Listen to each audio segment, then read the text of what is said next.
Ug kag pagbangon kada adlaw, agud maset ang imo nga body clock. Kun adlaw, mas maayo nga buksan ang mga kortina agud makasulod ang kasanagon paglakat-lakat kun aga kag pag-ehersisyo. Kun gabi, likawan ang mga masanag nga screen kaangay sa mga gadgets kag TV. Limitahan man ang pagkaon kag mga ilimnon nga may caffeine kag nicotine bagod makatuga ini sang problema sa pagtulog. Likawan man ang pagkaon sang madamo, pag-inom sa alcoholic drinks, pag-inom sang madamo nga tubig kag ang pag-overthink antes magtulog.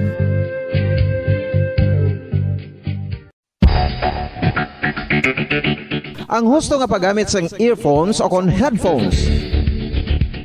Kalabanan sa karon, ilabi na sa mga pamatanon ang masami nga nagagamit sang earphones o kon headphones sa tion sang nagausar sang gadgets.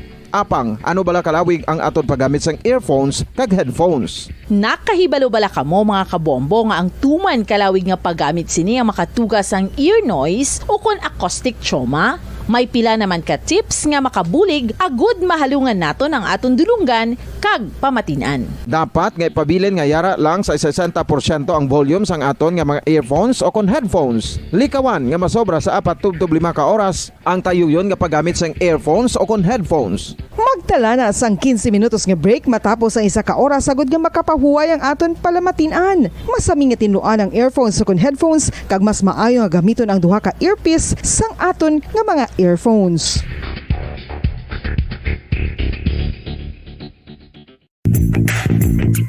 Sa karon nga may ginapangatubang nga pandemic, importante nga halungan gid ang ikayong lawas. Apang hindi lang physical health ang dapat hatagan sa pagtamuda, bangod importante man ang mental health. Paano bala halungan ang aton nga mental health? Una, kinahanglan nga halungan naton ang aton kalawasan kaangay sang pagkaon, pag-ehersisyo, pagtulog kag pagpahuway sang insyakto bangod ang poor physical health ang makaapekto sang modo kag panghuna-huna sang isa ka tawo. Kinahanglan man nga mag-set sang boundaries sa tanan nga bagay, hatagan sang balorang kaugalingon kag iselebrar ang mga kadalagaan bisan ano pa ini kagamay. Maayo man sa mental health ang pagpatawad sa isig kapareho.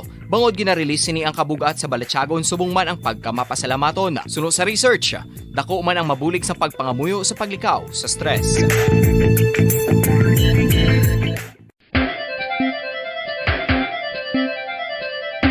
Ang talaba. Sino bala ang hindi maganahan magkaon sang talaba? Magluwas sa manamit sini nga sabor, ang talaba ang nagaunod man sa calories, protein, fat, vitamin D, thiamine, niacin, vitamin B12, iron, magnesium, phosphorus, zinc, copper, manganese kag selenium. Isa ini sa mga source ang high quality protein nga nagaunod sang siyam ka importante nga mga amino acids nga kinahanglan sang lawas sang tawo. Nagaunod man ini sa antioxidants nga maayo para sa atay. Apang ang pagkaon sang talaba ang mayara man sa mga risgo. Bangod nagaunod ini sa mataas nga amount sang zinc nga delikado sa kalawasan kon masobrahan. Ang pagkaon sini nga hilaw ang makatugaman sang bacterial infection kag makatugas sang diarrhea, pagsuka, hilanat kag iban pa nga seryoso nga kondisyon. Gani sa pagkaon sang talaba, kinahanglan hagan-hagan lang.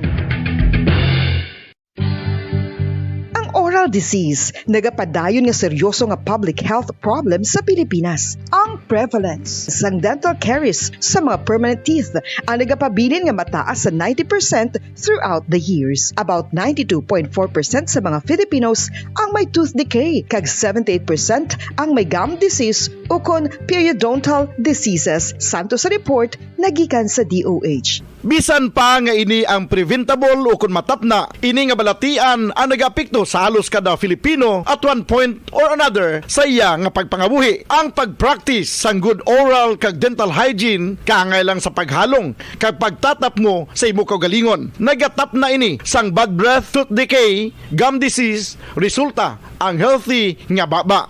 Ang healthy nga baba o kon mouth, maayo nga indicator nga maayo man ang imo lawas. Gani halungan gid ang aton nga dental health. San o ikaw ulihi nga nag-ilis ang sponge nga ginagamit mo sa paghugas sa mga kitchen utensils. Ang kitchen sponge mga kabombo, ang mas mahigko pa sa toilet. In fact, ginpahayag sang microbiologists nga ang mga butang nga ginagamit naton sa pagtinlo sa mga dishes ang pinakahigko nga bagay sa balay. Sa isa ka pagtuon nga na-publish sa journal nga Scientific Reports, ang spongy bacterial colonies ang mas delikado sa aton ikaayong lawas. Bangod sini, ginarekomendar sa mga researchers nga dapat islan ang sponge kada simana. Ang kitchen ang lugar sa aton balay kung sa diin nagasugod ang mga new bacteria. Bangod sa human traffic kag food preparation. Bangod ang sponge ang masami nga warm, mabasa kag matrace ang old food. Ini ang ideal nga breeding ground para sa bacteria. Suno sa pagtuon, maayong idea nga tinluan ang sponge kada tapos gamit. Apang ginasuggest sa mga researchers nga regular nga islan ang kitchen sponge. Ang kitchen ang lugar sa aton balay kung sa diin nagasugod ang mga new bacteria. Bangod sa human traffic kag food preparation. Bangod ang sponge ang masami nga warm, mabasa, kag may trace ang old food. Ini ang ideal nga breeding ground sa para sa bacteria. Suno sa pagtuon, maayo nga idea nga tinluan ang sponge kada tapos gamit. Apang ginasuggest sa mga researchers nga regular nga islan ang kitchen sponge. Yari na ang isa sa nakapabaylo kag nakabaton sang brand new radio set with AM and FM band kag 1,000 pesos cash. Nagikan sa Bombo Radio Bacolod.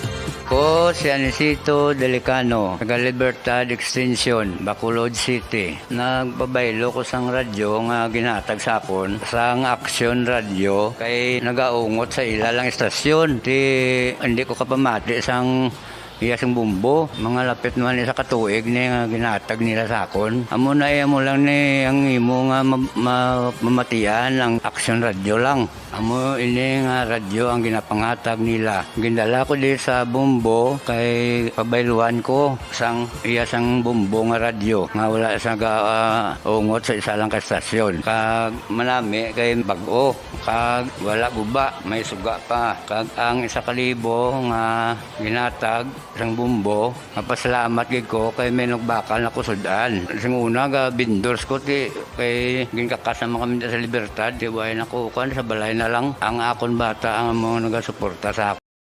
Taguyod ng katotohanan, 5 dekada nang nagtatanggol sa mga mamamayan. Patuloy na nagsasaliksik at mabilis maghatid ng mga balitang siksik at malaman. Patuloy na nangunguna sa mga issue, drama, promo at serbisyo publiko. Ito ang Bombo Radyo Bacolod, ang pambansang radyo ng Pilipinas. Fast Paradyo Bombo! Oras sa Bombo Radyo Bacolod, Philippine Standard Time, 13 minutos na nakaligad sa takna ng alas 5 sang hapon. Bombo Radyo Bacolod. #1 Fast Paradyo Bombo!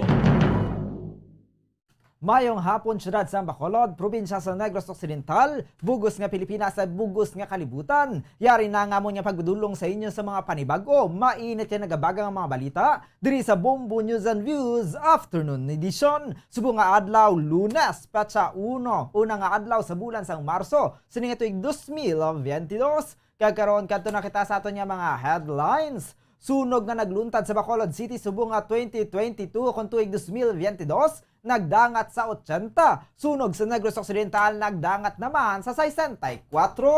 Bacolod City Police Bacolod City Fire Station kapila ka Negros Occidental Fire Station nagpatigay sang kick-off ceremony para sa Fire Prevention Month sa mga bulan sang Marso. Bacolod City Mayor Evelio Leonardia nagpagawa na sa executive order nga nagapaidalom sa syudad sa Alert Level 1. Bacolod EOC may rekomendasyon angon sa pagpalo sa kung pagpadayon sang curfew hours kag liquor ban sa syudad sang Bacolod karon ngayon na sa Alert Level 1. Security and Foreign Policy Expert nagapati nga may personal nga interes ang pagbulig sa Estados Unidos sa Ukraine. Manunodlo sang UP Diliman nagpanawagan sa mga Filipino sa Ukraine nga magpauli na sa Pilipinas. 46 anyos nga amay patay matapos ginlabo sang kaugalingon nga anak sa syudad sang Escalante. Amo yadto mga kabombo nga ato niya mga headlines kag karon saylo nakita sa detalye na sa ato ng mga nagapanguna nga mga balita upod sang inyo mga tagbalita. Bombo Glorifito Shario Kag Bombo Zaldi Foro the second kag karon kadto nakita sa detalye na sa ato nagapanguna nga mga balita. Nagsaka ang numero sang fire call sa syudad sa Bacolod sa naunang nga duha ka bulan. Sa tuig 2022 suno sa Fire Marshal sa Bacolod Fire Station. Sa interview sa Bombo Radio Bacolod kay Fire Chief Inspector Rodel Ligaspi, Bacolod City Fire Marshal mayara lamang sang siyam ka structural fire nga nagluntad sang Enero tubtub Pebrero 2021 samtang sang tuig 2022 sa pareho nga bulan nagsaka na nga nagdangat sa 53 ka fire call sa bulan sang Enero ka samtang 27 naman sa bulan sang Pebrero kung sa diin kalabanan diri ang grass fire. Sa tuig 2022 mayara sang na-record nga 21 ka structural fire sa nauna nga duha ka bulan. Nagpanugyan man ang City Fire Marshal nga agod malikawan ang mga fire incidents dapat suguran nga wala sang konsiguruhon nga wala sang lost circuit connection, magluto sa kusina hindi dapat pagpabayan, hindi magpanagarilyo samtang naghihigda sa hiligdaan kag dapat tsekero ng mga kuryente kag paglantaw sa mga licensed electrician kung mayara sang ilislan nga fuse. Samtang nagpanugya naman ini nga dapat pamilya rang katapos ang pamilya sa mahimo guwaan sa tiyon nga may sunog kag dapat naton nga tandaan nga hindi na magbalik sa sulod sang balay sa tiyon nga may sunog agud nga malikawan nga madisgrasya. 53 total fire calls and 27 for February. But out of that number, we have 10 structural fire in January and 11 structural fire in February. No? So a total of 21 structural fire. So there is much difference in 2022 as compared to 2021. Ang kaban sa pagpayag ni Fire Chief Inspector Rodel Ligaspi, Bacolod City Fire Marshal. Nagapanawagan ng Provincial Fire Marshal sa probinsya sang Negros Occidental nga maghalong og dikawan ng sunog bangod nakakaalarma na ang mga ini sa inaling nga pagtaas ang fire incident sa probinsya. Sa interview sa Bombo Radio Bacolod kay Fire Superintendent Kim Salicio, nagsaka ang fire incident sa una nga duha ka bulan sang tuig 2022. Suno kay Salicio nga ang sang January tubtob February 2021 naka-record lamang sila sang 39 fire incidents apan sa karon sa pareho nga bulan naka-record na ang mga ini sang 64 fire incidents. Sunod sa Provincial Fire Marshal ang masami nga ginatunaan sang sunog ang electrical connection kag octopus wires. Napabayaan nga mga linuto kag mga ginapabayaan nga mga appliances nga mga nakasaksak. Nagpadugyan man nga mga ini sa tion nga mag-brown out, hindi magbutang sang kandila nga malapit sa kortina. Ibutang man ang nasindihan nga kandila sa labador nga may tubig kag hindi ini pagpabayaan kun magtulog. Sunong kay Salicio sa tion nga magbakal sa extension wires, dapat mayara sang Philippine Standard nga tatak. Koordinar kita sa mga barangay nga na trato naton nga high risk sa fire hazard.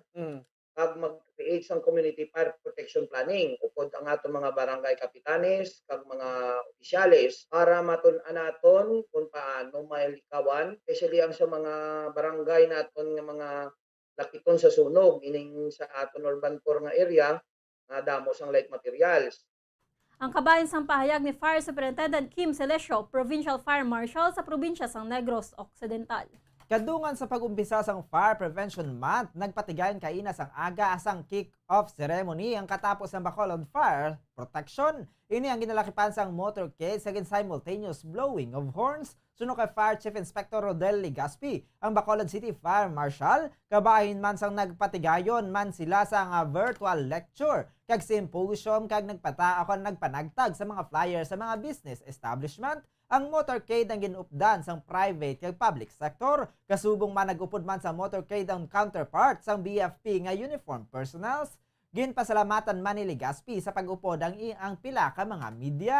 Sa palaabuton nga Domingo mayara sang patigayunon nga simultaneous blowing of horns. Ang 12 ka mga fire station nagikan sa central kag substation sa Bacolod Fire Station. Suno kay Ligaspi mayara man sila sang patigayunon nga bloodletting activity sa Marso 22 akon 21 sa Bacolod Fire Station. Sa Marso 23 mayara sang opening house activity sa Bacolod City Fire Station. Sa Marso 24 tubtob Marso 25 mayara sang explosion o exhibit of vintage fire truck kag firefighting tools and equipment sa Ayala Capital Central. Kag sa Marso 31 mayara sila sang patigayunon nga Sacred Mass Culmination activity sa Bacolod City Fire Station. Magapatigayon man ang BFP Bacolod sang 40 hours training sa pagtukod sang Volunteer Fire Brigade bilang force multiplier sa tion nga may magluntad nga sunog. Nagpanugyan man si Legazpi nga dapat mayara sang numero ang local fire akon sang local fire stations kung sa diin ang BFP Bacolod ang mahimong nga makontak sa landline number nga 4345021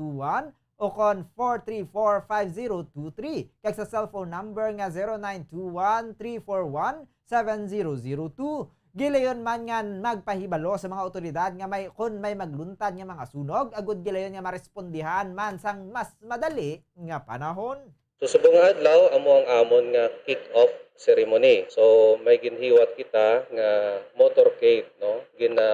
Partisipahan ini sang nagkalain-lain nga sektor sang aton society, no? Private kag public. Subong man ang aton nga LGU kag ang aton nga counterpart sa aton uniform personnel, no, kag ang aton nga mga private individual kag subong man ang aton nga mga volunteer fire brigades kag mga safety practitioners. Ang kabayan sa pagpayag ni Fire Chief Inspector Rodel Legazpi, Bacolod City Fire Marshal. Samtang kasubong man sa iba niya fire stations mayara man sa mga aktibidad, naging patgayon ang Negros Occidental Fire Station kadungan sang pagumpisa sang Fire Prevention Month sa bulan sang Marso. Sunod kay Negros Occidental Provincial Fire Marshal Fire Superintendent Kim Celestio, matag sa ka-fire station nagpatigayon sang rekorida. Nag-coordinate naman ang mga ini sa mga kabaranggayan ilabi na sa mga urban poor areas. Agod nga magpatigayon sang fire drills, agod nga ma-educate ang mga pumuluyo sa ilang imuon sa tion nga may sunog. Nagpatigayon man sila sang kaisa program kaupod ang mga business sectors. Mayara man sila sang programa nga oplan ligtas sa mga pamayanan on the road. Samtang sa mga eskwelahan, nagpatigayon man sila sang music and arts contest para sa mga estudyante. Gimbahayag man sini nga ang bombero ang hindi lamang para sa mga nasudugan kundi ang mga iniyang nagapatigayon man sa emergency medical responses. Nagpanugyan man sa Celestio nga maghalong agud malikawan ang sunog. Nagpanawagan man ini sa mga pumuluyo nga kung mayara sang sunog, unahon ang pagtawag sa otoridad sa angot sa insidente antes ang pagkuha sang video. Pati ang vehicular fire naton kataas. Ang una last year, January to February, 5 lang kasunog, subong 8 na. Kag ang mga sunog naton sa mga katubuhan kag mga non-structural nasang last year is 9 incidents lang, subong 42 na. Duwa pa lang kabulan ang nagligad. So naalarma kami kay do 115% gid ang gin-increase sa subong nga mga binulan. Ang dugang nga pahayag ni Fire Superintendent Kim Celestio, ang Provincial Fire Marshal sa Negros Occidental. Nagpagwa ng alkalde sa syudad sa Bacolod kadungan sa pagdeklarar sa syudad sang Alert Level 1 umalin Marso 1 tuig 2022 tubtob Marso 15 tuig 2022. Nakasaad sa executive order ang mga masunod sa Alert Level 1 ginapahanugutan na ang full capacity ang mga establishmento apang dapat sa gihapon niya magsunod sa minimum public health standards nga ginalakpan sa social distancing, proper wearing of face mask, body temperature check, kag sa paggamit sang backtrack ID system sa mga establishments nga ginakadtuan sang general public apang 80% akon 80% seating capacity akon venue lamang sa outdoor activities kag 60% naman nga seating capacity akon venue capacity sa indoor activities sa mga fully kag unvaccinated individuals kalakip na ang 18 anyos panubo. Ang face-to-face classes ang nakasubject sa approval sang Office of the President. Ginpahanugutan naman ang 100% on-site capacity sa Bacolod City Government Center kag suspended naman ang work from home arrangement until further notice. Ginapahanugutan naman ang intra-zonal kag interzonal movement sa syudad sa bisan ano nga edad apang ang city government ang magapatuman sa gihapon sang minimum health protocols. Ginbatak naman ang liquor ban sa syudad samtang ginpaidalom sa Alert Level 1. Nakasaad man sa executive order nga ang magabiyahe pasulod sa syudad ang dapat nga magpresentar sang backtrack ID kag vaccination card sa mga fully vaccinated o kung nakabaton sang booster shot. Samtang ang unvaccinated o kung nakabaton sang first dose pa lamang sang bakuna ang dapat nga magpresentar sang negative results sang rapid antigen test nagikan sa DOH accredited laboratory nga valid sa sulod sang 48 oras antes ang pagbiyahe. Samtang ang Bacolod City Emergency Operations Center magapatigayon sang rekomendasyon sa pagkakaso kung pagpadayon sang curfew hours kag liquor ban sa syudad sang Bacolod karon sa ginpaidalom na sa Alert Level 1 ang syudad. Dugang nga detalya sini, yari ang report ni Bombo Ann Sindol Surilla. Kasunod sa pagpapanaog sang alert level status ng siyudad sa Bacolod subong adlaw Marso 1, magapatigayon sang rekomendasyon ang EOC na nungod sa pagkakas o kung pagpadayon man sa pag-imponer sang curfew hours kag liquor ban. Suro kay EOC Executive Director M. Ang, ongoing sa karon ang konsultasyon sang EOC sa mga health authorities na nungod sa mangin bintaha o kung disbintaha man sang liquor ban kag curfew hours. Naibalawan nga ang curfew hours sa siyudad sa Bacolod ang nagasugod las 11 sang gabi tubto las 4 sa kaagahon, samtang ginapahanugutan naman ang pagbaligya sa makahulubog nga ilimnon las 12 sa udto tubto las 6 sa gabi. Yari ang kabahin sang pagpahayag ni EOC Executive Director M. Ang. May back and forth kita dara kay may iban nga in favor na gid of the complete lifting na sang curfew. May iba naman nga may mga reservations pa parte sina. So ginastudyohan ta na mayo and we are consulting as usual before kami maghimo sang mga final nga recommendations. Naga-consult kita bambuan sa atong mga consultants kag volunteers, nga mga infectious disease specialists, ang mga medical societies. Ginakonsulta ta na sila kung ano ang mas maayo kag safer para sa aton. Kiti sila man gid ang mga practitioners na on the ground before kita maghimo sa mga final naton nga mga decisions kag recommendations. Suro pa kay Ang sa pag-atubang sa syudad sa ginakabig nga new normal. Padayon sa gihapon ang kampanya sa vaccination sang EOC, bangod ini ang nakita nga rason sa pagnubo sang kaso sang syudad sa Bacolod kag nangin madinalagon kita sa de-escalation sang alert level status nga amo ang pinakamanubo nga alert level status nga ginimponer sang National Interagency Task Force. Panumdum sini sa mga pumuluyo nga padayon lang sa pagsunod sa minimum public health standard, agud malikawan ang COVID-19 virus. Balita nagikan sa Bacolod City Government Center. Ini si Bombo Ansindol Sorilia para sa Pambansang Radyo ng Pilipinas, consistent overall, number 1 sa Bacolod, basta radyo, Bombo!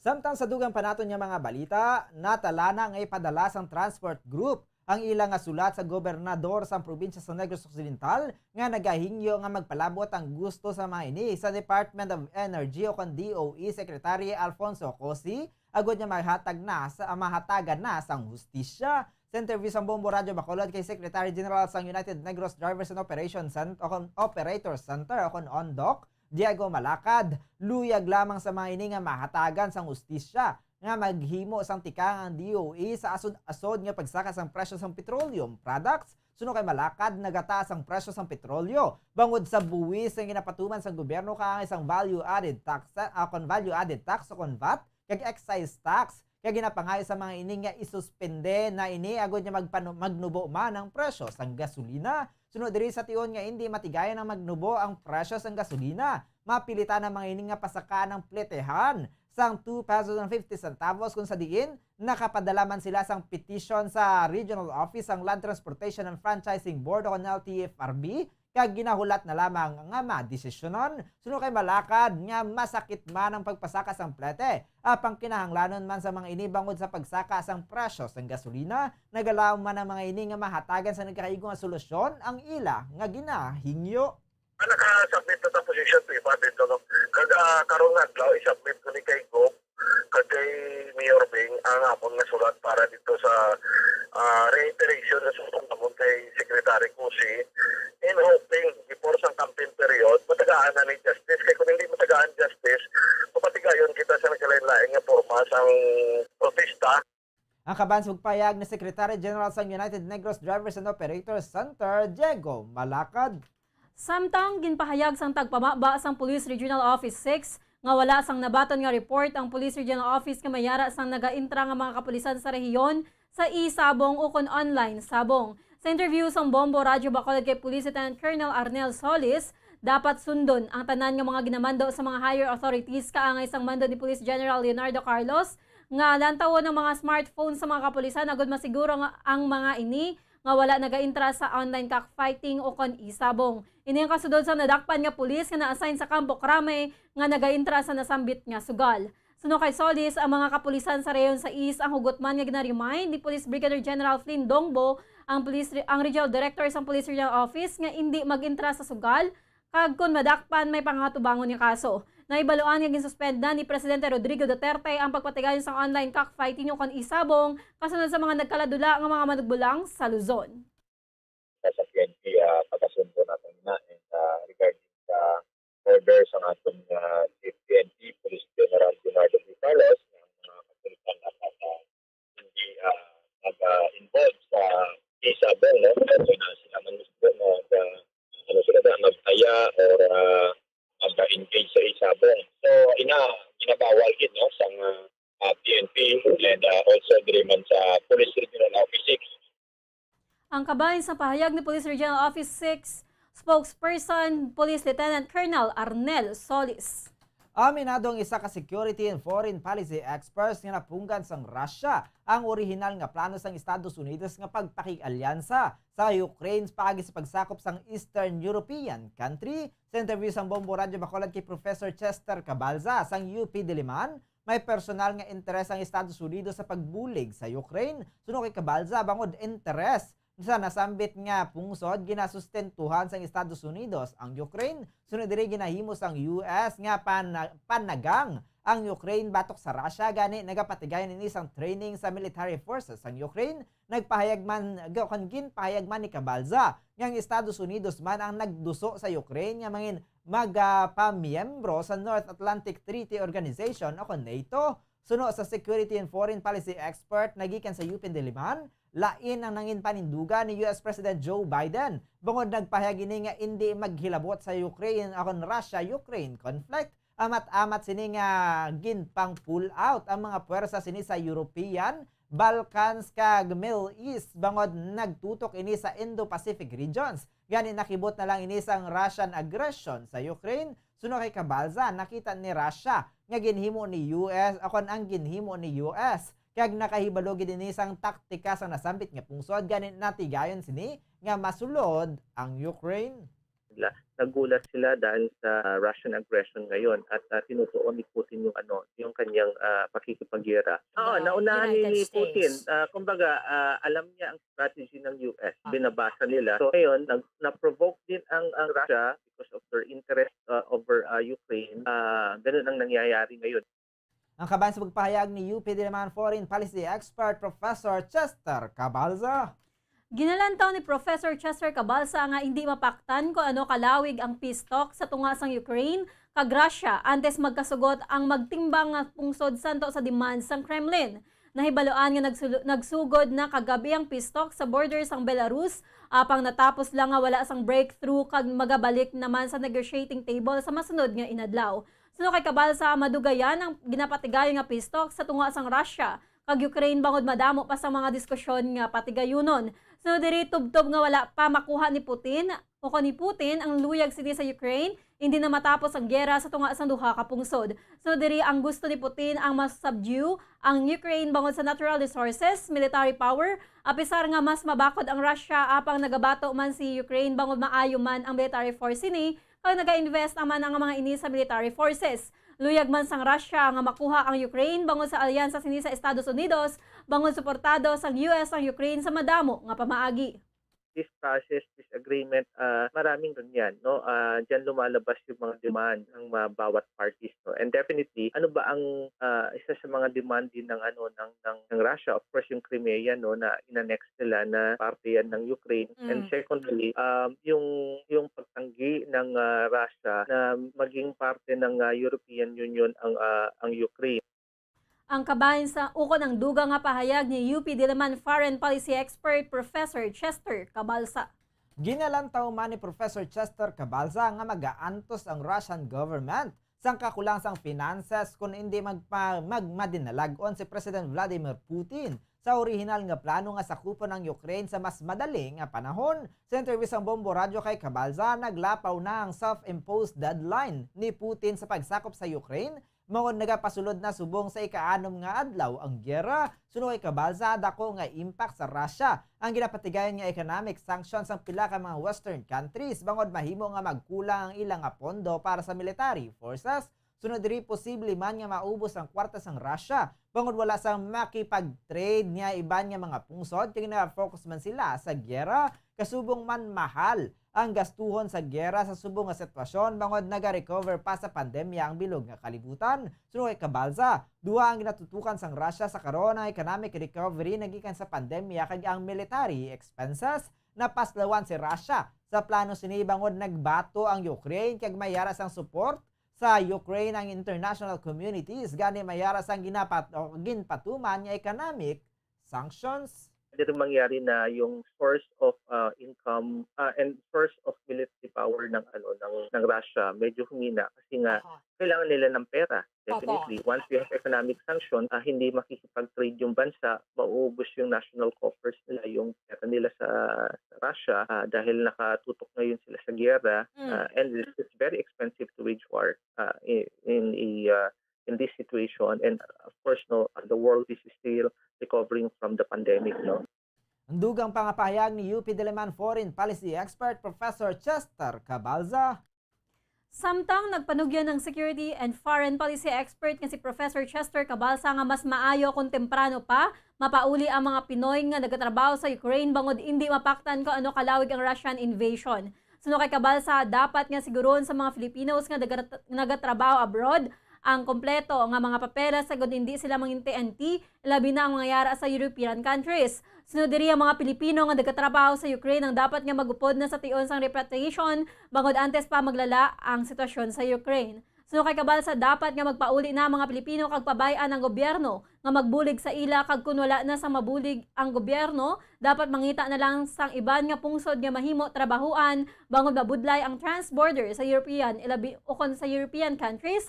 Ilabi na kun ang working visa ang ginauyatan bangod sa istrikto nga mga pagsulundan kag malikawan ang mangin TNT. So ang the best na advice natin is for them to go home and then hayaan natin ang gobyerno tumulong sa kanila at kung walang maitulong ang gobyerno, maghanap uli ng ibang bansa na pwedeng nilang puntahan. Dahil ang hirap kasi yung transborder in Europe, lalo na kung ang visa mo is working visa. Mahigpit lalo pag pumasok ka sa mga European Union countries. Ang kabahin sa ukod ang dugang nga pahayag ni Professor Chester Cabalza sang UP Diliman. Oras sa Bombo Radyo Bacolod Philippine Standard Time, 37 minutos na nakaligad sa takna ng alas 5 sang hapon sa dugang panaton niya mga balita. Patayang isa ka 46 anyos nga amay matapos ginlabo sang iyang kaugalingon nga bata sa sitio Fuentes, Barangay Mabini, Escalante City. Sa impormasyon nga nakuha sa Bombo Radyo, nagainom-inom ang mag-amay nga si Mariano Averina, 46 anyos, kay Vicmar Averina, 20 anyos, lunsay mga residente sa nasabit nga lugar sang may nagluntad nga argumento kon paglalisay sa ilang nga duha. Bangod dirin gintuyo ni Mariano nga labuon ang bata sini nga si Vicmar apang nakapalagyo ini kag nagdalagan sa likod sang ilang nga balay. Nagkuha si Vicmar sang espading kag nagbalik sa amay kag diri ginlabo ini sa nagkalain-lain nga bahin sang iyang nga guyang gintunahan sang iyang nga kamatayon. Pagkaaga voluntaryo man nga nagsungka si Vicmar sa Escalante City Police Station. Kag sa katapusan nga balita, pilason ang mag-utod matapos ng ginlabo sang ilang nga pakaisa sa sitio Matiraa, Barangay Rizal, San Carlos City, Negros Occidental. Sunod kay Police Lieutenant Rubia Aurita at Deputy Chief sa San Carlos City Police Station, ang mga biktima ang ginkilala kanday Carlo Lariosa, 20 anyos, kag Carlito Lariosa, 26 anyos. Samtang ang suspetsado naman ang ginkilala kay Jomar Cañete, lilunsay mga residente sa nasambit nga lugar. Sa investigasyon sa mga kapulisan, ang tatlo ang upod nga nagsaka sa nabukid nga bahin sang sityo sa nitinutuyo nga magpaniro sang pispis gamit ang buga nga may bala nga holen. Sa interview sa mga investigador sa biktima, naibaloan nga si Carlo ang nauna sa pagsaka sa babaw nga bahin sang lugar agod nga magpaniro sang pispis samtang nabili naman sa idalom nga bahin si Jomar. Apang sang nagpalupok na si Carlo, kadungan man nga nagreklamo si Jomar nga siya ang gintiro. May nagluntad pa nga pagsaptanay sa tunga sang duha, tubtob nga nagpahayag si Carlo nga hulaton lang ini nga makapanaog agad nga mapadayon ng ilang nga diskusyon. Suno kay Aurita, sang nag-atubangay na mas nag-init pagid ang sabtanay sang duha kung sa diin, nagpatunga na si Carlito agad kun tani matap na ang away. Apang ang duha ka biktima nakahibalo nga may ginahuptan nga binangon si Jomar sa ilang nga likod. Sa hinali na lang, ginhunas kag ginlabo sa mga ini ang magpakaisa. Si Carl ukod ang pakaisa. Si Carlo ang nakaangkon sang samad sa guya, samtang si Carlito naman nga nagtambag lang ang nag-angkon sang samad sa nagkalain-lain nga bahin sang iyang alawas. Gilayin naman nga nagpalagyo ang suspetsado matapos ang krimen, samtang ang mag-utod ang gindala sa San Carlos City Hospital para sa nagakaigo nga pagbulong. Si Carlo ang gilayon naman nga na-discharge bangod hindi malala ang igo siniyapang si Carlito ang nagapabilin nga naka-admit sa nasambit nga hospital. So kaya Rita ginpahayag sa mga suspect nga wala man sila sang daan nga higot-anon sa ilang nga pakaisa kag sa amo lang nga tion sila ang nag-away. Sa karon ginahulat naman nga mag-okay na ang kaimtangan ni Carlito Lariosa ante sa mga ini nga magdesisyon kung magapasaka sang kaso. Nanaong ining si Carlo pag nag-istoryahan na ini sila ni Jomar while dito pag nag-imitay ang ilang pag-istoryahan ay nagbais-bais. Ang nakita ini sa magulang ni Carlo, ining si Carlito, nga nagabaisay na sila dito pag nagpacify ini, nagpatunga ini ang iyang magulang para maunpatani ang paglalisay nila nga duwa no. May binangon gal ini sa likod ang aton nga suspetsado dito kag panglabo. Ang kabahin sa payag ni Police Lieutenant Roby Aurita, Deputy Chief sang San Carlos City Police Station. Oras sa Bombo Radyo Bacolod Philippine Standard Time, 40 minutos na nakaligid sa tak ng alas 5 sang hapon. Amo yadto mga kabombong amon mga nagpagdulong sa inyo sa mga panibago, mainit yung nagabagang mga balita diri sa Bombo News and Views Afternoon Edition. Subong nga adlaw Martes, petsa 1 o nang adlaw sa bulan sa Marso sa ito'y 2022. Standby na kita sa aton nga masunod nga programa ang Bombo Reports Afternoon Edition upod kay Bombo Dennis Rubica kag sa katapusan kami nya nangintag balita. Bombo Glorifito Shario kag Bombo Zaldi Foro II para sa pamansang radyo ng Pilipinas, consistent overall number 1 sa Bacolod, Basta Radio Bombo! Kagkaroon sa ato naman nga Bombo News Analysis, ngagin padala sa aton maukod nga tagpalamati pagabasahon ni Bombo Daniel Lecciones, ang aton nga news analysis ang may tigulo, patriotismo. Bago lang kita nagdumdum sa natabo nga revolusyon, nagwa sa tagsa ka mga puluyan, nagsinggitan agud nga pukanon. Ang presidente nga sa aton nagahom, 20 ka tuig demokrasya gindingot sa aton. Sa maragtas ang aton pungsod kita ang kilala. Halin pa sang ang mga katsila, ginsakop kita. Nagbuhis ang kabuhi ang aton kinaliwatan, lamang maangkon ang kailwayan. Apang ang ini nga maragtas ang daw aton na nakalimtan. Ang mga sakripisyo sang aton mga katigulangan, hindi na madumduman.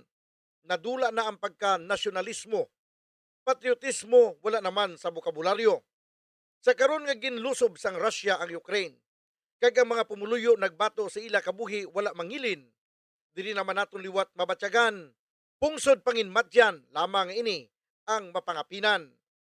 Presidente nag-uba sang iyang nga tuxedo, nagsuksok sang uniforme, nagupod sa mga soldado.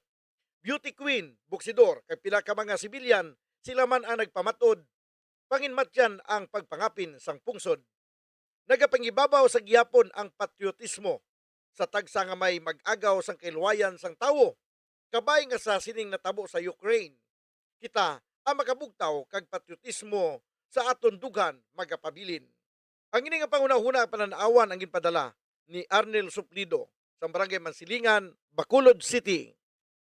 Sa mga tagpalamati sang Bombo Radyo Bacolod, pwede man kamo magpadala sang inyo panghuna-huna kag pananawan sa Bombo News and Views Afternoon Edition. Care of DYWB Bombo Radyo Bacolod, CBS Development Corporation Building, Lacson Street, Mandilagan, Bacolod City. O kung pinaagi man sa email address ang Bombo Radyo Bacolod, bombo_bacolod@bomboradyo.info. Bombo Radyo Bacolod. Number 1! Basta Radio Bombo! Mga kabombo, nakahibalo-bala ka mo? Naghampak na sa 3 million ang natapikan sang COVID-19 sa Pilipinas. Mataas sa gihapon ang active cases sa bugos nga pungsod. Kag 50 mil na ang mga nagtaliwan bangod sa sini nga virus. Hindi magkumpiyansa. Depensahi ang kaugalingon kag ang imo mahal sa kabuhi. Mapabakuna na batok sa COVID-19. Pahanumdom nagikan sa Bombo Radyo Bacolod. Basta Radyo Bombo! ikaw ulihi nga nag-ilis ang sponge nga ginagamit mo sa paghugas sa mga kitchen utensils. Ang kitchen sponge mga kabombo, ang mas mahigko pa sa toilet. In fact, ginpahayag sang microbiologists nga ang mga butang nga ginagamit naton sa pagtilo sa mga dishes ang pinakahigko nga bagay sa balay. Sa isa ka pagtuon nga na-publish sa journal nga Scientific Reports, ang spongy bacterial colonies ang mas delikado sa aton ikaayong lawas. Bangod sini, ginarekomendar sa mga researchers nga dapat islan ang sponge kada simana. Ang kitchen ang lugar sa aton balay kung sa diin nagasugod ang mga new bacteria. Bangod sa human traffic kag food preparation. Bangod ang sponge ang masami nga warm, mabasa kag matrace ang old food. Ini ang ideal nga breeding ground para sa bacteria. Suno sa pagtuon, maayong idea nga tinluan ang sponge kada tapos gamit. Apang ginasuggest sa mga researchers nga regular nga islan ang kitchen sponge. Ang kitchen ang lugar sa aton balay kung sa diin nagasugod ang mga new bacteria. Bangod sa human traffic kag food preparation. Bangod ang sponge ang masami nga warm, mabasa, kag may trace ang old food. Ini ang ideal nga breeding ground sa para sa bacteria. Suno sa pagtuon, maayo nga idea nga tinluan ang sponge kada tapos gamit. Apang ginasuggest sa mga researchers nga regular nga islan ang kitchen sponge. Mga kabombo, madamo gid ang pagkaon apang ano bala. Ang dapat himuon kung may matabo sang suspected foodborne illnesses. Kung may matabo nga suspected foodborne illnesses, dapat i-preserve ang mga ebidensya. Kung may bahin sang suspected food nga nabilin, taguon ini. Putson sang maayo kag ibutang sa freezer. Magpabulong sa gilayon. Kung ang sintomas nagapadayon o kung nagalala, gilayon nga magkadto sa doktor agod magpakonsulta. Hindi man magkalipat nga i-report ang insidente sa local health department. Mga pamaagi para mangin matinlo kag safe ang aton mga pagkaon. Ipabilin nga matinlo ang palibot. Isiparar ang hilaw sa naluto ng mga pagkaon. Lutuon sang maayo ang mga pagkaon nga dapat lutuon. Taguon ang mga pagkaon sa safe nga temperature. Depende sa kinahanglan sang klase sang pagkaon. Maggamit sang safe nga tubig kag raw materials.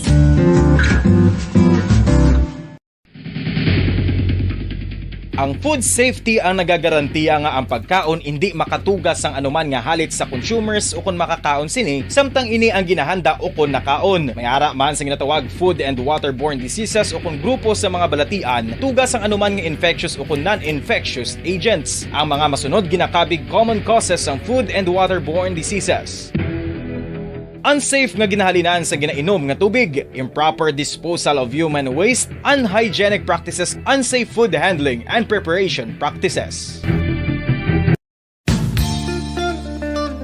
Isa ka bala sa mahinuptanan nga ido, mangin responsable nga dog owner. Bilang nagapanag-iyas ang ido, siguraduhon nga ang mga ini ang regular nga nabakunahan batok sa rabies. Ipaidalom ini sa mandatory registration. Siguraduhon nga hindi ini manginlayaw o kon magsigilagaw o kon libot sa mga kalye o kon sa anuman nga mga public places. Imo man responsibilidad nga mapag-groom ang mga ini, matagaan sa bastante nga pagkaon kag shelter. Responsibilidad mo bilang pet owner nga gastuhan ang anuman nga gastuhon medikal sa tion nga makakagat ang imo ido. Rabies is preventable. Mangin responsable nga dog o kon pet owner.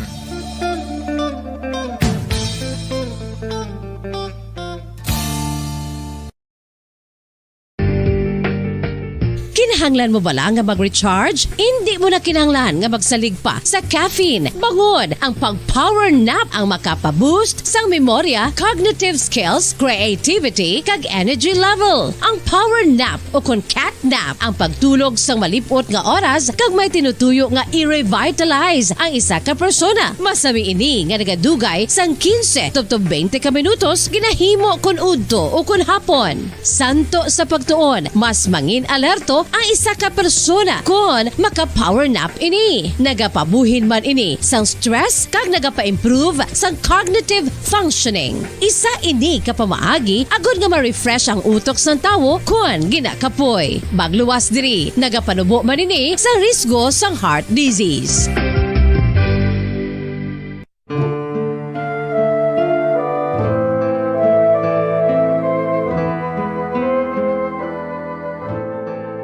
Pangamuyo para sa 2022 elections. Sa ngalan sang Amay, sang Anak, kag sang Espiritu Santo.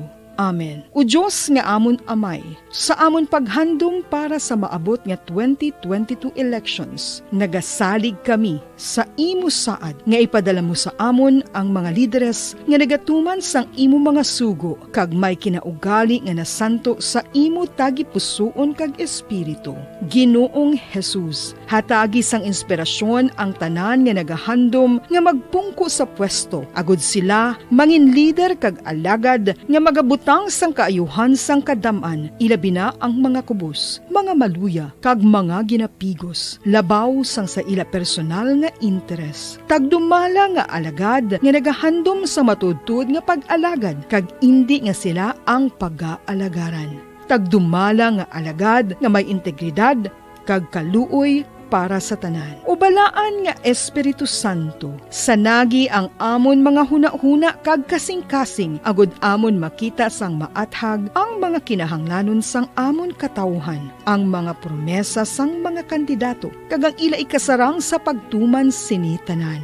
Nga kami magpili sang husto nga lider, nga matuod nga magadumala kag mag-alagad, lider nga nagatuman sang imo sugo kag may kinaugali nga nasanto sa imo tagi pusoon kag espiritu, lider nga magahiusa kag magagiya sa amon sa pagpatigayon sang kayuhan sang tanan kag para sa imo bug-os nga kahimayaan. Amay, Anak, kag Espiritu Santo, ikaw ang Diyos sang kabuhi kag paghigugma. Ang Ginoo sang tanan nga panahon, mag-upod ka unta sa amon sa siningtion nga nagahanda kami para sa palabuton nga eleksyon.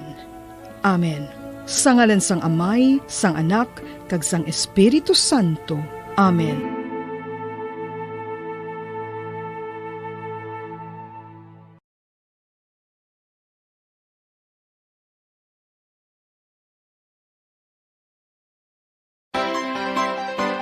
One, two, Panalo Part 1B sa Bombo Radio at Star FM.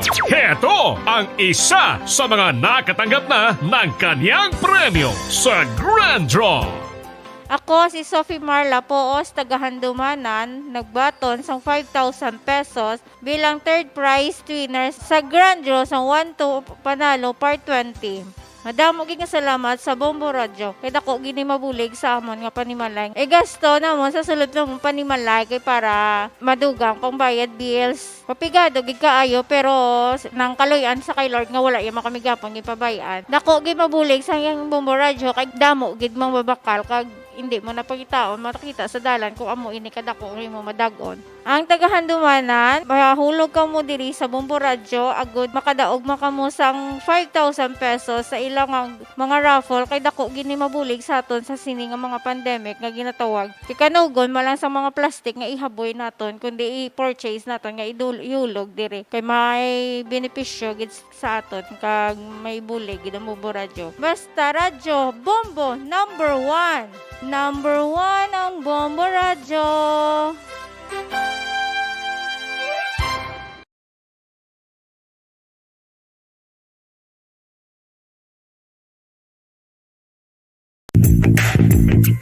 Sa karon nga may ginapangatubang nga pandemic, importante nga halungan gid ang ikaayong lawas. Apang hindi lang physical health ang dapat hatagan sa pagtamuda, bangod importante man ang mental health. Paano bala halungan ang aton nga mental health? Una, kinahanglan nga halungan naton ang aton kalawasan kaangay sang pagkaon, pag-ehersisyo, pagtulog kag pagpahuway sang insyakto, bangod ang poor physical health ang makaapekto sang modo kag panghuna-huna sang isa ka tawo. Kinahanglan man nga mag-set sang boundaries sa tanan nga bagay, hatagan sang balorang kaugalingon kag iselebrar ang mga kadalagaan bisan ano pa ini kagamay. Maayo man sa mental health ang pagpatawad sa isig kapareho. Bangod gina-release sini ang kabugat sa Balatyagon subong man ang pagkamapasalamaton. Sunod sa research, dako man ang mabulig sa pagpangamuyo sa paglikaw sa stress.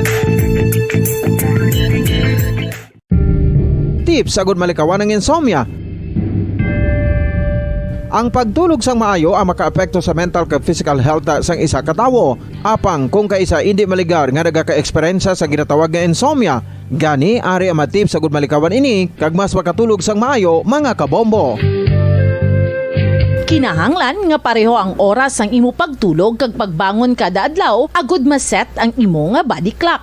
Kun adlaw, mas maayo nga buksan ang mga kortina agud makasulod ang kasanagon, paglakat-lakat kun aga kag pag-ehersisyo. Kun gabi, likawan ang mga masanag nga screen kaangay sa mga gadgets kag TV. Limitahan man ang pagkaon kag mga ilimnon nga may caffeine kag ng katotohanan, 5 dekada nang nagtatanggol sa mga mamamayan, patuloy na nagsasaliksik at mabilis maghatid ng mga balitang siksik at malaman. Patuloy na nangunguna sa mga issue, drama, promo at serbisyo publiko. Ito ang Bombo Radyo Bacolod, ang pambansang radyo ng Pilipinas. Fast Paradyo Bombo! Bombo Radyo Bacolod. Number 1! Fast Paradyo Bombo! Oras ang Bombo Radyo Bacolod Philippine Standard Time, 55 minutos. Nakaligastak na 5 sa hapon. Welcome mga kabinas pagpalagad siya pratutunan Bombo Report sa afternoon edition. Petsa 1 sa bulan sa Marso 1 adlaw sa ikatatlo bulan tuig 2022. Kamusta na welcome mga sokay naton matagprobet ito sa sunod sa Bacolod kaga probinsya sa Negros Occidental. No mabalita nga ato ni Balon sa ato si mga nagapauna yung mabalita lokal. Duhang patay sa kadente as motorsiklo sa may Banwasang Valladolid. Samtang sa balita national, special meeting pagpamunuan ni Presidente Duterte para talakayon ang krisis sa pungsod Ukraine. Kag sa balita sa Lawasos, tentag ka mga Ukrainian nga mga soldado patay sa pagbombardiyo sa mga Russian forces sa siyudad sang Oktayrka, mga kabinan. Sa mga mabalita, ang ating balona, sining nga pong papalagad siya pratuturan Bombo Report sa afternoon edition. This time, guru ko ang tanay, ang report ni Bombo Grace Linobaton, ini-aksidente sa may Banwasang Valladolid. Kag, of course, sining preparasyon karon, scheduled, sining pagkakayon sa Miyerkules di Badles, Badles na libwas, lasig na, Marso 2, as Wednesday, mga kabinan. Bulot ka bumuglis na kung anong schedule sa mga pag-Badles dira sa, ato sa San Sebastian Cathedral, mga kabinan, buwas nga daw, mga kasimaran natin Katoliko sa bugos sa pungsod sa Pilipinas, sa bugos sa kalibutan, magasugod na kita sa katawag nga, Holy Week, mga kabinan. So sa pekila niya rin reporto ni Bombo Gracelyn Lobaton sa patrol. Bombo Gracelyn, may hapon kamin. Bombo Dennis, duha ka mga lalaki patay sa natabong aksidente sa Banwasang Valladolid, especialmente sa Barangay Tabaw. Bombo Dennis, ang mga biktima ang ikilala kay Edsel Hilario, nagaedad sa 30 anyos, kag si Adrian Sales.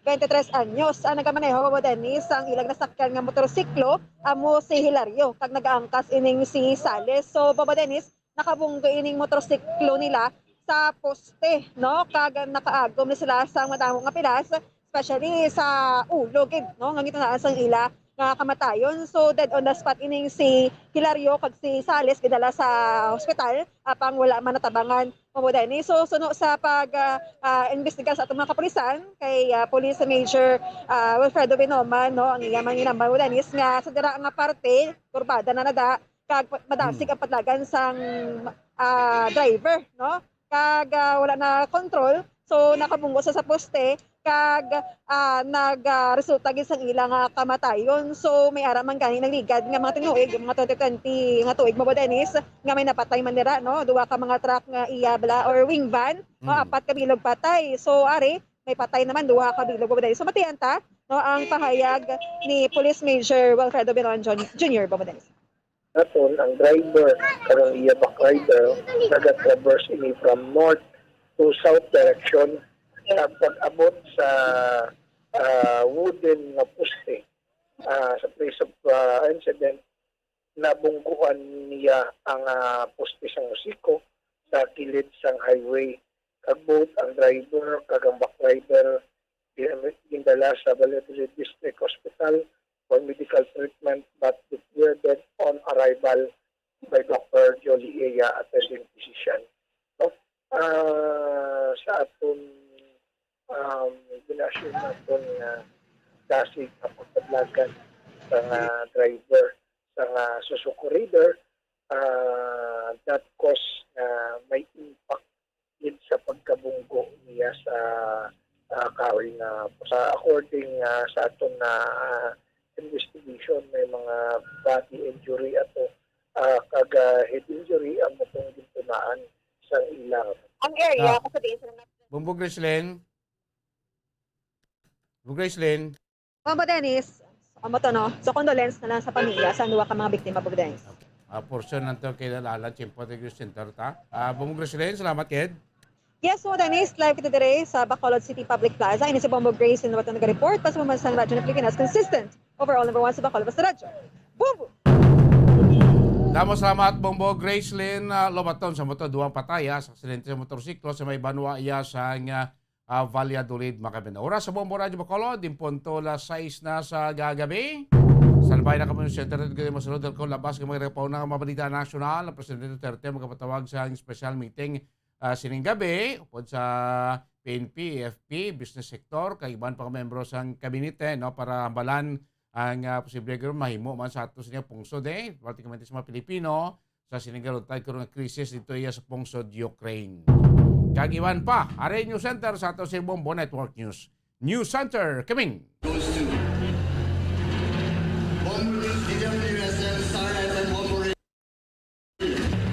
At ngayon, ang inyong tagapagbalita. Magandang gabi Pilipinas, anumang oras sa buong mundo, narito ng Bombo Network News Evening Edition, unang araw sa buwan ng Marso 2022. Sa ulo ng ating mga balita, nasa 13 OFW darating ho ngayong gabi mula sa conflict area dyan sa Ukraine. Ang COVID data release naman once a week na lamang ayon sa Department of Health. At sa ating international news, ang ICC magsasagawa raw ng investigasyon sa sitwasyon doon sa Ukraine kasunod na rin ang pag-atake ng Russia. Ayon ho yan sa isang ICC prosecutor. Ikalawang lungsod naman ng Ukraine na lusob na ng Russian forces. Maraming mga bansa na nanawagan ngayon sa European Union na agad nang aprubahan ang membership ng Ukraine. At sa ating Davao 2022 update, halos 1.7 million Filipinos abroad inaasahang makakalahok sa overseas absentee voting simula huyan sa buwan ng Abril ayon sa COMELEC. Nasa 12 bomba naman inilaglag ng bomber plane ng Philippine Air Force sa may kuta na maoti ISIS-inspired terror group doon sa may Lanao del Sur. Isinagawang airstrike, surgical at precise ayon yan sa Armed Forces of the Philippines. Sa ating balitang palakasan, si Russian President Vladimir Putin tinanggalan daw ng honorary black belt sa taekwondo. Isang Filipino surfer naman na si Roger Kasugay, kauna-unahang Pinoy na nakatanggap ng imbitasyon mula sa International Surf Competition sa Mexico. Bago sa detalye, kami ang inyong mga tagapagbalita. Ako si Bombo Everly Rico. Ako naman si Bombo Dennis Hamito at ngayon sa ating mga detalye. Darating na ho anumang oras mula ngayon dito sa Pilipinas ang nasa 13 overseas Filipino workers na galing huyan doon sa conflict area sa Ukraine. Sa laging handa public press briefing, sinabi ni Philippine Ambassador to Republic of Poland na si Ambassador Lea Basinag Ruiz na ito na ang ikalawang batch ng mga Pilipino na mapapauwi ng bansa mula ho sa Ukraine na balot ngayon ng tensyon. Ayon kay Ambassador Ruiz, ang mga ito ay sinalubong pa nila doon sa naturang lugar at pinangunahan ni Foreign Affairs Secretary Teddy Boy Locsin Jr., partikular ho doon sa Warsaw, Poland. Anya, mula sa Kiev ay ibinahe ang naturang mga OFW patungong Lviv at tumawid ho ito ng border patungong Poland upang ma-repatriate pabalik ng Pilipinas.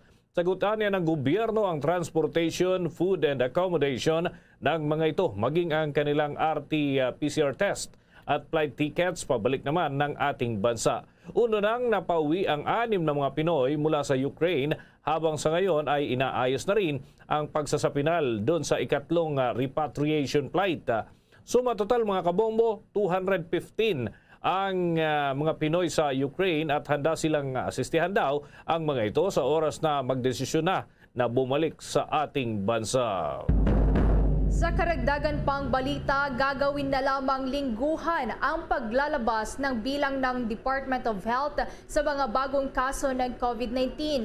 Kung matatandaan nga ay tuwing alas 4 ng hapon, karaniwang nag-aanunsyo ang kagawaran ng kanilang COVID data. Ayon yan kay Undersecretary Maria Rosario Vergere, kung saan nga nagkakaroon pa ng virtual press conference. Paliwanag ng DOH, ang pagbabago ay kasunod na rin ng pagbaba ng mga naitatalang kaso ng sakit sa mga nakalipas na araw. Ngayong araw nga ng linggo ay bumaba na ang mga naitatalang bagong kaso sa mahigit 900 na lamang. Pero sisimula ng bagong reporting setup sa pagpasok pa ng susunod na linggo o sa Marso 7 yan ng taong kasalukuyan. Kung maalala ay dati rin mayroong arawang report para sa AH1N1 noong taong 2009 at ng 2010, ngunit inalis na rin ang pagbibilang nang magsimula ng bumaba ang mga bagong kaso nito. Kalauna na itinuring na lamang itong katulad ng karaniwang trangkaso. Kung naman tayo ng update, si Pangulong Rodrigo Duterte ay umaapilaho sa magiging susunod na presidente ng ating bansa. Sana raw ay ituloy pa rin yung nasimulan sa matinding anti-drug war ng Duterte administration. May pag-uulat si Bombo Raymond Tinasa. Maraming salamat Bombo Dennis, Bombo Ever. Umaasa si Pangulong Rodrigo Duterte na magpapatuloy ang maigting na kampanya laban sa ilegal na droga kahit pa sa mga susunod na administrasyon. Sinabi ni Pangulong Rodrigo Duterte na sana ay maging kasing tindirin na kanyang ginawa laban sa ilegal na droga ang ipapairal ng susunod na presidente ng Pilipinas. Ayon kay Pangulong Duterte, kahit sana mas mababa sa kanyang standard na anti-drug war basta magpatuloy dahil tiyak daw na sisirain ng ilegal na droga ang bansa. Labis daw na mabahala si Pangulong Duterte sa resurgence o muling pamamayagpag ng mga sindikato ng ilegal na droga. Kasabay nito, muling iginiit ni Pangulong Duterte na wala siyang pakialam sa International Criminal Court o ICC at hindi nga raw siya na mabahala ni katiting sa kasong kinakarap nito doon. I hope that whoever would sit as president would continue if not the ferocity that I did and I accept it. Baski lang naman sana yung a little lower than my standard kasi talagang sisirain ang bayan natin ito. I'm so worried about the resurgence of drug problem. Never mind about the ICC. Wala akong pakialam dyan. That's not worry me a bit, you know. But itong sa drugs, I just hope that somebody, maybe kung hindi yung talagang presidente, would find the resolve to just continue with the drive against drug because I said it will destroy our country. It will really destroy our country. Para sa Bombo Network News, Bombo Raymond Tinaza nag-uulat para sa pambansang radyo ng Pilipinas, Basta Radyo, Bombo! Bombo International News. Maglulunsad na rin ang investigasyon si International Criminal Court o ICC Prosecutor Karim Khan hinggil sa sitwasyon na nangyayari ngayon sa Ukraine kasunod ng pag-atake ng Russia. Napagdesisyonan ng prosecutor na agad itong kikilos para simulan ang investigasyon sa nangyayari sa Ukraine. Mayroon anyang reasonable basis upang paniwalaang nagaganap nga ang war crimes at crimes against humanity sa Ukraine mula pa noong taong 2014. Nauna nang ibinulgar ni Khan na nakakatanggap ng maraming inquiries ang The Hague-based court. May kaugnayan na rin sa crime of aggression. Subalit wala itong jurisdiksyon sa naturang mga krimen dahil hindi signatories ang Russia at Ukraine sa may Rome Statute ng ICC. Subalit kinikilala naman ng Ukraine mula pa noong taong 2014 at 2015 ang kakayahan ng ICC na imbestigahan ang mga krimen na nangyayari matapos ngang mapatalsik si pro-Russian leader Viktor Yanukovych at matapos na rin ang Russian invasion sa Crimea. Sa kabila pa rin nito, patuloy anya ang pagsusubaybay sa developments na nangyayari sa ground sa Ukraine at muling nananawagan para naman sa striktong pagsunod sa mga applicable rules ng international humanitarian law. Samantala pa sa mga karagdagang balita mula sa ibayong dagat, ang ikalawang lungsod ng Ukraine nalusob na ng Russian forces. Maraming mga bansa naman ang nananawagan sa European Union na agad nang aprubahan ang membership ng Ukraine. May karagdagan pang detalye si Bombo Jovino Galang. Nagdulot ng malawakang damyos ang ginawang pag-atake ng Russian forces sa residential area ng Kharkiv, Ukraine. Sinabi ng regional head ng nasabing lugar na gumamit ang Russia ng Grad missiles, isang artillery system na nakalagay sa truck na kayang magpakawala ng maraming missiles sa nasabing lugar. Tinarget umano nila ang Regional State Administration Office kung saan kanilang ini-estimate ang kabuang damyos at kung ilan ang sibilyana na nasawi. Ito na ang pangalawang lugar sa Ukraine na may matinding pagsalakay ng Russian forces kasunod ng Kyiv. Ang ginawa umano ng Russia ay isang malinaw na paglabag sa Geneva Conventions kung saan ang nasabing bansa pa ang nagratipika na nagsasaad na ang pagtarget sa mga sibilyan ay ikinukonsiderang war crimes. Samantala, pinapabilis naman ng maraming bansa ang pag-aproba ng European Union sa aplikasyon ng Ukraine. Mismong si Ukrainian President Volodymyr Zelensky ang pumirma ng aplikasyon para sila ay maging miyembro ng EU. Kabilang sa mga pumirma ng dokumento rin ang Prime Minister at ang Head of Parliament ng bansa. Isinagawa ang hagbang ilang oras matapos na umapila si Zelensky sa EU na bilisan ang kanilang aplikasyon at ang pagtanggal ng mga Russian. Nag-uulat para sa pambansang radyo ng Pilipinas, Bombo Jovino Galang, Basta Radyo Bombo! Muling bubuksan ang mga pre-pandemic routes o mga ruta bago nagkaroon ng pandemya na dinadaanan ng mga pampublikong transportasyon kasabay na rin ng paglalagay sa pinakamaluwag na alert level status o alert level 1 sa National Capital Region at sa 38 pa na mga lugar sa ating bansa.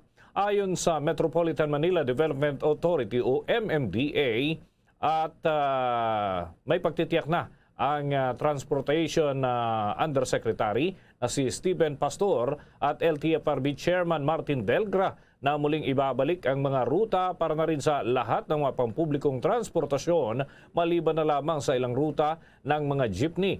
Pero siniguro naman na halos lahat ng mga pre-pandemic routes ay manunumbalik na. Ayon pa kay MMDA Traffic SAR Bong Nebriha na nasa 345,000 na mga sasakyan ang bumabaybay sa kahabaan ng EDSA kada araw. Mas mababa pa rin daw ito kontra doon sa naitalang 405,000 mahigit bago pa man nagkaroon ng pandemya.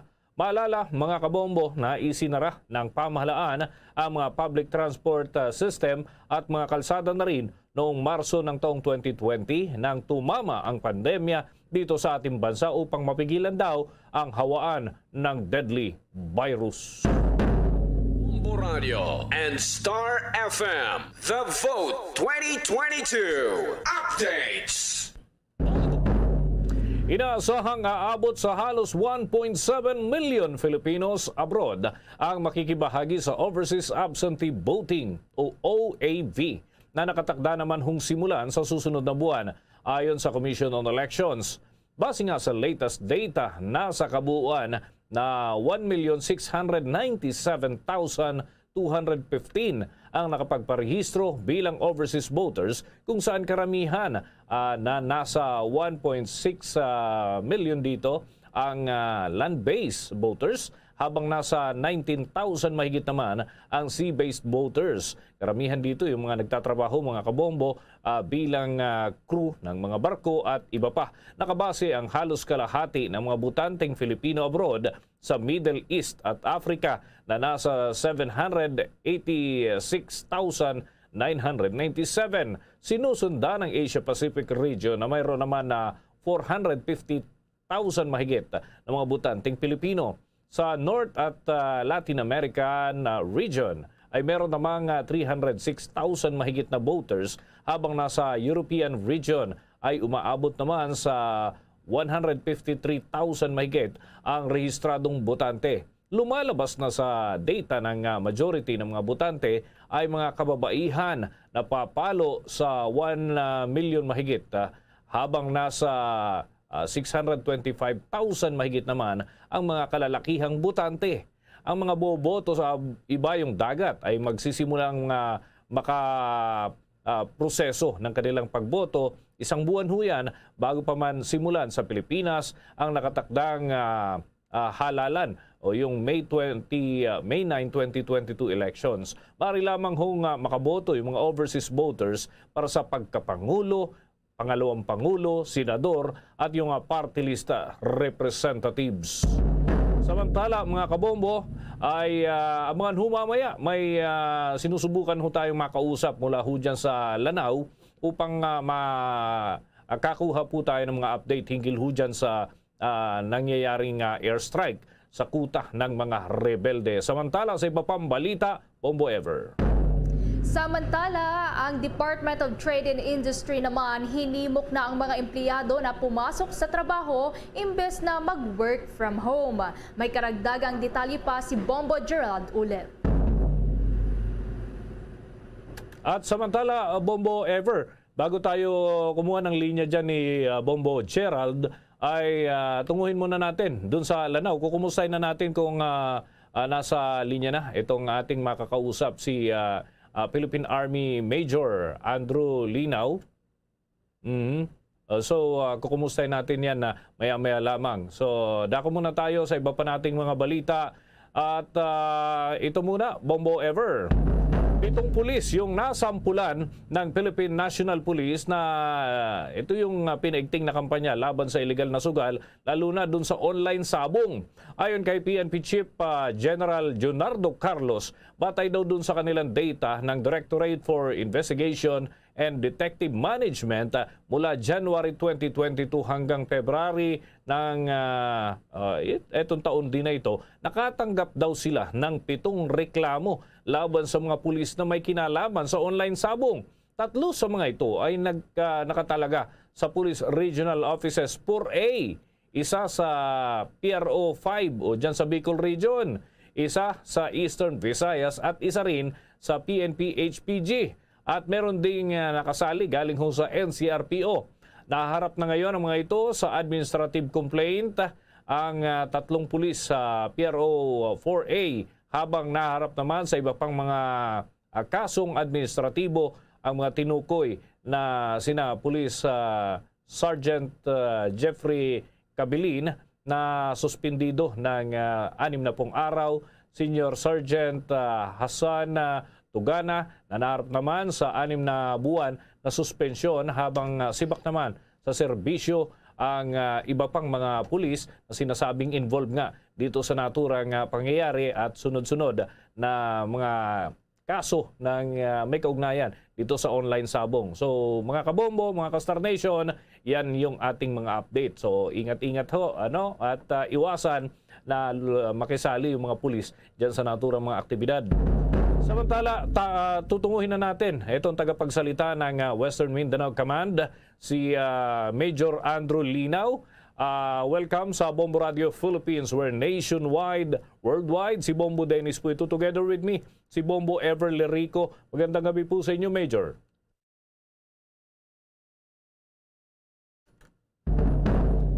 check natin muli yung linya ni Major Linaw kung maayos na yung ating communication line. Medyo mahirap po kasi yung location dun. Kanina mobile si Major. So check natin muli yung kanyang linya. Major Linaw, magandang gabi po sa inyo. Habang inaayos ho natin yung communication doon po sa kanila, nagpapatuloy ho na may mga aktibidad yung ating militar sa naturang lugar. So alamin na natin na Major Linaw, magandang gabi po sa inyo. At sa ating mga tagapagpakinig sa Bombo Radio Philippines, magandang gabi sa ating lahat. Okay, Major, si Bombo Dennis po ito. Kasama ko po dito si Bombo Everly Rico. Opo, unang-una, nais po namin maki-update. Kumusta na ho yung kasalukuyang nangyayari dyan ho sa Lanao? Bunsod ho nitong kinasasangkutan ho ng mga Maute group daw po ito. Tama ho ba? Any update on this, Major? Yes, Dennis, confirm yan.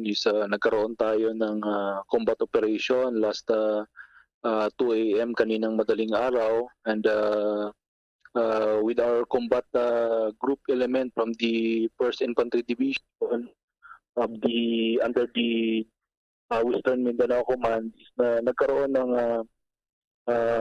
pursuit operation dyan sa area ng Barangay Ilalag, Municipality of Maging, Lanao del Sur.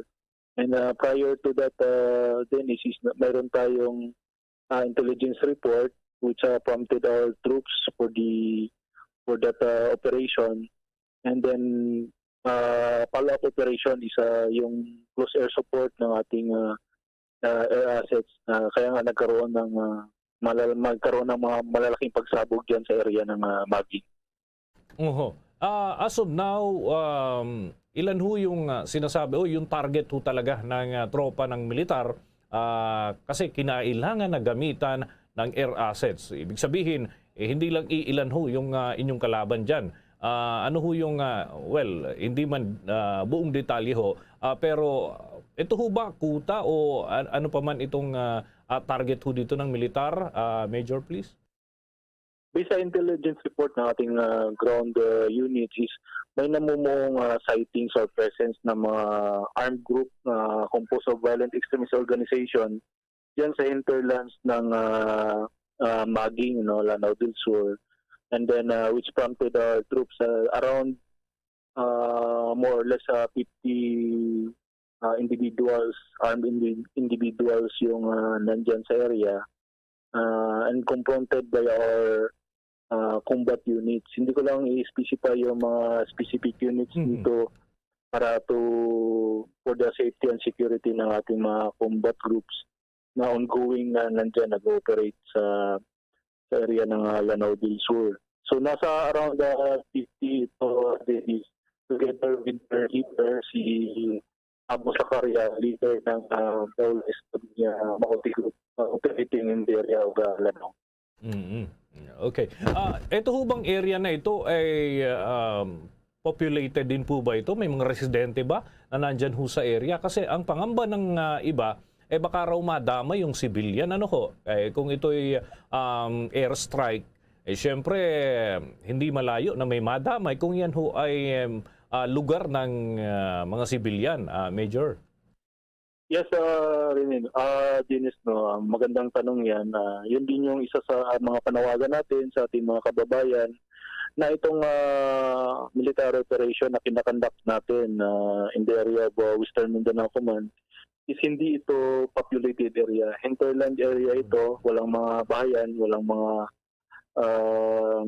naka-collocate na mga civilian communities. And rest assured na we deliberately target our strike and our close air support together with our firearms doon sa mga intended targets natin, which is yung ISIS-inclined armed group, yung Dawla Islamiyah Maute Group. And then so far, wala pa naman tayo, sir, na namomonitor na mga casualties or mga nadamay from the civilian side. Rest assured na we are deliberately taking care of doon sa pag-perform natin focused military operations. Panawagan lang natin sa ating mga kababayan is huwag silang matakot, huwag silang mangamba. Kung naririnig nila yung mga putok, stay put lang doon sa mga bahay nila for their safety and security po. Hindi sila ma-crossfire o madamay doon sa firefight between the terrorist group and our government forces. Please assured na nandyan lang yung armed forces para i-secure yung ating mga community. Yan yung mission talaga namin while conducting combat operation dyan sa Lanao del Sur. I see. Okay, with your indulgence po, Major, magtatanong din ang aking katandem dito si Bombo Everly. Bombo Ever? Yes, magandang gabi po sa inyo, Major po. And clarification na lang din po siguro kung meron bang mga naitala pong casualties doon po sa panig po nitong target po na teroristang grupo po, Major.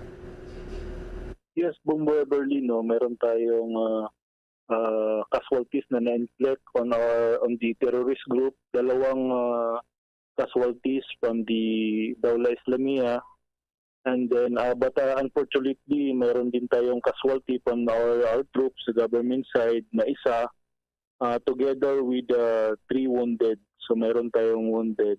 And the names of these casualties and wounded is being withheld muna Everly tayong to the notification of the next of kin for respect naman din natin sa family right now. And we are calling, nananawagan tayo we are extending our condolences and doon sa family, doon sa nangyari. Rest assured, yung armed forces will take extra measures to help this family morally, financially, para naman makatulong naman sa mga pamilya nila. Yes, okay, Major. And as of the moment po ba, Major, ongoing pa rin ang pursuit operation ng inyo pong sandatahan? And sa ngayon po ba, mayroon din po ba kayong naka-alert na po? Or maiugnay ko na rin din po, kung may itong mga grupo po na ito na inyo pong target, may connection po ba sila doon po sa mga terorista po dati doon sa may Marawi Sage po, Major? Yes, Everly, maiko-connect natin ito dahil ito din yung grupo na ito na perpetrator doon sa, maalala natin dati yung Maoti group. Ito yun siya, yung mga remnants ng mga grupo na yan. But hindi na rin ito sila ganun karami talaga. On the survival mode din sila ngayon. That is why gumagawa tayo na action para ma-preempt yung pag-build up nila ng strength, logistics, yung sa mga financial support, especially right now na upcoming yung election natin, maka-generate sila ng funds for intimidation with the presence of the proliferation of firearms na sino-showcase nila sa mga communities. Kaya nagkasa tayo ng mga operations, military operations na ganito para maiwasan natin yun. And one of the course of action na ginagawa namin ngayon is meron tayong kinakandak na mga checkpoints doon sa mga choke points na pwede nilang takasan o pwede sila makapag-blend sa communities. And nananawagan na rin tayo sa ating mga local government units kung may mamonitor man sila na may mga duguan, may mga wounded na mga individuals, may mga naghihingi ng pagkain and other support din sa mga communities nila na hindi taga dyan, hindi nila kinala. Bibigay alam na doon sa ating mga local authorities, sa ating PNP, sa ating AFP, para makapag-respond yung ating right agency doon sa pagtugon sa threat na yun sa ating mga communities, Everly. Sige. Ay kami makikibalita na lang kung may mga development pa dyan sa inyong area of responsibility, Major Linaw. Maraming salamat po sa oras na inilaan po ninyo sa Bombo Radio Philippines. Magandang gabi po sa inyo. Yes, sir. Ma'am, magandang gabi sa ating lahat. God bless. Mabuhay po kayo. Mga kabombo, mga ka-Star Nation, natin nakausap yung tagapagsalita ng Western Mindanao Command, si Philippine Army Major Andrew Linaw. Tuloy-tuloy na tayo sa ating mga balita, Bombo Ever. Samantala pa, dakuha na natin ang karagdagan pang detalye mula doon naman sa Department of Trade and Industry dahil patuloy ngayon ang panghihimok nila sa mga empleyado na pumasok na sa trabaho imbis na mag-work from home. May karagdagan pang detalye si Bombo Gerald Uleb. Matapos ngang ilagay ang National Capital Region sa Alert Level 1 status, sinimok ngayon ng Department of Trade and Industry itong mga empleyado na pumasok na sa kanilang mga trabaho imbes na mag-work from home. Ayon nga kay Department of Trade and Industry Secretary Ramon Lopez, malaking tulong ang pagpasok ng mga empleyado sa kanilang mga opisina ngayong maluwag na ang alert status sa Metro Manila para sa ekonomiya ng bansa. Paliwanag niya ang mga workplaces ay malaking tulong para ma-stimulate ang spendings at ang economic activity. Suportado naman daw ng DTI ang pagbubukas ng mga negosyo. Maliban dito, marami umanong mga small and medium-sized enterprises o ang mga SMEs ang makikinabang, lalo na ang mga negosyong malapit lamang sa mga opisina ng mga empleyadong papasok na. We will encourage more on-site presence. Dati ho kasi, ang ina-encourage natin, work from home. Ngayon, physical presence na. Ang ibig sabihin nito, mas maraming papasok sa opisina, resumption of many events, that will stimulate also yung spending. Kasi pag lumalabas yung mga tao, mas marami pang pwedeng gastusan papunta at pauwi. So, nabubuhay yung mga businesses around the area.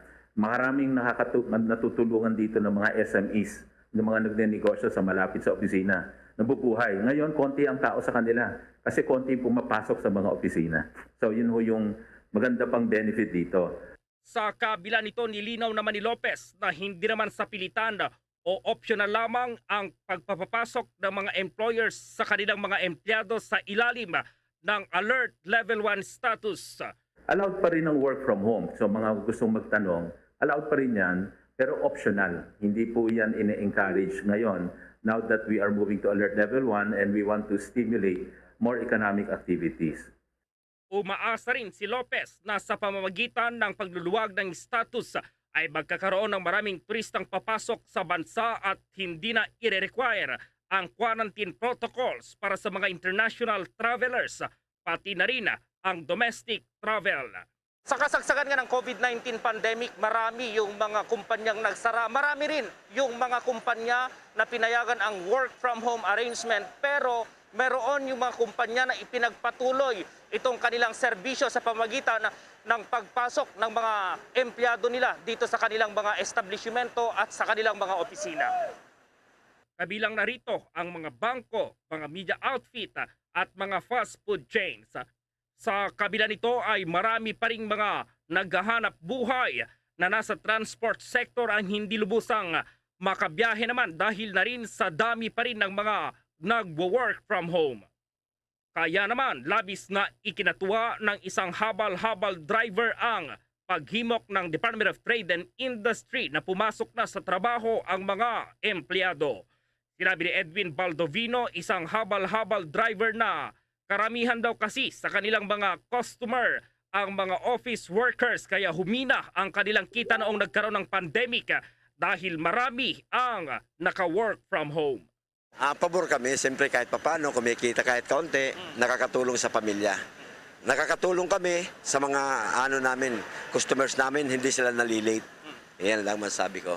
Yung mga naka-work from home, pwede na silang bumalik sa dati nilang trabaho. Pero may tawag nito, may kalamangan naman naka-work from home dahil nakakatipid sila sa kanilang pamasahe. Yun lang ang ko doon. Sa mga susunod na araw ay umaasa rin si Baldovino na mararamdaman na nila ang pagdami pa ng mga papasok sa trabaho para madagdagan din ang kanilang kita para na rin sa kanilang pamilya. Masasabi ko lang, payagan sila pumasok sa kanya-kanyang trabaho upang naman na lahat tayong mga nagtatrabaho, makapagtrabaho na lahat dito sa Alert Level 1 na ito. Para sa Bombo Network News, Bombo Gerald B. Ulet para sa Pambansang Radyo ng Pilipinas, Basta Radio, Bombo! Ang panukalang batas naman na mag-aamyenda sa FDA at pharmacy law, kinukonsidera na ngayon kasunod na rin ng direktiba ng DILG na ipagbawal na ang pagbebenta ng mga gamot sa mga sari-sari stores. May report si Bombo Dave Vincent Pasi. Yes, Bombo Day. Health Secretary at kasalukuyang House Senior Deputy Minority Leader Janet Garin na maghain ng panukalang batas na mag-aamyenda sa ilang probisyon na nakasaad sa ilalim ng FDA law at pharmacy law. Sinabi ito ni Garin sa panayam ng Bombo Radio kasunod ng direktiba ng Department of Interior and Local Government kamakailan sa mga local government units na maglabas ng ordinansa na nagbabawal sa mga sari-sari stores na magbenta ng mga gamot.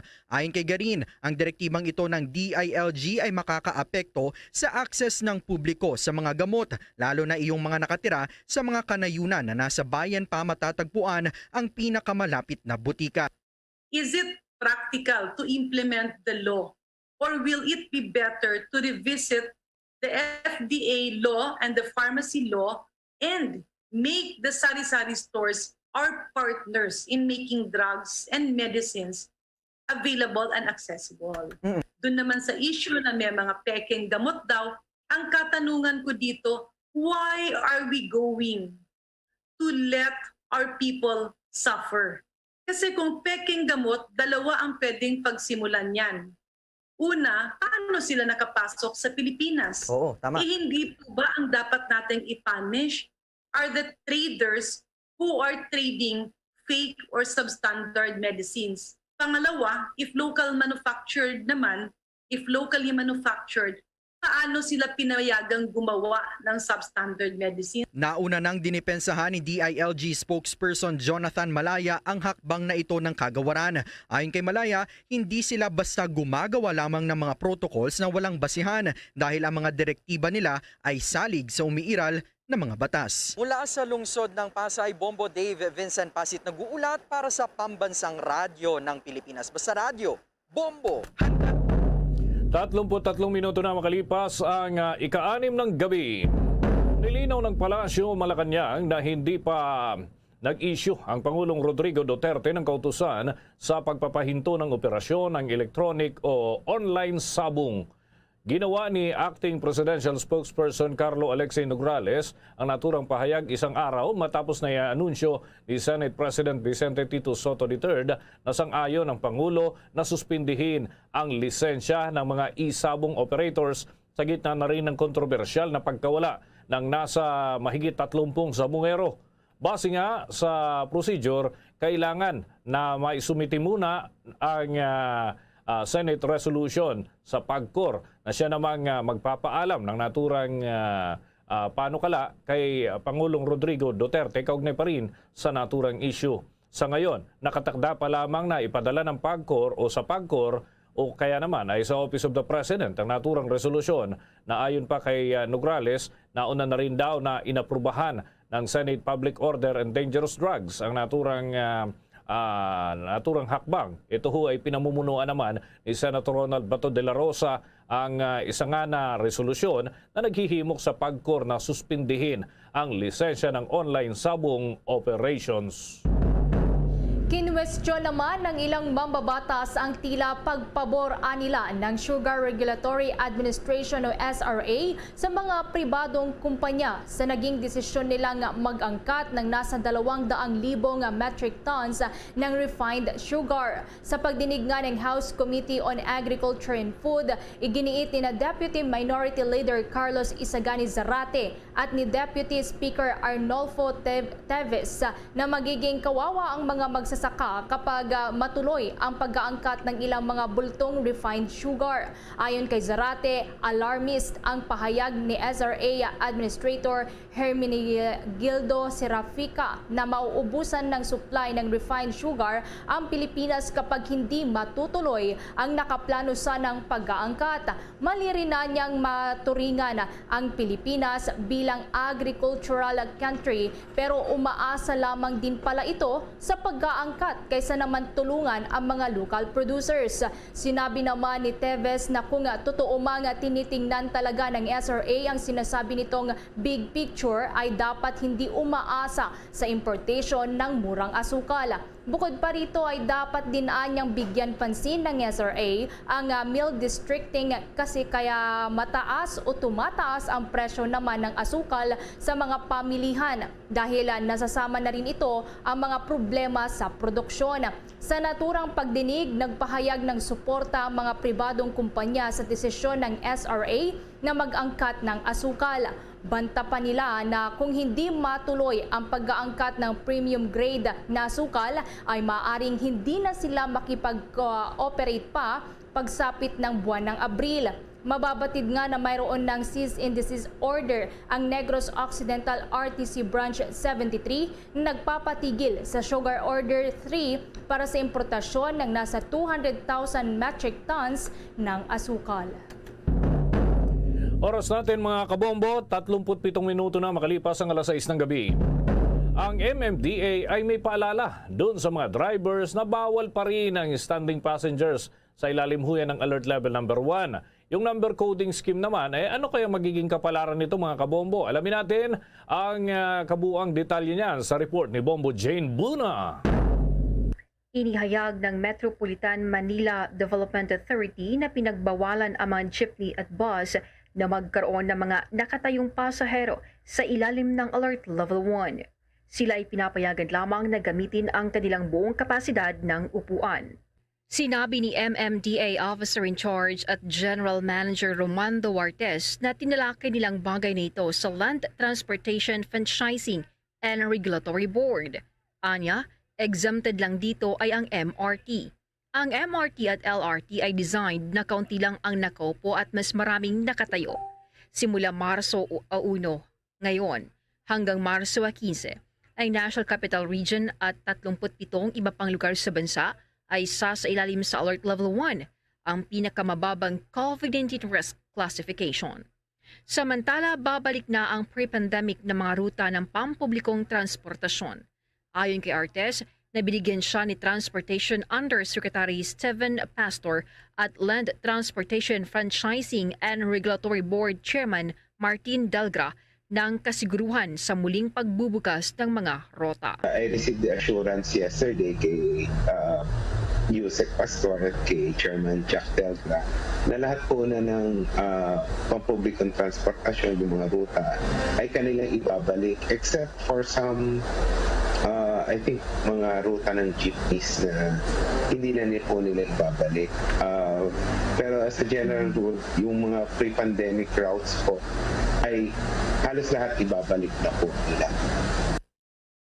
Nilinaw din ni Artes na pinag-aralan din ng kailang kagawaran ang pagpapatupad ng number coding scheme tuwing rush hours. Opo, pinag-aaralan pa rin po natin yung pag-expand ng current number coding scheme. Sa ngayon po, it's between 5 to 8 p.m.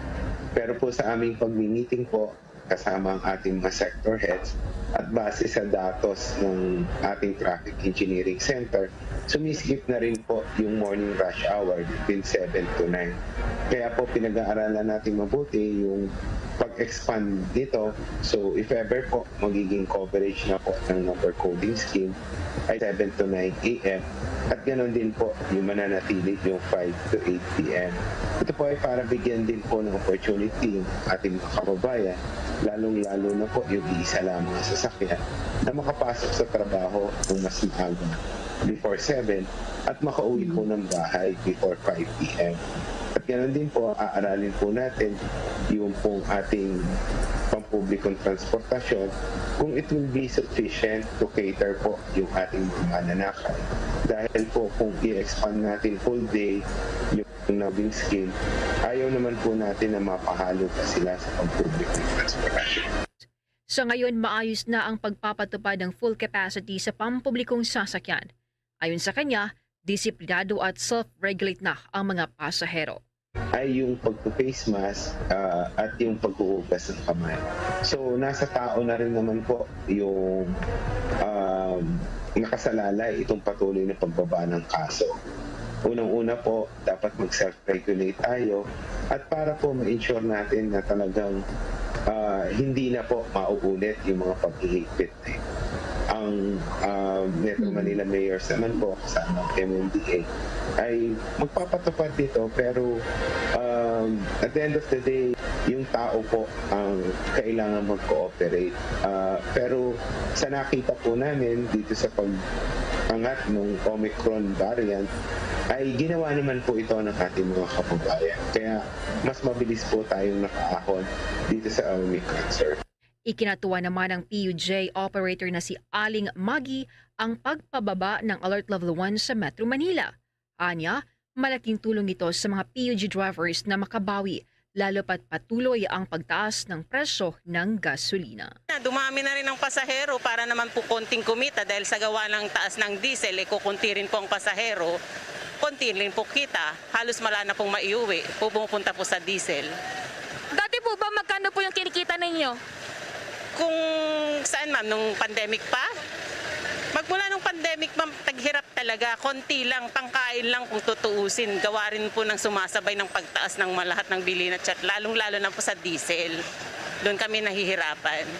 Apo, boundary lang po kami dito. Ang boundary po namin dito ng arawan ay 500 po. Kasi yung kita po ninyo dito? Masaya na kami ma'am pag may naiuwi po kaming 500 sa isang araw. Nalalas na po din yung boundary? Apo.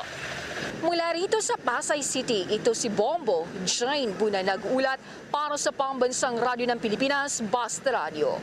Bombo! Dagdagan pang mga balita, umaabot sa kalahati ng mga pasyenteng na-confine sa ospital dahil sa COVID-19 ang nakaranas ng long haul effect. Ayon kay National Task Force Against COVID-19 Medical Advisor Dr. Ted Herbosa, ang mga tinamaan ng naturang sakit ay patuloy na nakakaramdam ng inflammation sa utak, puso at baga kahit na nakarecover na si COVID-19. Pero agad naman nanilinaw ni Herbosa na hindi na makakapanghawa pa ang mga nakarecover ng COVID-19 kahit na nagpapakita ito ng sintomas ng sakit. Ilan kasi sa mga sintomas ng long COVID ay ang brain fog, kung saan ang isang individual ay hindi makakapag-isip ng maayos katulad na lamang ng dati, at fatigue, partikular na sa mga atleta. Kung nakakaranas ng naturang mga sintomas, sinabi ni Dr. Herbosa na dapat na patuloy na kumonsulta sa mga doktor. Oras natin sa buong kapuluan, 43 minuto na makalipas ang ika-6 ng gabi.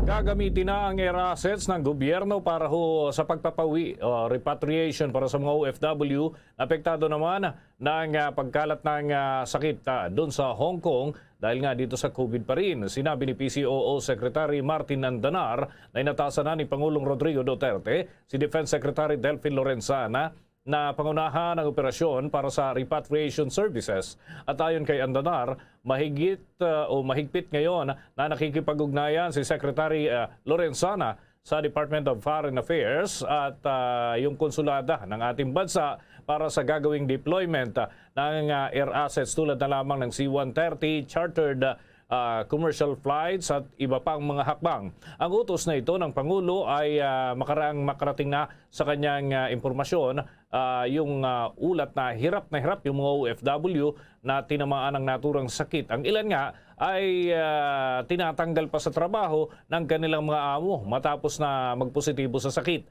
Ayon naman kay Andanar, nalulungkot ang Pangulo sa sinapit ng ating mga kababayan sa Hong Kong. Tiniyak naman ni Andanar na tutugunan ng pamahalaan ang sitwasyon sa pamamagitan ng consulate doon sa Hong Kong na siya namang magbibigay ng proteksyon at tulong para sa mga apektadong OFW.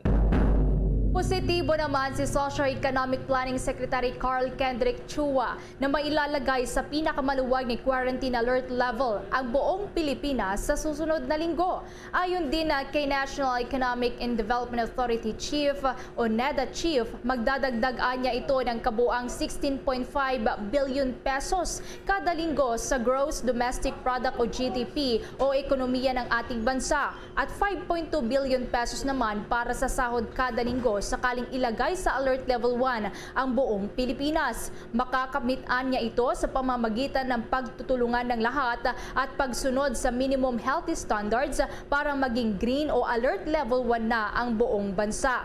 Inilagay nga ang Metro Manila na siyang sentro ng ekonomiya sa Pilipinas kasama ang 38 iba pang mga lugar sa bansa sa ilalim ng Alert Level 1 hanggang March 15 ng taong kasalukuyan. Habang ang natitira namang mga lugar pa sa bansa ay nananatili sa Alert Level 2. Ayon kay Chua, ang paglalagay sa 39 na lugar sa Alert Level 1 sa bansa ay magbebenepisyo rin ng nasa 62% ng ekonomiya at 20.3 milyong mga manggagawa. Mababawasan din ang mga manggagawang walang trabaho ng hanggang 297,000 sa susunod na quarter. Ang sektor ng turismo na matinding tinamaan nga na inilagay sa pinakamahigpit na quarantine simula noong magkaroon ng pandemya noong March 2020 ay malaking mabibenepisyuhan dito sa paglalagay ng Alert Level 1. Inaasahan din na lalago ang sektor ng transportasyon, mga hotel, malls at restaurants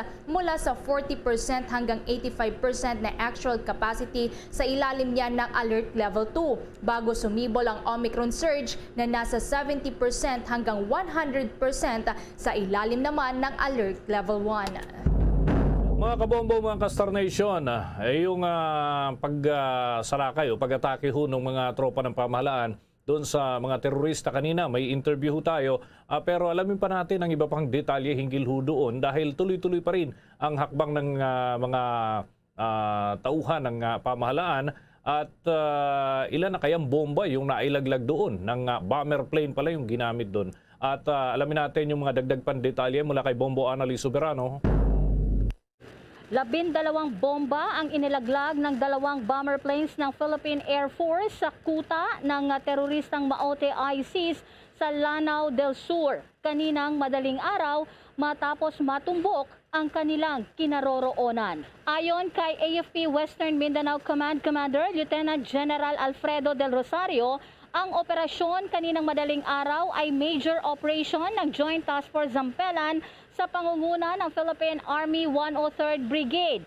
Nasa 50 miyembro ng Dawla Islamiyah Maote Group ang nakasagupan ng mga sundalo sa Barangay Ilalag, Maging, Lanao del Sur. Ayon kay AFP spokesperson Colonel Ramon Zagala, layunin ng close air support na maprotektahan ang mga sundalo sa anti-personnel mines ng mga kalaban. Kasabay nito, pinawi ni Sagala ang pagkabahala ng mga residente sa nangyaring operasyon sa lugar. Nais-anya nilang matiyak na hindi mapumugaran ng mga terorista ang nasabing lalawigan. Ayon naman kay Westmincom spokesperson Major Andrew Linaw, kaninang alas 2 ng madaling araw, naglaglag ng bomba sa kampo ng mga terorista. Sinabi ni Linaw, nagkaroon muna anya ng inisyal na sagupaan sa pagitan ng mga tropa bago binomba ang kuta ng terorista. Tiniyak naman ni Linaw na hindi nagkaroon ng panganib sa mga sibilyan sa isinagawang airstrike dahil malayo ang pinagkukutaan ng mga terorista sa komunidad. Kasalukuyang nagsasagawa ngayon ng pursuit operation ang mga tropa sa mga teroristang nagsitakas. Batay sa inisyal na report ng Philippine Army 1st Infantry Division, 2 Maote ISIS-inspired members ang nasawi sa labanan at 2 armas ang na-recover. Sa panig naman ng militar, 1 sundalo ang nasawi at 1 ang sugatan. Bombo Annalise Montaño Soberano nag-uulat para sa Pambansang Radyo ng Pilipinas. Basta Radio, Bombo! Sa mga balita naman mula sa lalawigan, isang Ilongga scientist na nakatuklas ng gamot sa diabetes gamit ang prutas na aratelis na pabilang sa listahan ng Young Shapers of the Future ng Britannica. At isang lola naman nito na namatay dahil sa diabetes ay nagsilbing inspirasyon sa kanyang pananaliksik. May eksklusibong panayam dyan ng Bombo Radio Iloilo. Napabilang sa listahan ng Young Shapers of the Future 2022 ng Britannica ang isang Ilongga scientist na nakatuklas ng gamot laban sa diabetes gamit ang prutas na aratilis. Sa panayam ng Bombo Radio Iloilo kay Maria Isabel Aison, 18 taong gulang at kumukuha ng kursong BS Chemistry sa University of the Philippines, Visayas, sinabi nito na labis ang kanyang kagalakan na kinilala ang kanyang pananaliksik upang makahanap ng iba pang lunas laban sa diabetes. Ayon kay Laison, sinimulan niya ang pananaliksik sa aratilis noong nag-aaral siya sa Iloilo National High School Special Science Class Program. Pinagpatuloy niya ito sa Food and Nutrition Research Institute Laboratory sa Manila at nadiskubre ang antioxidant compounds na maaring gamot sa nasabing sakit. Noong May 2019, ikinatawan niya ang bansa sa Intel International Science and Engineering Fair sa Phoenix, Arizona, kung saan ipinresenta nito ang nasabing pag-aaral. Sa nasabi ring taon, nanalo siya ng Best Individual Research in Life Science sa National Science and Technology Fair ng Department of Education. Napag-alaman na inspirasyon ni Laison sa kanyang pananaliksik ay ang lolo nitong namatay dahil sa diabetes, kung kaya't hindi na niya ito nasilayan. Something that you can look forward to, more extensive research that I will be doing, looking into more specific diseases maybe in the future and how Aratiles can help combat that, or maybe I might be able to look at other plants in the meantime and how that would combat probably inflammatory diseases or even going back to diabetes. Si Maria Isabel Laison. Balita mula dito sa Bombo Radio Iloilo, ito si Bombo Ayan Gahete. Para sa Pambansang Radyo ng Pilipinas, consistent overall number 1 sa Iloilo Basta Radio, Bombo! Nasa 3 individual naman ang arestado, kabilang ang isang opisyal sa barangay matapos umanong ginamit ang spa parlor para sa mga aktibidad ng prostitusyon. May balita pa ang Star FM Cebu.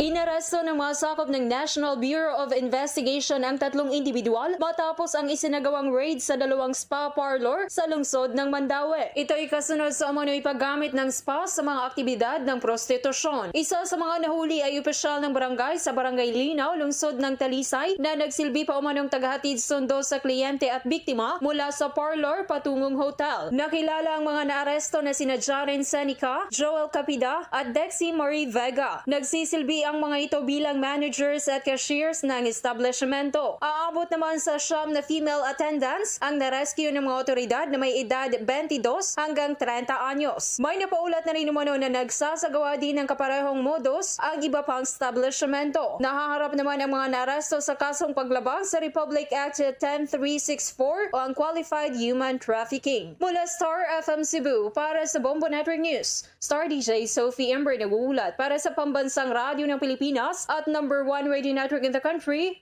Basta Radio, Bombo! Nasa 20 sako naman ang ammonium nitrate na pangunahing sangkap sa paggawa ng pampasabog ang nakumpiskahon ng mga otoridad doon sa Zamboanga City. May pag-uulat dyan ang Star FM Zamboanga. Nakumpiska ng otoridad ang 20 sako ng ammonium nitrate na ginagamit sa paggawa ng pagsabog kahapon pasado alas 8 ng gabi sa Limaong, Zamboanga City. Ayon kay Police Lieutenant Lea May Alameda, spokesperson ng Zamboanga City Police Station Office 9, nakatanggap na impormasyon ng Police Station 4 Kulyanan at nagsagawa ng law enforcement operation. So itong 20 sacks of ammonium nitrate, na-discover ito ma'am doon sa shoreline ng Limaong, sa AOR ng Bitali po. Bale, nagpahinga lang daw ito siya, and then naspatan ng mga tanods natin doon, nagpapatrolya. Kaya tumawag sila sa Police Station 1 and sa joint, pati yung sa Licomo, yung Philippine Army. Nagkandag sila ng operation. Ang mga nasabing items ay lula ng isang motorized na bangka kasabay ng driver na kinilalang si Alphon Ajal Muhammad, na kung saan namataan umano'y nagpapahinga at pabiyahe ito papuntang Talusan. Kasalukuyan nasa kustodiya ngayon ng Police Station 4 ang nasabing suspect at ang mga items para sa wastong disposisyon. At yan ang ulat mula rito sa Zamboanga City. Ito si Star DJ Sky, nag-ulat para sa Pambansang Radyo ng Pilipinas at number 1 radio network in the country, Basta Radio, Bombo! 5 milyong piso naman na halaga ng mga ecstasy tablet ang nasabat ng Bureau of Customs. Tinutukan niya ng Star FM Manila. Nasabat ng Bureau of Customs Port of Clark ang 5.4 milyong pisong halaga ng ecstasy tablets mula sa Brussels, Belgium. Nakadeklara ang naturang kargamento bilang base booster speaker. Pero nang sumailalim sa x-ray scanning, napansin ng mga otoridad na ang imahe nito ay katulad sa kargamento noong Enero 22 kung saan nakatagpo sila ng ecstasy tablets sa takip ng karton. Isinagawa ang physical na pagsusuri na humantong sa pagkumpiska ng isang speaker at 4 packs ng self-sealing plastic sachet na itinago sa pagitan ng 4 na gilid ng naturang karton. Nasa humigit kumulang 3,215 na mga peraso ng hinihinalang party drugs na ecstasy sa 3 magkakaibang anyo at hugis ang nakita. Ang kargamento ay sinailalim din sa Philippine Drug Enforcement Agency Canine Sniffing kung saan mayroong naiulat na positibong indikasyon na may laman itong illegal na droga. Nagsagawa rin ng Customs Anti-Illegal Drug Task Force Clark ng isang field testing gamit ang Regaku Raman Chemical Analyzer na nagbigay ng positibong resulta na ang nasabat na mga tableta ay MDMA o mas kilala sa tawag na ecstasy. Kinumpirma naman ng PIDEA na sa kanilang chemical laboratory analysis, ang samples na na-turn over sa kanila ng mga tableta ay ang sinasabing illegal na droga. Isang warrant of seizure and detention ang inisyu laban sa subject ng shipment para sa paglabag sa Customs Modernization and Tariff Act, kaugnay ng Republic Act 9165 o Comprehensive Dangerous Drugs Act of 2002. Para sa Bombo Network News, mula dito sa 102.7 Star FM Manila, Star DJ John Marino. Para sa pambansang radyo ng Pilipinas, Basta Radyo, Bombo! Bombo Sports News. Tinanggalan ng honorary Taekwondo black belt itong si Russian President Vladimir Putin dahil sa pakikipaggera nito sa Ukraine. Ayon sa World Taekwondo na hindi naaayon ang ginawa ni Putin sa motto ng kanilang ng Taekwondo na peace is more precious than triumph. Nilabagaan niya ng Russia ang sports values of respect at yung tolerance. Dahil anya dito ay nagdesisyon sila na tanggalan ang honorary 9th Dan black belt para kay Putin na kanilang iginawad noon pang Nobyembre ng taong 2013. Sasama na rin sila sa International Olympic Committee sa pagbabawal sa bandila at pagtugtog ng national anthem ng Russia sa kanilang mga events. Magugunitang sinuspinde ng International Judo Federation itong si Putin bilang honorary president at ambassador. Sa dagdag pang balitang palakasan, Filipino surfer na si Roger Kasugay, ito ho yung hero surfer, ay kauna-unahan naman ho itong Pinoy na nakatanggap ng imbitasyon doon sa International Surf Competition sa Mexico. May balita ang Star FM Baguio.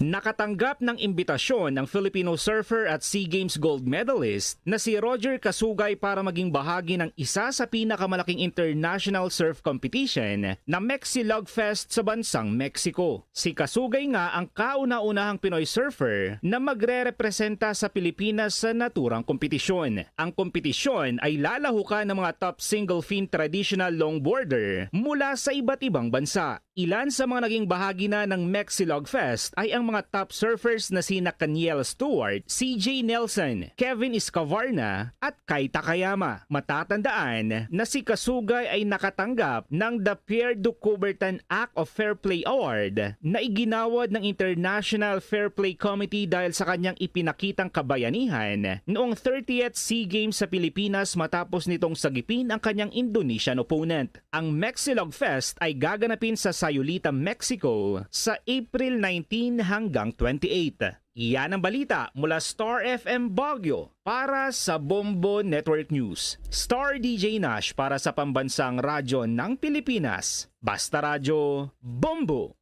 Bombo Entertainment News. Bombo Entertainment News. Ang anak ni Melanie Marquez na si Michelle D at iba pang kilalang repeater at crossover aspiring beauty queens kanya-kanyang paghahanda na matapos makapasok sa top 50 ng Miss Universe Philippines 2022. May chika si Bombo Ness kaya Biab Mercado. Ngayon pa lamang ay maingay na sa online world lalo sa mundo ng beauty pageant fanatics ang pagkakapasok sa top 50 ng Miss Universe Philippines 2022. Pamilyar na kasi ang ilang kandidatang pumasok sa Miss Universe Philippines 2022 o ang tinatawag na repeater at crossover candidates dahil sumabak na sila sa national at international pageants. Isa na rito si Michelle D na naging kandidata ng Pilipinas sa Miss World 2019 pageant at umabot sa top 12. Ayon sa aktres at anak ni 1979 Miss International Melanie Marquez, sadyang nagsimula na talaga ang tunay na paghahanda. Official candidate rin si Celeste Cortesi na naging pambato natin sa Miss Earth 2018 at umabot hanggang sa top 8. Isa pang crossover ay si Katrina Legado na kandidata ng Pilipinas sa Reina Hispano-Americana 2019 kung saan hinirang siyang 5th runner-up at ngayon naman aniya ay tila abot kamay na niya ang pangarap. Sa darating na April 30 ay ipapasa na ni reigning Miss Universe Philippines Beatrice Luigi Gomez ang corona para sa sunod na maging kinatawan ng bansa sa Miss Universe. Yan ang latest chika, ito si Bombo Nes Kayabyab Mercado nag-uulat para sa pambansang radyo ng Pilipinas, Basta Radio, Bombo! Bombo Foreign Exchange Update. Sa mga nag-aabang ho ng palitan ng piso kontra sa foreign currencies na itala mga kabombo ang 51 pesos 38 centavos katumbas ng isang US dollar, Singaporean dollar 37 pesos 93 centavos, Hong Kong dollar 6 pesos and 57 centavos. Ang euro ay 57 pesos 66 centavos at ang Saudi Arabian Rial 13 pesos 69 centavos. Batay ho yan sa data ng Bangko Sentral ng Pilipinas. The Bombo Foreign Exchange Rate Update is brought to you by Queen City Development Bank. Bago tayo magtapos, narito po ang Orasyo Imperata. Merciful and compassionate Father, we come to you in our need to seek your protection against the COVID-19 virus that has disturbed and even claimed lives. We ask you now to look upon us with love and by your healing hand, dispel the fear and sickness and death, restore our hope and strengthen our faith. We pray that you guide the people tasked to find cures for this disease and to stem its transmission. We thank you for the vaccines developed made possible by your guiding hands. Bless our efforts to use these vaccines to end the pandemic in our country. We pray for our health workers that they may minister to the sick with competence and compassion. Grant them health in mind and body, strength in their commitment, protection from the disease. We pray for those afflicted. May they be restored to health.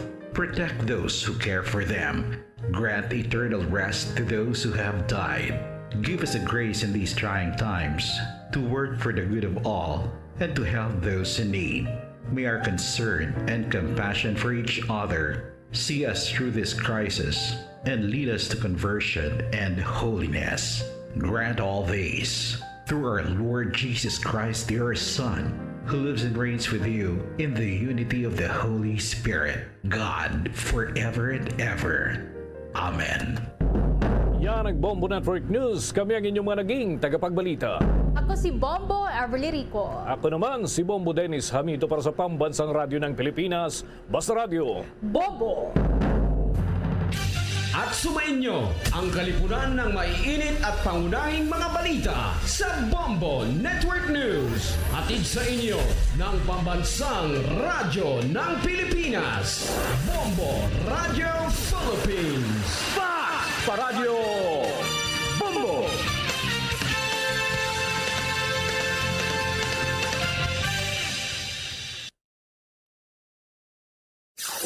Limang dekada nang nagtataguyod ng katotohanan. 5 dekada nang nagtatanggol sa mga mamamayan. Patuloy na nagsasaliksik at mabilis maghatid ng mga balitang siksik at malaman. Patuloy na nangunguna sa mga issue, drama, promo at serbisyo publiko. Ito ang Bombo Radyo Bacolod, ang pambansang radyo ng Pilipinas. Basta Radio, Bombo! Bombo Radyo Bacolod. Number 1! Basta Radio, Bombo! Oras sa Bombo Radio Bacolod, Philippine Standard Time, 5 minutos sa rekaligan sa takna alas 7 sa gabi. Maayong gabi sa Radsang Bacolod, Negros Occidental, Western Visayas. Bilog nga kalibutan, nagapalag na paratuntunan, Zona Libre.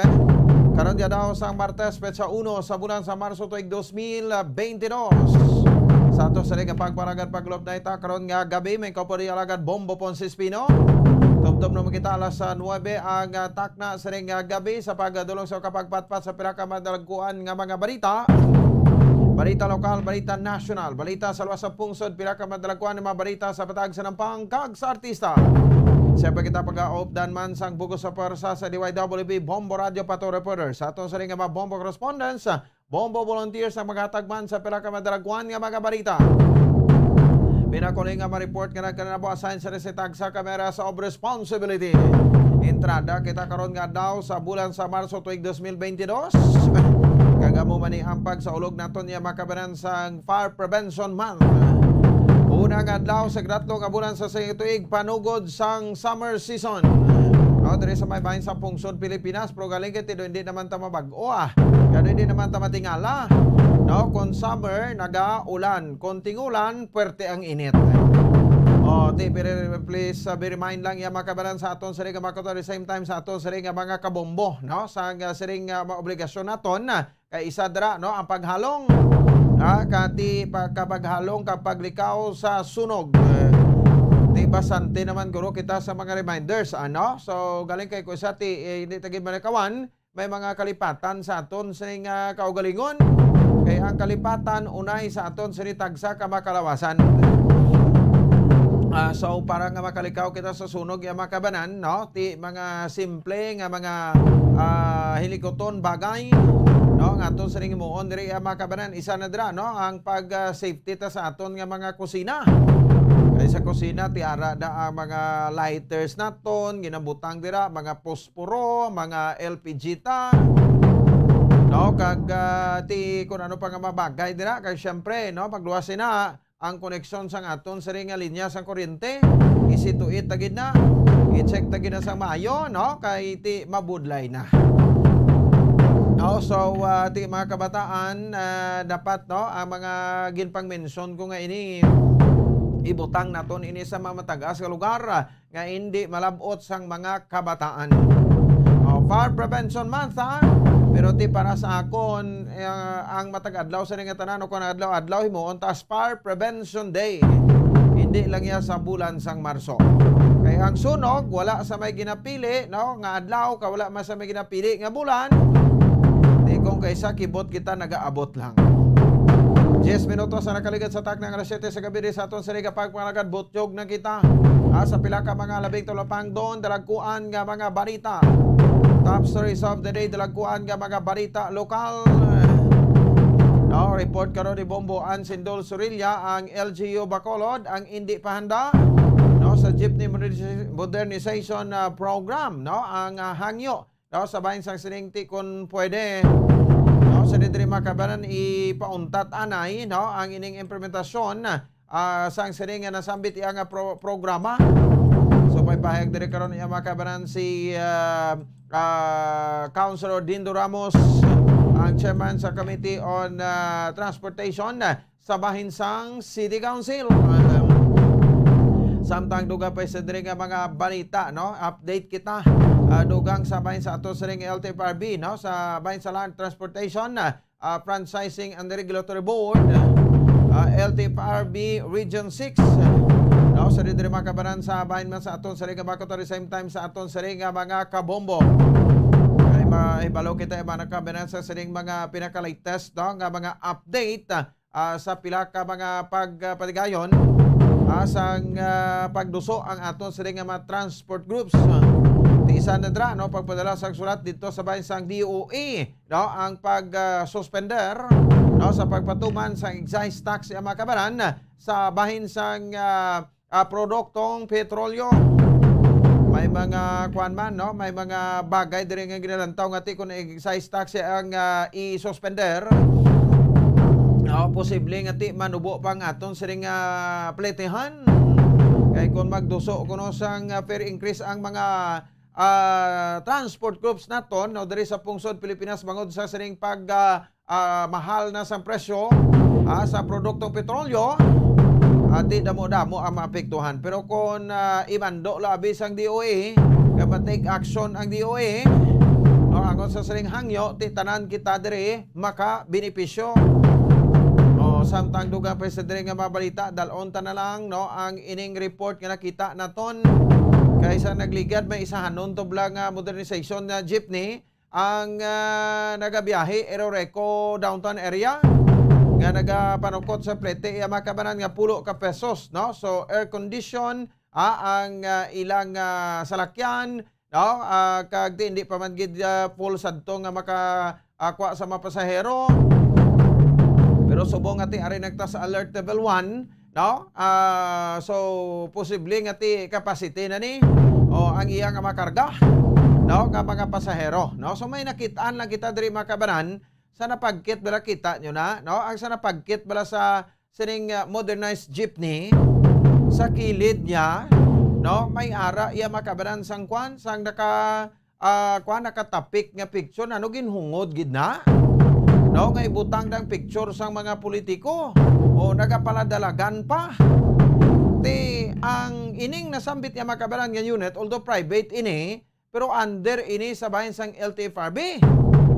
O katamis pa sang mga yuhom nila bumbukim, no? So hindi ka mo magpadala-dala sa mga matamis nga yuhom, kay sa likod may maitom, may plano nga maitom. Murang hambag na sa ulo gida ni brother brother Errol Libuon. Diaryo natulupang dan talang na, no? So i-mention tagid man, no? Al Victor Espino alias Tangkuloy, no? Kag at the same time ti ining mayoral candidate, no? Nga si former 32nd Congressman Albi Benitez. Ang aton ko anong sakto ipatuman talang. Di palabot naton ni sa LTFRB sa initial nga istorya naton kay nasa ka LTFRB Regional Director Richard Osmeña. Hindi gina ko no pwede. Para man sa kilala ko, no? Hindi gina pwede. Ti na nga kabal ni sa aton sa nga kagulingon nga butangan ta pa na iya. Kag ti tagaan ta benepisyo sa pagpangduwa-duwa ining mga concern kay basi way man sila kabalo, no? Kagin butang ila sa ding litrato dira pro nga ang sila lang nga duwa. Ano ini special? Dugay tanan ni talupangdan nga makaba pero subong ta nakatsempo sa kay LTFRB Regional Director Richard Osmeña sa sining nasambit iya makabanan nga interview ta, no? Diri sa bahin sang aton sining mga kauturan. Samtang duga pa sa diri nga mabalita kami impormasyon ang Cora Parroco Parish Priest, no? So makabanan sang Our Lady of Candles sa Paris, no? Nga si Monsignor Felix Pasquin mangin kaupod naton karon sa patiganon nga Ash Wednesday buwas na ning adlaw, no? February 2 of 2022, no? Miyerkules di Badles. So kay ini pagsugod ni makabanan, no? Sang sining 40 days before, no? Sa di makabanan nga length, 40 days before magsugod ang ining Semana Santa, no? So di ko nisipon to buwas 40 días, no? Mga petsa kwa naman guro bumukim, no? Aton nga Semana Santa masugod ano naman Semana Santa ta sa 3, no? April 3 bumbukim.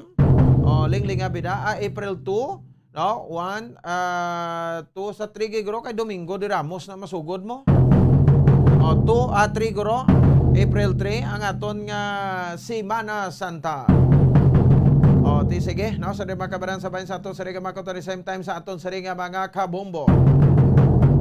Surahan ta na karon, no? Kay ti sa aton nga mga kauturan nga mga Katoliko sa Roman Catholic Church, importante kini sa aton ang Ash Wednesday. Bombo Grace, liog ka na bi kuha na so liog ka bi kuha na kay para mabaylo ta na, no? Kay ang natamdan ko guli lain pa. Di sige, no? Pero do pareho lang kwan, no? Pareho lang kwan nga sa kwan pa, no? Sa April 10 pa bumbukim masugod ang Domingo de Ramos, no? So April 11, 12, 13, 14 kag 15 ang Huwebes Santo kag ang Biyernes Santo. Sige, no? So ti balon tani karon nga makabaran diri sa ato sa nga pangalagad, no? Sa kay Monsignor Felix Pasquin. Samtang duga pa sa diri nga babalita report man karon ni Bombo dinis sa Rubica. Interview sa ato sa Comelec provincial election supervisor. No, diri sa aton sa probinsya sa Negros Occidental sa ni kasunod sa sining pagtaliwan, no, sang mayoral candidate sa Banwa sa Pulupandan. Bagay way man ang mga kontrada, no, sa Banwa sa Pulupandan, mayoral candidate the late Tony Suatingco. So, di automatic hambal sang Commission on Elections sa Attorney Salazar. No, may ara ginaya sang patigunon nga substitution, no, sa bahin sang aton nga mayoral candidate dito, no, sa Banwa sa Pulupandan. Ang mayor dira wala man kontra, no, ang vice mayor wala man kontra kay ang vice mayor dira papadagan vice mayor, ang mayor man subong nga si Mayor Miguel Peña. Kay ma-end ang iya sa nga term, no? So babayluhan ay malang ni tani sila. Pero ti ano mo na, no, nagtaliwan kahapon, no, bagod ban sa pila ka mga komplikasyon, no, sa iya sa nga lawas. So ang bata niya kono amo ang mabulos ang bata niya mo ning ABC president na karon kag ex-officio member sa Sangguniang Bayan, no, sa Banwa sa Pulupandan. So dapat Suatingco man na Japon ang mabulos. No, so hibalaon tayo karon sa report ni Bombo Dennis Rubica. Kag siyempre base makakwanta karon adugang nga background diri, no, ni the late former Vice Mayor Tony Suatingco. No, sa aton sa ring makoto at the same time sa aton sa ring makabombo sa ilang PIO dira, no, sa Banwa sa Pulupandan, si Miss Irene Valenzuela. Di nagdugay-dugay man isa sa serbisyo dira, no, ang mga Suatingco kag Peña daw mo ni ang tandem dira, no, sa politika sa may Banwa sa Pulupandan. Mga konsyal galida duay mga kontra, no. So automatic halin sa mayor, sa vice mayor kag sa walo ka mga Sangguniang Bayan members, no, sang Banwa sa Pulupandan ti daog na. Kay way sila sa mga kontra. Kag siyempre, report man karon sa patrolya makabaran diri sa aton sa nga pagpalagad si Bombo Gracelyn Lobaton. Ang party makabanan sa sining mga election hotspot areas sa probinsya sa Negros Occidental. Hingalanan na naton ini kay daway man rason nga tugo-tugoon ta pa na, no, ang mga hotspot magay kay mabalaan sa mga pumuluyo ta, no, sa probinsya sa Negros Occidental. Ang mga election hotspot kay kung kaisa makasaboy kita ka makakadto kita sa pila ka lugar o ti nita kabalo hotspot gali na di, no, pero hindi man bot silingon nga ti daw ginadiskriminar ta ang mga pumuluyo nga nag-star sa muna nga lugar. Sa mura nga syudad o kung muna nga Banwa, ti anon muna ya kay ti natuon sila sa magamo nga lugar every time nga ti may ara sang patigunon nga eleksyon. Sige, oras sa Bombo Radio Bacolod Philippine Standard Time, 20 minutos na nakaligas sa taknang alas 7 sa gabi diri sa aton sa ring pagpalagad. So ang executive order, no, sang aton sa ring alkalde sang syudad sa Bacolod, Mayor Evilio Bing Leonardia, no, daw pagwa na iya makabanan, no, ang ining executive order, no, sang Bacolod City government, no, sa di makabapagi sa kaya Bacolod City Mayor Evilio Bing Leonardia, no. So ti sa ato sa ring Bacolod at the same time sa ato na makabombo sumugod subong nga daw di napaidalom na, no, ang syudad sang Bacolod, no, sa bahin sang sining alert level 1, no. So alert level 1 na ta sumugod subong sa ning adlaw Marso 1 tuig 2022. Executive Order number 9, no, series of 2022. An order declaring alert level 1 in Bacolod City from March 1, 2022 until March 15 of 2022 in the compliance with the directive of the National Interagency Task Force for the Management of Emerging Diseases o kon NIATF, MEID. Pursuant to the guidelines of the nationwide implementation of alert level systems as last amended on December 14, 2021 for COVID-19 response and adopting portions of Executive Order number 8, series of 2022 to maintain the public health standards and safety protocols for travelers inbound for Bacolod City coming from all areas of the Philippines. Ang pagpaidalom sa syudad sa Bacolod sa alert level 1 natalakay na naton ini since Sunday pa sa nagwa ang report kay ti sakto ginang aton sa estimate or prospect nato na paglantaw ta sakto gid nga ipadalom kita sa alert level 1 by March 1 to March 15 of 2021. So tika nami kay ang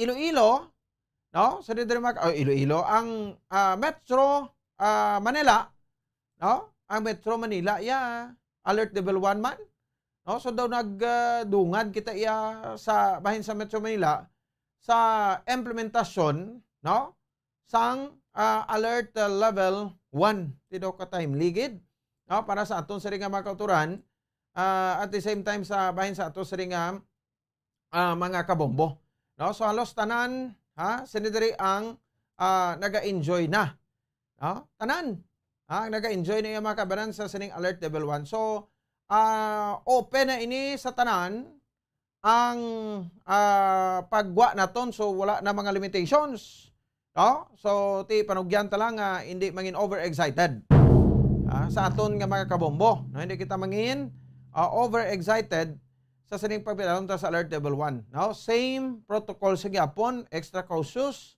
abang measures dapat ipatuman man naton Japon ini so bukas na tanan-tanan mga negosyo amat-amato na hindi yung mabukas mga negosyo pwede na kita makapatigan sa mass gathering so may kuan pa kita mga simbahan nato ti do okay na ni guro pwede na makapadulong sa mga kasimbahanan ta kay alert level 1 na kita kay 100% na ang pwede capacity nga i-allow sa aton nga mga churches so ti magluwasan na ti sa Japon base padayunon ta man ni Japon aton nga online mass every Sunday maluwasan na ti may padulong iya makabanan dira sa mga kasimbahanan so ang aton nga curfew mga salient points naton ini makabanan sa mga kabombo ang curfew naton duro gididog-idog tagasutay kaya ang curfew naton 12 o'clock na sugod until 4 o'clock sang aga ang aton nga curfew pero ari pagid nami ang paborito gisang kilala ko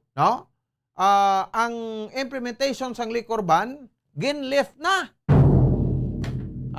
ginlift na ang implementation sa liquor ban meaning pwede na kamuda makapag-aga inomda at your own luwasa at your own expense at your own risk pagid tinyo man na Japon risk go tibalaan ta na bikaron kung may magkalaagahan buwas nga kalalaman na sa kulugbon pwede Japon magpauli kay ti nag-enjoy ti aton drink moderately sa Japon so di na kamo mag pinatama kay nga kabudlay subong yung makabaldo ti bisan pa nga mag-surge pa ning mga kaso naton but we have already a triumph or victory sa pagpaiaway ta sa COVID kabalaw nagta mag-away kung magtaas pa na hindi na mangin threat sa aton okay because vaccinated na kita ano pang ginapangayo ta di ko di mabalik na kita iya makabanan sa kwan sa kinanda naton very good hindi very good sino na ang mambal hindi very good so makapagusto na ang tanan why na limit ang gwa bisan bago tawong bata pwede na kagwa pero hindi sa kwan man diskresyon man napon sa mga ginikanan hindi man bago tao ti ara pa man sa ospital so to be practical pwede na mga 1 month old 2 months old pwede na makagwa at their own risk man sa gyapon so di kinaton paglipatan nga may mapaghalong kita medyo nagaginutok na ang mga merkado naton especially in center market kay alert level 1 na kita bata mga pulis visible sa gyapon to implement sa mga minimum health protocols sa mga downtown areas nato especially downtown areas gagidudukukan adlaw-adlaw sa mga pumuluyo we're happy nga ti amo ni ato na dangatan sa kodengan sa business sector ti at simpura para magpagawa ang gobyerno sa madamo-damo nga kwarta para kapag circulate ka magbangon na madasig ang pagbangon, no, sa ato sa ekonomiya. So nami ni kay one of these days ma interview kita kay Mayor Bing Nardia sang sudad sa Bacolod. Kay atong mga project bala sang sudad kay may initial kita diri nga impormasyon ni nabaton mga 3 billion pesos, no, nga project di buo na sang sudad subong, no. Base ito ko na to aton nga mga coliseum, ang aton nga museum, grabe, no? Plus na ang Progreso Village development, itong bang ginloan, no? Nga mga 2.7 billion pesos ang ginloan, no? Sang syudad sa Bacolod sa Development Bank of the Philippines, no? So, tiko ibubo ini, we can create more jobs, damo-damo ka trabaho, pwede na makagwa tanan, makaubra na, no? Makasirculate na mayo ang kwarta. Kag mabuhi na liwat ang aton nga ekonomiya matapos gani ang napugday. Kasunod sa sining pandemya. Amo na no ang kaimportansya, no, sang sining nasabit ya makabaran nga pagpedalom naton balik na sa alert level 1 o kon new normal sa after sang panghalit sang virus. Sige karon may tiyempo kita update man kita yung makabaran sa pinakalatest nga balita dito sa Ukraine, no, kag Russia, no, nga kinagamo, no, Ukraine versus Russia nga kinagamo tio ang black belter black belter ni Blamo, no, dogin kuan ni isang pasidungog di si Russian President Vladimir Putin kag sa judo, taekwondo, no, organization. Kuhaan man ni siya, no, sang saning award, no, sang mga organisasyon after ngati para ayon ang paghingabot diri sa Ukraine nga nagadamo nga nagkalamatay every day, no, diri sa aton, no. So ang komunistang leader, no, kung isa din mapaktan sa kaayo niyang ginapakita pero nagagwa sa gihapon, no, ang iya sini nga pagka traidor, no, kag the same time iya nga pagka manugsakop, no, kag siyempre ang ginatawag tang envy, pagpangimon, no, dira sa Ukraine, no, nagahanap lang Ukraine nga ti makig-alay sa NATO, no, kay amo ni ang mga organization sa mga European countries, no, ang Russia ti sa Europe man pero tibuta, no, kaling kay ti mo nagaisilingta basta komunista ng utok kay komunista nga tawo or pungsod, mga leader sarado ng utok na. Like sa China, kita mo di gani mamating China sang decision sang International Tribunal, no, in the law of the sea ko nang itlos, no, dito sa bayan sa The Hague, Netherlands, sa away mablanaton dito nga sa West Philippine Sea, no, nga 200 nautical miles within territorial waters, no. Kung may mga island dira, mabilong ina sa isa ka pungsod kung sino pinakamalapit sa dira, no, Pilipinas ang pinakamalapit da, no, way gani 200 miles. Mapag-asa island na, mga Scarborough Shoal, tanan nga mga island sa da, no, pero hindi sa mamati. Gindala na ni ang away sa International Tribunal, no, pero daw sarado Japon ang utok. Amo na problema, no, sa mga komunista nga leader kay hindi mamati, no, ang ginadiretso mo gid ang sundon. Kon gamo, no, inaway, gera, ang gusto nila ti patihon gina nila. Makaluluoy subong no nga aton nga makutuan dito sa Ukraine. Kita mo may 13 na ka mga Filipino kay ina nga gin papauli first batch, no, more or less mga 300 na tong mga Pinoy ito, no, sa Ukraine. Hindi taman gusto nga sila maapektuhan, no, sa ginagamo dito sa bansang Russia kag sa Ukraine, no? So ano gid ang sa likod, no, nga ginalagas ni Russian President Vladimir Putin, no, sa bansang Ukraine. Amo na mabudlay kay kun intong may kaugalingon ng republika tukod yang Ukraine sa ilang republika, no, kag magpanindugan kag mag-exercise sila kaugalingon nga soberenya didto pa kag ngabuton, no, sang Russia. Sige, no, nag-update kita na time to time sa mga Filipino OFWs naton kadito karon sa Ukraine. Okay lang ng mga Pinoy ito sa Russia kaya daw kuan sila to, no, tulotawhay. So makaluluoy ang dira sa bansa sa Ukraine. Kaya pumuluyo kaya mismo, no, sang Ukraine, ang mga kabataan, bautiyo. May isa ka video bala nga nagwa, gado matandugid balang imong tagipusuon mo. No? Kaya do mahibi kagid isa ka bata, no? Daw month-old nga baby. 2 months ko 3 months di anong espiritus na wipe na nimo, no? Gin record sa gin video sa sang iya sining ginikanan nga samtang nga nagalinupok ini siya ang ginakulbaan, no, kag nagahibi katululo ang luha, no, sang isa ka bata. Ukrainian national, no, kay ti gabing linupok batian niya ti ano bla, no, okay na sa may bot-bot kay ti ma-insendihan ta na kun ano na, no, pero ti sa ilang way mga buot ti makaluluoy, no, ang ining mga kauturan naton. Pero sige lang we'll send prayers, no, especially day and night, no, sa diri to end sa sining conflict, no, nga masabogan man to sang sang Anghel de la Guardia si Putin, no, nga makapaminsar ay ti sala gali ning ginimo ko o kay kabuhi ang nagakaladula sa birahon sang missile to ang Ukraine, no, tapos ay mo utoy kadlaw. Di sige Kulo na nato ni mga kabanari sa ato sa ring pagparagad mga latest nga update dito sa bahinsang Russia versus Ukraine. Grabe man Ukraine ka paninduga mabato man. Sa pagpamuno sa ila sa nga presidente nga si Volodymyr Zelensky. 33 minutos sa kaligad sa taknang alas 7 sa gabi pabalik ta report ni Bombo Ansindo Sorilla. Now nato din ba kabel sa ato nga pagparagad pagkatapos gidamang sini. Standby. Bombo Radio Bacolod. Number 1! Paradyo Bombo. Tips sagud malikawan ng insomnia. Ang pagtulog sang maayo ang makaapekto sa mental kag physical health sang isa ka tawo. Apang kung kaisa hindi maligar nga nagaka-eksperyensya sa ginatawag nga insomnia, gani ari ang matip sagud malikawan ini kag mas makatulog sang maayo mga kabombo. Kinahanglan nga pareho ang oras ang imo pagtulog kag pagbangon kada adlaw agud maset ang imo nga body clock. Kun adlaw, mas maayo nga buksan ang mga kortina agud makasulod ang kasanagon, paglakat-lakat kun aga kag pag-ehersisyo.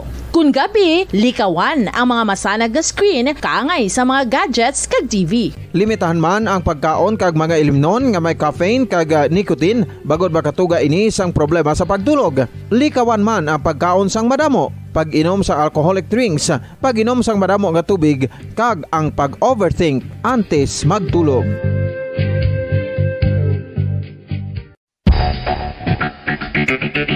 Ang husto nga paggamit sang earphones o kon headphones. Kalabanan sa karon, ilabi na sa mapamatanon ang masaming nga nagagamit sang earphones o kon headphones sa tion sang nagausar sang gadgets. Apang, ano bala kalawig ang aton paggamit sang earphones kag headphones? Nakahibalo bala kamo mga kabombo nga ang tuman kalawig nga paggamit sini ang makatugas ang ear noise o kon acoustic trauma? May pila naman ka tips nga makabulig agud mahalungan naton ang aton dulunggan kag pamatinan. Dapat nga ipabilin nga yara lang sa 60% ang volume sang aton nga mga earphones o kon headphones. Likawan nga masobra sa 4-5 ka oras ang tayuyon nga paggamit sang earphones o kon headphones. Magtala na sang 15 minutos nga break matapos ang 1 ka oras sagud nga makapahuway ang aton palamatinan. Masami nga tinluan ang earphones o kon headphones kag mas maayo nga gamiton ang duha ka earpiece sang aton nga mga earphones.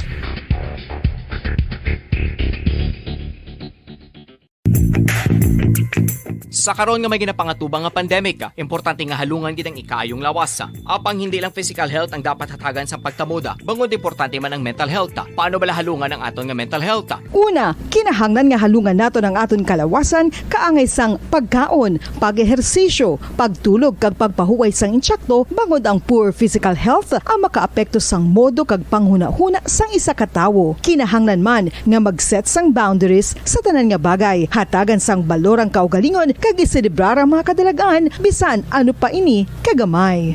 Maayo man sa mental health ang pagpatawad sa isig kapareho. Bangod gina-release ni ang kabugat sa Balatsyagon subong man ang pagkamapasalamaton. Sunod sa research, dako man ang mabulig sa pagpangamuyo sa paglikaw sa stress.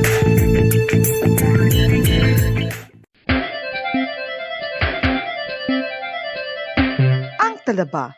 Sino bala ang hindi maganahan magkaon sang talaba? talaba. Magluwas sa manamit sini nga sabor, ang talaba ang nagaunod man sa calories, protein, fat, vitamin D, thiamine, niacin, vitamin B12, iron, magnesium, phosphorus, zinc, copper, manganese kag selenium.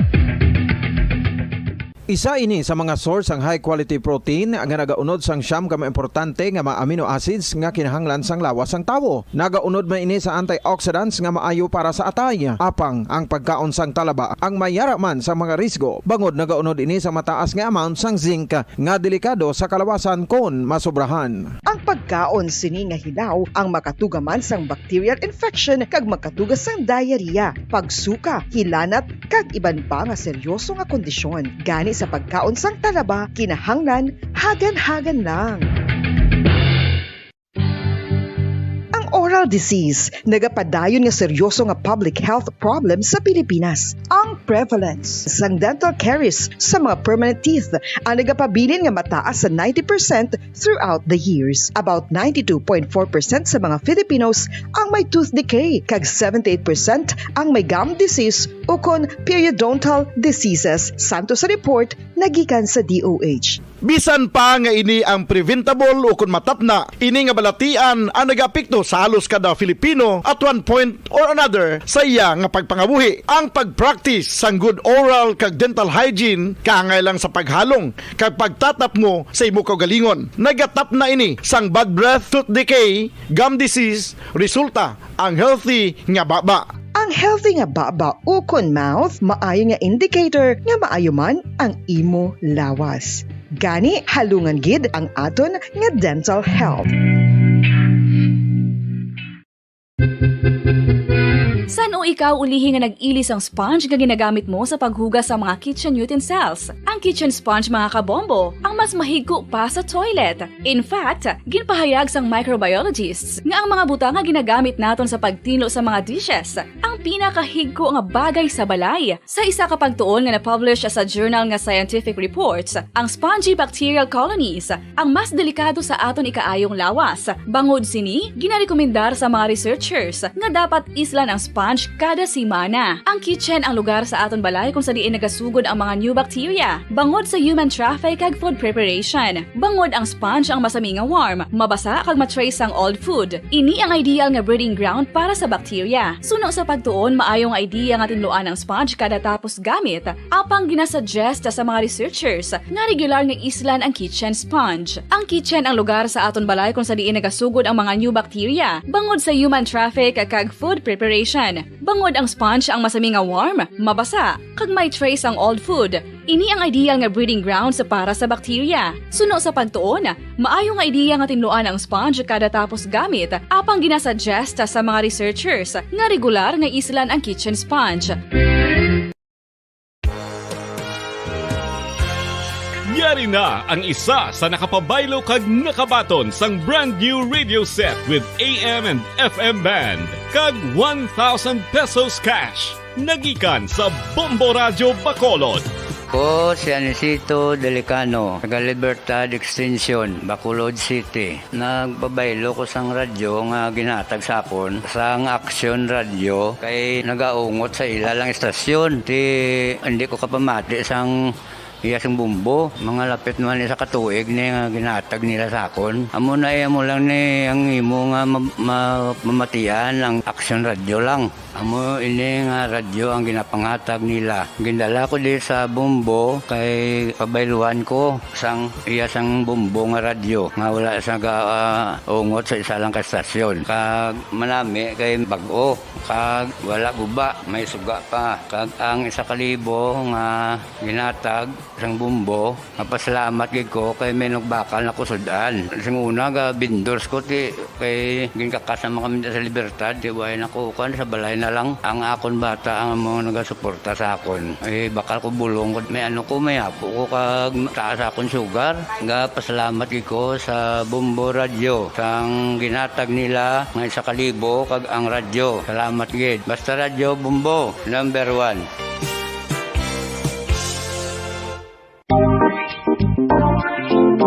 Mga kabombo, nakahibalo bala kamo? Naghampak na sa 3 million ang bikansang COVID-19 sa Pilipinas, mataas sa gihapon ang active cases sa bugos nga pungsod. Kag 50,000 na ang mga nagtaliwan bangod sa sini nga virus. Hindi magkumpiyansa. Depensahi ang kaugalingon kag ang imo mahal sa kabuhi. Magpabakuna na batok sa COVID-19. Pahanumdom nagikan sa Bombo Radyo Bacolod. Basta Radyo Bombo!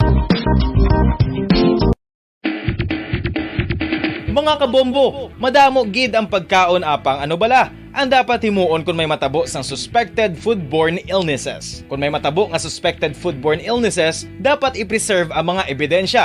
Kung may bahin sang suspected food nga nabilin, taguon ini. Putson sang maayo kag ibutang sa freezer. Magpabulong sa gilayon. Kung ang sintomas nagapadayon o kung nagalala, gilayon nga magkadto sa doktor agud magpakonsulta. Hindi man magkalipat nga i-report ang insidente sa local health department.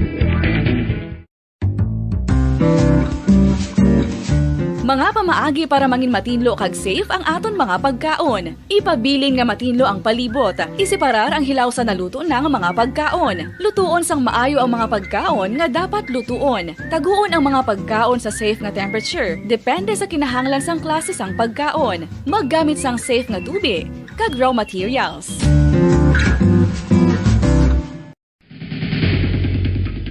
Ang food safety ang nagagarantiya nga ang pagkaon hindi makatugas sang anuman nga halit sa consumers o kung makakaon sini, samtang ini ang ginahanda o kung nakaon. May ara man sa ginatawag food and waterborne diseases o kung grupo sa mga balatian, tugas ang anuman nga infectious o kung non-infectious agents. Ang mga masunod ginakabig common causes ng food and waterborne diseases.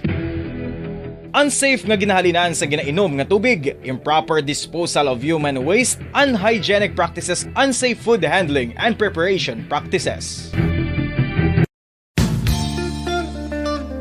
Isa ka bala sa may hinuptanan nga ido, mangin responsable nga dog owner. Bilang nagapanag-iyas ang ido, siguraduhon nga ang mga ini ang regular nga nabakunahan batok sa rabies. Ipaidalom ini sa mandatory registration. Siguraduhon nga hindi ini manginlayaw o kon magsigilagaw o kon libot sa mga kalye o kon sa anuman nga mga public places. Imo man responsibilidad nga mapag-groom ang mga ini, matagaan sa bastante nga pagkaon kag shelter. Responsibilidad mo bilang pet owner nga gastuhan ang anuman nga gastuhon medikal sa tion nga makakagat ang imo ido. Rabies is preventable. Mangin responsable nga dog o kon pet owner.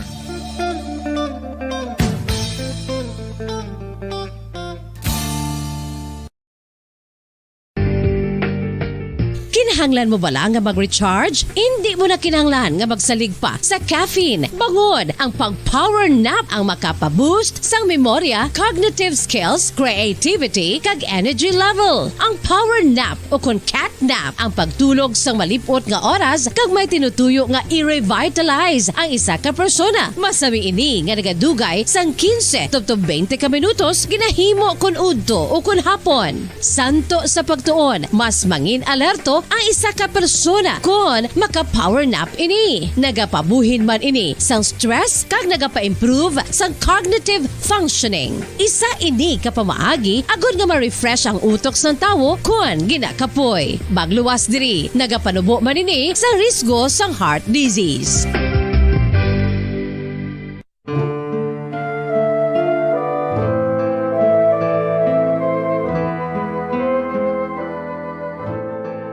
Pangamuyo para sa 2022 elections. Sa ngalan sang Amay, sang Anak, kag sang Espiritu Santo.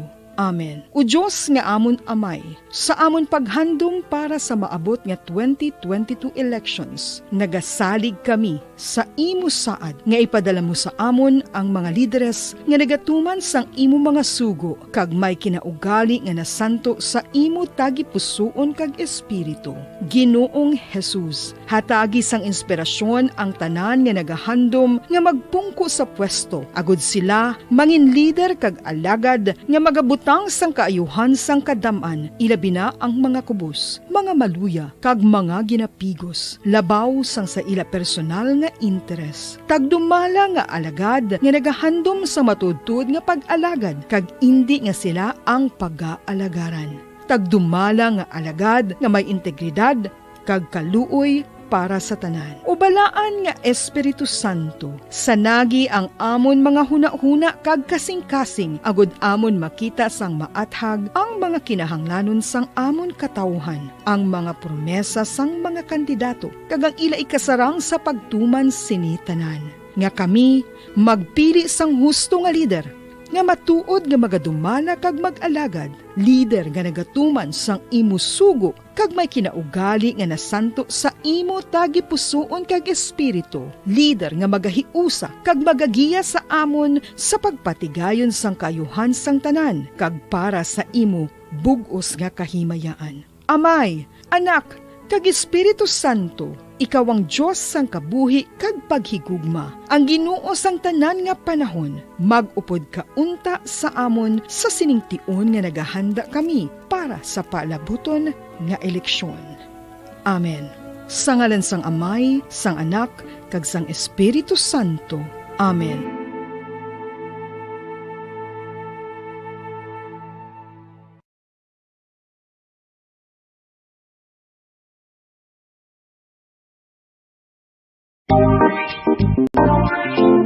Mga kabombo, nakahibalo-bala ka mo? Naghampak na sa 3 million ang natapikan sang COVID-19 sa Pilipinas. Mataas sa gihapon ang active cases sa bugos nga pungsod. Kag 50 mil na ang mga nagtaliwan bangod sa sini nga virus. Hindi magkumpiyansa. Depensahi ang kaugalingon kag ang imo mahal sa kabuhi. Mapabakuna na batok sa COVID-19. Pahanumdom nagikan sa Bombo Radyo Bacolod. Basta Radyo Bombo! San o ikaw ulihi nga nag-ilis ang sponge nga ginagamit mo sa paghugas sa mga kitchen utensils? Ang kitchen sponge mga kabombo, ang mas mahigko pa sa toilet. In fact, ginpahayag sang microbiologists nga ang mga butang nga ginagamit naton sa pagtino sa mga dishes ang pinakahigko nga bagay sa balay. Sa isa ka pagtuon nga na-publish sa journal nga Scientific Reports, ang spongy bacterial colonies ang mas delikado sa aton ikaayong lawas. Bangod sini, ginarekomendar sa mga researchers nga dapat islan ang sponge kada simana. Ang kitchen ang lugar sa aton balay kung sa diin nagasugod ang mga new bacteria. Bangod sa human traffic kag food preparation. Bangod ang sponge ang masami nga warm, mabasa kag matrace ang old food. Ini ang ideal nga breeding ground para sa bacteria. Suno sa pagtuon, maayong idea nga tinluan ang sponge kada tapos gamit. Apang ginasuggest sa mga researchers nga regular nga islan ang kitchen sponge. Ang kitchen ang lugar sa aton balay kung sa diin nagasugod ang mga new bacteria. Bangod sa human traffic kag food preparation. Bangod ang sponge ang masami nga warm, mabasa, kag may trace ang old food. Ini ang ideal nga breeding ground sa para sa bacteria. Suno sa pagtuon, maayo nga idea nga tinluan ang sponge kada tapos gamit, apang ginasuggest sa mga researchers nga regular nga islan ang kitchen sponge. Mga kabombo, madamo gid ang pagkaon apang ano bala. Ang dapat himuon kung may matabo sang suspected foodborne illnesses. Kung may matabo nga suspected foodborne illnesses, dapat i-preserve ang mga ebidensya. Kung may bahin sang suspected food nga nabilin, taguon ini. Putson sang maayo kag ibutang sa freezer. Magpabulong sa gilayon. Kung ang sintomas nagapadayon o kung nagalala, gilayon nga magkadto sa doktor agud magpakonsulta. Hindi man magkalipat nga i-report ang insidente sa local health department. Mga pamaagi para mangin matinlo kag safe ang aton mga pagkaon. Ipabilin nga matinlo ang palibot. Isiparar ang hilaw sa naluto ng mga pagkaon. Bombo Radyo Bacolod. Number 1! Basta Radyo Bombo! Sige, pabalik na rin sa aton sa ring nga pagpalagad. Oras sa Bombo Radyo Bacolod, Philippines Standard Time, 50 minutos sa nakaligad sa tak ng alas 7 sa gabi. Check na this time ang report ni Bombo Ansin Sorilla. Interview sa kay Councilor Dendo Ramos, no? Ining may kang tanan sa saring implementasyon, no? Sa Jeepney Modernization Program. Diri sa aton sa may bahin sang sunod sa Bacolod, no? So tidong dumanta naman nga mga transport sectors naton ya makabana nagakuan gid, nagakumod gid, no? Sa di kag numero 1 man nga nagareklamo nga hindi pa kita iya makabanan ready, no? Sa saring nasabit iyang modernization program diri sa bahinsang sunod sa Bacolod. So hindi panda kag may resolusyon digin pasar para ma-extend a 1 year nga provisional authority sa mga PUJs naton. Sekta si Bombo Ann Sindol Sorilla sa Piakalinya. Bombo Ann, may gabi please come in. Bumbo Pons, hindi pa handa ang syudad sa Bacolod sa sining implementation sang modernized jeepney, no? Ay niyang paginpayag sa aton sa Bombo Radyo ni Councilor Dindo Ramos, ang chairman sang Committee on Transportation sa sangguniang panlunsod sa syudad sa Bacolod, rason nga nagpasar ini siya Bumbo Pons sang resolution nga nagahingyo Bumbo Pons sa pag extend sang 1 year nga provisional authority sa mga operators, jeepney drivers or PUJs Bumbo Pons nga ga-exist sa aton bala subong sa may syudad sa Bacolod, hindi bala dapat modernize na ang jeepney. Dinibaluan ta naman Bumbo Pons nga pila pa lang isa, no, ga-exist diri sa aton isa ka operator sina, no, so meaning hindi pa ya bastante.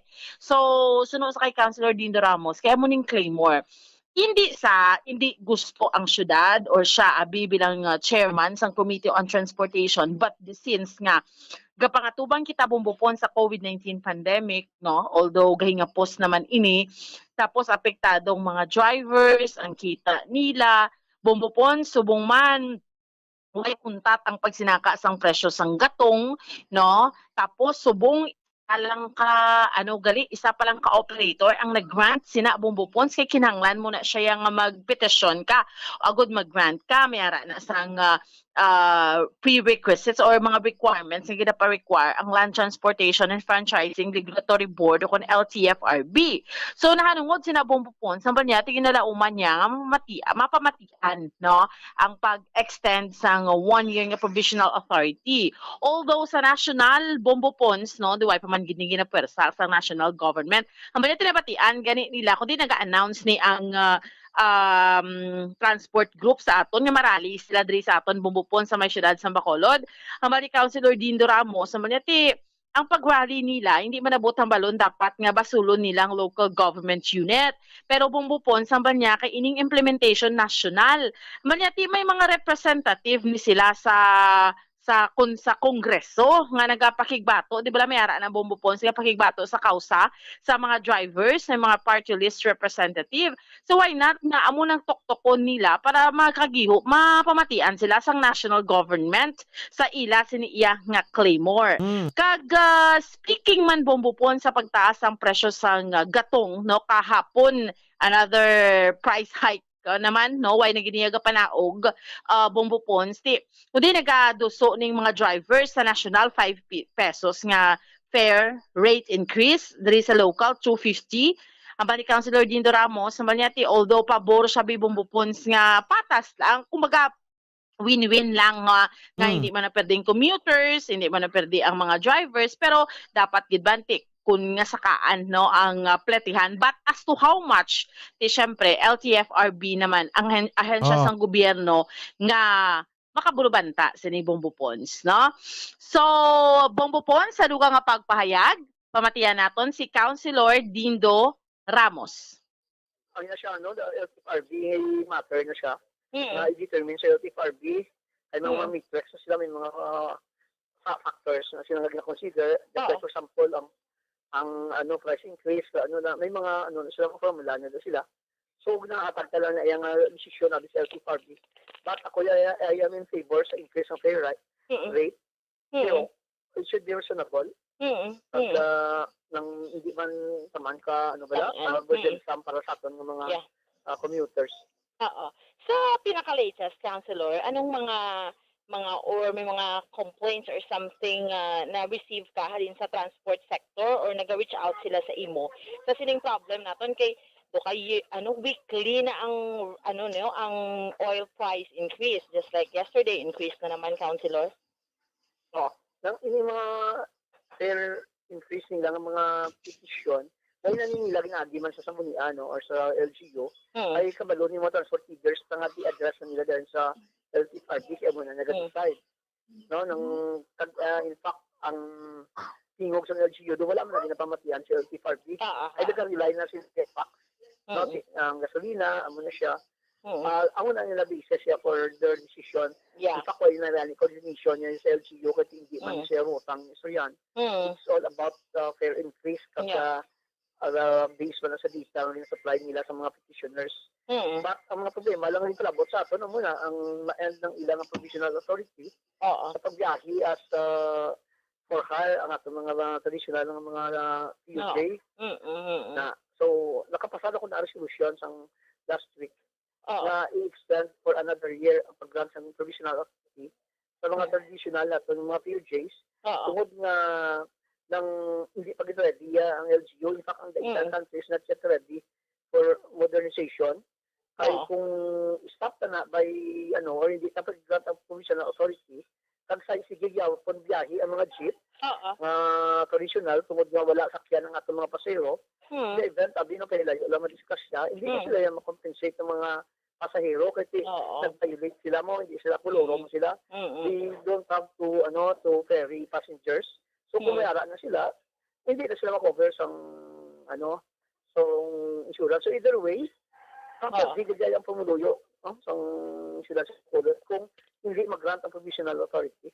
So kung hindi sila pagpapagayon, may siyos, layway na salakyan. Kung pagayon man sila, nga wala sila sa provisional authority, doon maka-risky kasama.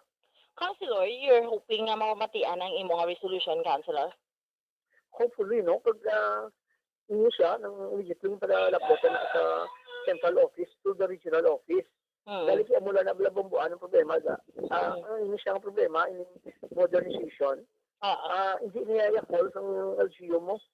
That's why may labataan ko, may mga rally ko ng aton mga drivers. Welcome ka na, highlight mo na nila. Pero anong objective ang nila gusto dalaguton? Dapat kaya hindi ang mga PUJs may mga party list man sila representative sa Kongreso, dapat amo nila ilabi ko. Then amo na dapat nila ibang spokespersons para maglabot man sa atong presidente. Sa mga national government officials naton. Kaya kung mag-rally ka mo sa local, ano may mo sa local din? Councilor, speaking sa modernization, kung mayari di sa ato na, nga itong last time, ito balagi nagabiyahe na, ining modernized nga jeepney, no? Yes. Nang replacement yun, siguro sa existing, ay naka-pass fail ba lang ang selection nila, naka-pass iniguro. That's why gani manifestation lang, na ang LGU is not in a hurry for this ng modernization. Kaya ilang taon mo ganilang nagabiyahe subong, kanina sang picture ba sang politika hindi ba gani sa kay mayor partido in fact so that only shows na si mayor yung wala na jihad kami wala na jihad kaya sa national government na siya in fact I was informed na during the selection process pang February 28 nga mo ng last kuno nila isa lang ka applicant ang nakapasara mula na direct ay ka sila kay tapos na yung mo ang TFRB. Amo na kanina na ngayon ng extension sila kapag sa selection process kay ginapero sa sa national government ang modernization in fact ang sa dalom hindi kita ready. Natawala ng gusto nila i-push kitang ang selection process. So nag-conduct sila sa selection ng process. Ang nakapasarong isa lang kabilog na operator. So, natin to the program. Okay. May kay ma-apply kay gitna gali, Councilor, sa LTFRB. So, hindi na ganyan na siya apply, gani lumbuan. Nang dapat ma-file ko sa petition. At hearing ginaya for consultation. In fact, lawyer, kung gani isa di ka ng corporation, nag-apply, no? I am doing that pro bono. Kay ang iba na gani operators, no? Nag-file na sila, pinasukot sila sa council nila, 80,000. Ako lang taon na ito, hindi naman na muna ka-tedious sa process sa file petition, no? So, muna, ang ato nila, Bragya sa Ciudad, we are assisting both ng groups, the one that is willing to participate in the program of the modernization sa national government and those who do not want to participate. So yung ato na dami na ready kasi tanan kung insist nila bumbuan ang modernization as of this time, damo gid ma-displaced ng mga drivers. So meaning ining gabiyahe ni sa aton approved man na iya sang LTFRB, Councilor. No, pasado na ito siya. I suppose na na sa LTFRB otherwise Naga ano sila kolorom ng ilang operation illegal na. So I suppose na ina siya ng may franchise na inisyu ng LTFRB. Oo, pero ikaw ano ba yung pangalan sa imo nga resolution na, Councilor? Actually, duwa ka resolution sa ginabrata last time, no? Last session. Ng appealing to the sense of understanding sa LTFRB to extend the grant of provisional authority to na traditional PUJs to operate as per hire. No, from March 31, 2022 to March 31, 2023. So 1 year. Kasi ano na mga reasons natin, yung magsasya, kung hindi man sila pag-i-allow, nang wala sa may kickers at mga commuters, especially na face-to-face lang mga estudyante, in the near future, kasi alert level 1 na talaga sa Bacolod, starting today. No? Ikadua, amo nila ang service contracting nila, nga nagalibre sakay sila sa mga frontliners, yan ni LTFRB. Normally, ang nila na tinakaya ang buses, no? Mga dalagko, hindi sa within the franchise area. So, nag-file sa mga resolution, na sa next ilang program, hindi na pag-ihaya ang mga buses, kundi ang mga PUJs na lang affected sa ilang ruta, o ilang franchise area, mo affected, ang ilang hihaya dapat ang mga PUJs man nga nag-operate sa silang area. Kasi ibanan sila sa pasahero mo. So kung ibanan sila sa pasahero, okay mo lang na, masarap sila sa LTFRB. Pero kung ibanan sila isang pasahero, dahil ang bayaran niya, ang motong bus, ikaluluoy na dito mga drivers. Bumbuan?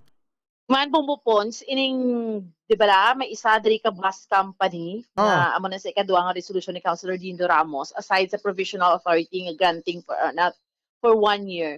May bus company, no, ti solo man lang kani, hindi man solo, pero muning dako, dibla nga bus company sa aton sa Negros, sa Western Visayas, sa Negros, sa Bacolod, nga sila ang gintap sang national government, no, sang LTFRB bumbupons nga sa libre sakay program.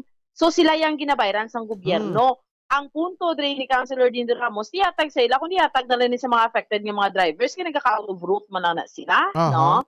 So, amo nang concern, no? Amo nang concern dre, no? Regarding sila. Kay, in fairness, no? Apektado, gidya katama, ang mga drivers na kung subong gaigod ka na gani because, especially sa Tinrikdan, because ang pandemya, ikaduha, may ara, panibumbupon sang modernization, ikatatlo, saka pa, way untat pa ang saka sang presyo sang gatong. So, Bombo Pons, amo ni so far ang update. Report nato ni madulong para sa pagpangaragad sang zona libre. Ini Bombo ang Sindol Sorilia para sa pambansang radyo ng Pilipinas. Consistent overall. Number 1 sa Bacolod. Basta Radyo. Bombo. Sige, salamat sa kay Bombo ang Sindol Sorilia. Oras sa Bombo Radio, Bacolod, Philippines Standard Time, 5 minutos sa kaligid sa tak ng alas 8 sa gabi. Kulot na corona, kami dugang kita ng reaksyon diri makabanan sang aton nga LTFRB o diri sa may Region 6 pagi sa kay LTFRB Regional Director Richard Osmeña. Oras sa Bombo Radio, Philippines Standard Time, 5 minutos sa kaligid sa tak ng alas 8. Nag-inuwang ang mga fire trucks naton pagadto dito sa Barangay Talok sa Ciudad Sabago. Para sa sining nagluntad nga grass fire. Grass fire lang niya, no? Nagluntad pero daw na palong naman. Kaya kinulbahan man ng mga kauturan nato, no? Nga palabot mensahe diri sa aton sa Bombo Radio. Kay Fire Prevention Month na subong pagsugod gid. Sa Fire Prevention Month, no? Subong nga adlaw, no? Pero grass fire ato sa aton nga mga kabombo, na fire out naman. Sa Barangay Talok sa Ciudad Sabago. Sige, diri kita anayo no sa aspeto sa aton nga aspeto spiritual. Sa spiritual aspect naton, no, diri makabanan sa kay Monsignor Felix Pasquin, no, subong sa niya makabanan nga gabi diri sa aton nga pagpalagad ang parish priest, no, sang Our Lady of Candles sa parish diri sa home site, no, sa Barangay Bellomonte, sa may syudad sa Bacolod. Buwas nga daw isa ka significant man nga daw para sa aton nga mga Katoliko ay ni pagpaligan naton sang Ash Wednesday. No, so March 2, 2022, no? First day man sa pagsugod sang Lent, pero do 40 days ini, no? Before sang Semana Santa. No? So patigan kita sang Miyerkules di banda. Sige. Sa piyakalinya aton sa ring bisita na via Zoom, Monsignor Felix Paskin. Monsignor, may gabi sa imo live sa Bombo Radio Bacolod, sa YouTube, sa Facebook. Good evening sa imo, Monsignor. Bombo Pons, sa aton mga tagpalamati, kag sa nagalantaw sa Zoom, sa Facebook, kag sa YouTube. Mayong gabi sa inyo nga tanan. Yes, Monsignor, thank you, Gid, no? Sa salingat time. So, buwas, isa sa mga significante man nga adlaw para sa aton nga mga Katoliko, ang ining pagpadagayon naton sang Ash Wednesday. No? So, ano ining Ash Wednesday, Monsignor, to refresh sa mga paminsaron sa ato sa mga kauturan Subo, kado damo na nalipat sini, Monsignor. Ang Ash Wednesday, amo ning unang adlaw sang panahon sa Kwaresma. Amo ning adlaw nga magabaton kita sang abo sa aton nga agtang in the form of a cross. Kag sa iban nga mga lugar ginabaribod ang abo sa ilang alimpudwan. Ang abo tanda na duha ka kahulugan ang abo. Primero, tanda ini sang paghinulsol.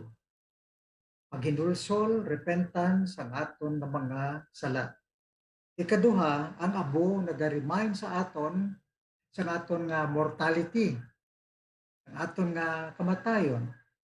Ang parte sa repentance, ginahambal diri nga ang abo tanda sang paghinulsol naton, kag ang abo nga ini pinagamit pa malin pa sa Old Testament sa paglalaw ag sa paghinulsol sa mga sala. Kag ang baldere nga sa parte sa aton kamatayon, amo nga ang Ginoo nagahambal nga nakasala ang tawo kag tungod sang sala sang tawo ginapanumdum sa Dios nga ikaw yabok kag sa yabok ikaw pagapauli.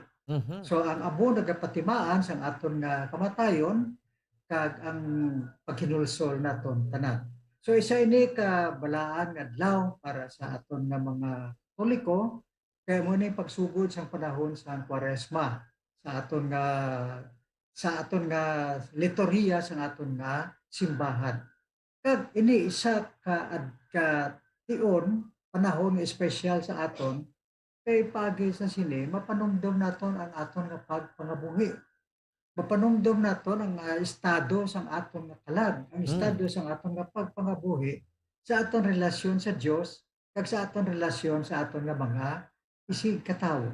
Kag tungod sang aton nga mga kasalanan, panahon ini nga ginapabatyag kita sang aton nga kinahanglanon ang paghinulsol naton kay mga kauturan sa aton nga pagpangabuhi ang paghinulsol importante gid katama. Okay. No, so sakto ni naman Monsignor, no? 40 days before Lent, amo ni? Oo, ang Lent 40 ka adlaw. Natawag naton ini nga Kwaresma. Ang Kwaresma, isa ka tinaga nga nagalin sa tinaga nga 40. Kag ang tinaga nga 40 sa Biblia, may tahong nga kahulugan.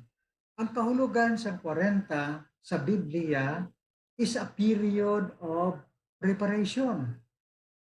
Why di kakahulugan nga 1 to 40 isipon kinaton? It may be short, it may be beyond 40, but ang word 40 sa Biblia nagakahulugan a period of preparation.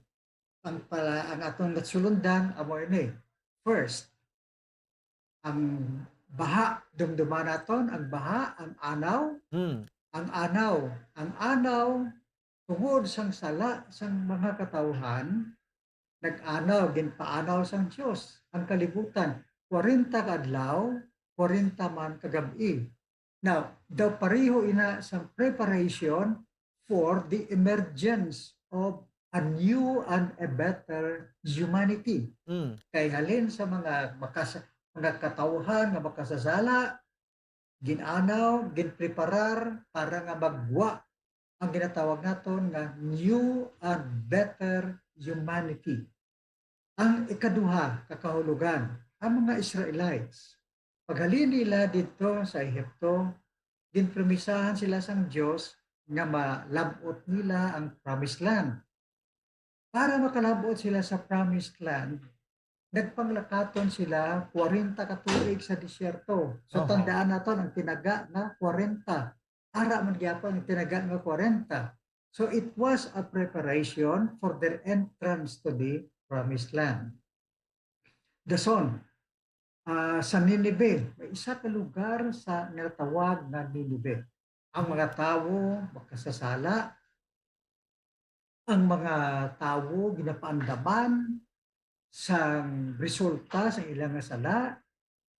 Tapos ginpadala sang Dios ang isa ka propeta sa pagwali sa ila, sa pagtandog sa ilang tagipusoon. Kag ang resulta sa to ang mga tao nagpuasa, nagpenitensya sa sulod sa 40 man kaadlaw. Now, the 40 days of fasting and penance sa mga tao sa Nineveh was a preparation for their pagbaton sa forgiveness of God. Tapos, ang isa pag example, si Jesus Christ mismo. Si Jesus Christ, pagsugod niya sa iyang public ministry, ara siya sa disyerto. Nagtiner sa dito sing 40 adlaw, kag 40 man kagabi. Wala taon, fasting, ang aton Ginoong Jesucristo. Di karon, preparation para sa iya public ministry, kag preparation para sa iya nga Paschal mystery. Ang misteryo Pascual, tandaan naton ang mga tinaga nga amo ang event sa kasakit, pagkamatay kag pagkabanaw sang aton Ginoong Jesucristo nga amo ang kabangdanan sang aton nga kaluwasan. So ang 40 days sa pagtiner sang Ginoo sa disyerto was a preparation for His Paschal mystery. So amo ini ang buong butambalon sang Kwaresma 40. Para sa aton, ari kita sa panahon sa Kwaresma. Ang kahulugan sini na ginapreparar kita ang aton nga kalag, ginapreparar para sa pagselebrar naton nga malabot naton ang ginatawag na Misteryo Pascual. Pinasulit ko, Misteryo Pascual ang sakit, kamatayon, at pagkabanaw sa aton Ginoo nga amo ang aton nga kaluwasan. So ini preparation ini para sa aton kag ginasiling nga ang tinaga nga Lent kahulugan springtime. So this is a springtime for our soul sa aton kabuhi. Hindi kita malipat nga may kalag kita. Ang lawas naton mag-abot ang kamatayon, babalik ini sa yabok, pero ang kalag naton amo ang aton nga halungan. Ang kalag naton aton halungan gani nga sa pagpreparar naton sini ang aton kabuhi dire should be a preparation, should be lived in such a way that we are conscious of our eternity. Okay, no? So amo ni siya, no? Ang mga balantayan naton, no? So ti katahom, no? Monsenyor sa mga mensahe, no? So by April 10, no? Amo ni nga to sugod Domingo de Ramos, no? Kay ang balaan nga adlaw Holy Week ni masugod gali April 10 to April 17, no? Monsenyor? Yes. So sa sining inadlaw sang Kwaresma, may discipline ang Catholic Church. May discipline ang mga Catholics. Kagano ining discipline naton nga nami giaton nga sundon, fasting and abstinence. Aton Ginoong Jesucristo sa iya 40 ka adlaw sa disyerto, nagfast siya.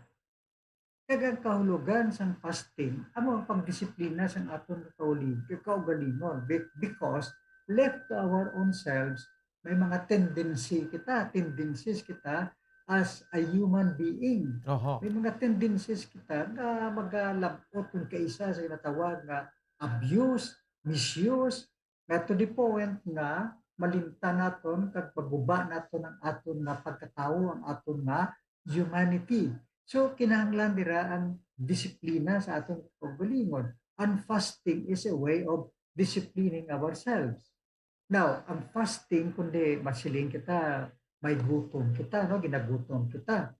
Now, inang kagutom naton, may spiritual meaning ina. Ang aton kagutom physical should lead us to our hunger for God. Actually, ang aton nga pagagutuman, amo ang pag-communion with God, ang pag-upod sa mahal na Diyos. So, isa ini kation para sa aton nga magbatya kita kagutom, which should lead us to hunger for God. Di ang edad balasang sa ma-fasting, no? Sa fasting, ang edad, sino ma-fasting? Ang tanan nga Katoliko nga nagaedad 18 hasta 60. Oho. From 18 years old to 60 years old, ma-fasting kita. Tibuwas ina, ang fasting nga ina.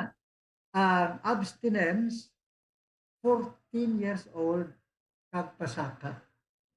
14 years old kagpasaka. Wala sing limit sa pinaka-senior. Now, ang fasting kag ang abstinence amoy ni siling ko sa bilog na tuig sa aton church calendar, duha man lang kaadlaw ang fasting and abstinence. As Wednesday kag Good Friday. Pero ginapanugyan sa aton sa espiritu sang pagpadalong, pagpatubo sa aton spirituality, ginapanugyan sa aton. Grabe sa Amerika, ginahimo nila on Fridays. Every Friday, abstinence ina ang adlaw para sa ila. So isa ina kadisiplina sa aton nga kaugalingon. Pero ang aton nga fasting kag abstinence, hindi naton paglilimit sa pagkaon nga physical. Kag sa ilimnon nga physical. Madamo nga mga bagay nga aton iga-fasting. For example, naduyo na ang isa katawo sa gadgets ng mga technology. Hasta na magkagahon, hara na siya gatiner. Hindi na siya makapahuwa, hindi siya makatulog. Hindi siguro discipline through fasting and abstinence para madisiplinang iya na paugalingon. Dason, fasting kita, kundi makasave kita sa paggasto. Makasave kita sa paggasto kay ang imbes nga kaunon mo, ang inabakal mo sa pagkaon, imo nga ma-save. Pero ang nabi pagin sina para mag-grow kita sa spirituality, mag-grow kita into communion with God, ang aton nga fasting should lead us to sharing. Mag-share kita labi na gid sa mga imol kag sa mga pobre. Now, whether maging save kita kung wala, nami gid nga panahon sang Kwaresma, dira kag i-intensify naton ang aton na pagkamaalwan. Pagkamaalwan labi na gid sa mga utod naton nga mga tigad. So, bago lang kita makabutwa sa COVID-19, kadamo ang mga imol, nag-imol na gid, ang mga makakasarangan, nadulaan sa obra, ang mga utod nato na pierde ang ilang negosyo, nadulaan income, sa aton padamo kita sa bululigan. Ang pagbulig, damo nga forma, importante, a generous and caring heart. Kaya kung may generous and caring heart kita, nagparehas ang tagipusoon ni Jesus Christ, whether may means kita o kung wala, pagabatsagin kita na mag-share kita. So ang panahon sa Kwaresma is a beautiful time for us na ma-intensify naton ang aton na pagka-maalwan. And then through that, we become more and more like Jesus Christ who gave Himself totally para sa aton tanan. Okay. Oo. So, bali buwas, no? Timely gid ni Monsignor kay balik na kita sa alert level 1. So, hindi mo lang gidiguro sa Our Lady of Candles, no? Kundi ang aton nga San Sebastian Cathedral, nagpagawa naman guro sang under sa mga churches niya. Sang sining likuton buwas. So, open na aton mga kasimbahanan. And was the why nagta limit siguro, no? Kung ano kadamo ang magakadto sa mga simbahan para sa pagpabadlist, no? So ang schedule dira sa Our Lady of Candles, anong inyong schedule dira, Monsignor? Diri sa aton sa Lady of Candles, there is sa Capitol Heights. Tupad sang home site, Barangay Villamonte, duha ang misa. Alas 6 sa aga, kag alas 6 sa hapon. Now, sa tanan na simbahan, may mga schedule gid sa misa. Kaimportante gid ining adlaw to start the season of Lent. So, duha ang misa sa Lady of Candles, alas 6 sa aga, kag alas 6 sa hapon. So, ang mga naga-obra, ang mga naga-paninda, may oportunidad gid to come to Mass, kag makabaton sa imposition of ashes sa aton nga agtang. So, after Mass na ang badlist, no, Monsignor? Sa sulod sa misa. Okay. O pasod doon sa misa, no? So, open na, no? And dira, para na sa Our Lady of Candles buwas. Why not a limit? Yes. Open ina, pero pinapangabay, i-observe din naton ang pagsoksok face mask. Wala ka ko face mask subong. Okay lang, kaya ara ka man sa sulod ya sang kumbento. Ikaduha, due tayo nga social distancing, hindi gid magdikitay, due tayo nga distancing. Tapos, amo man gyapon pag sulod sa simbahan, may ginakuha bala ang temperature. Tapos madami gid magdala na lang kita sang aton nga alcohol. Dala lang kita sang aton nga alcohol para na sigurado na ma-disinfect ang aton nga mga kamot. Okay. At is klaro, no? Anyway, with this, Monsignor, thank you gid, no? Sa saring nga mga impormasyon man, ang pagbalik naton sang saring kaimportansya, no? Sang Ash Wednesday. May nalpat ko namangkot, ang pagpuasa, ano ganing adlaw na dapat aton pag-observe? Ang puasa kag abstinensya, Miyerkules, Badles, kag Biyernes Santo. Okay. Ang puasa sa edad nga 18 hasta 60. Ang abstinensya kumalin sa edad nga 14, saka na. Okay. Sige. Monsignor, thank you gid sa saning nga mga mga impormasyon ginatag mo diri sa buong gabi sa Bombo Radio Bacolod. Good evening. Bombo Pons, maraming mga salamat. Good evening. Kag hindi kita malipat, tanan kita palangga sang Dios. Okay, salamat gid. Si Monsignor Felix Paskin, ang parish priest, no, sang Our Lady of Candles sa parish, no, dire iya makabanan sa bahin sang sang home site, Barangay Villamonte, dire sa may syudad sa Bacolod. No, sa mo to ang makaimportansya sa saling Miyerkules de Badles, nga buwas nga adlaw, no, petsa 2 na sa bulan sa Marso, dire sa bahin sa ato saling nga makauturan, dire sa aton nga pagalaga. 25 minutos sa kaligid sa tag na alas 8 sa gabi, magabalik kita at tagdugang nga mga impormasyon pagkatapos kid lamang sa ni. Stand by!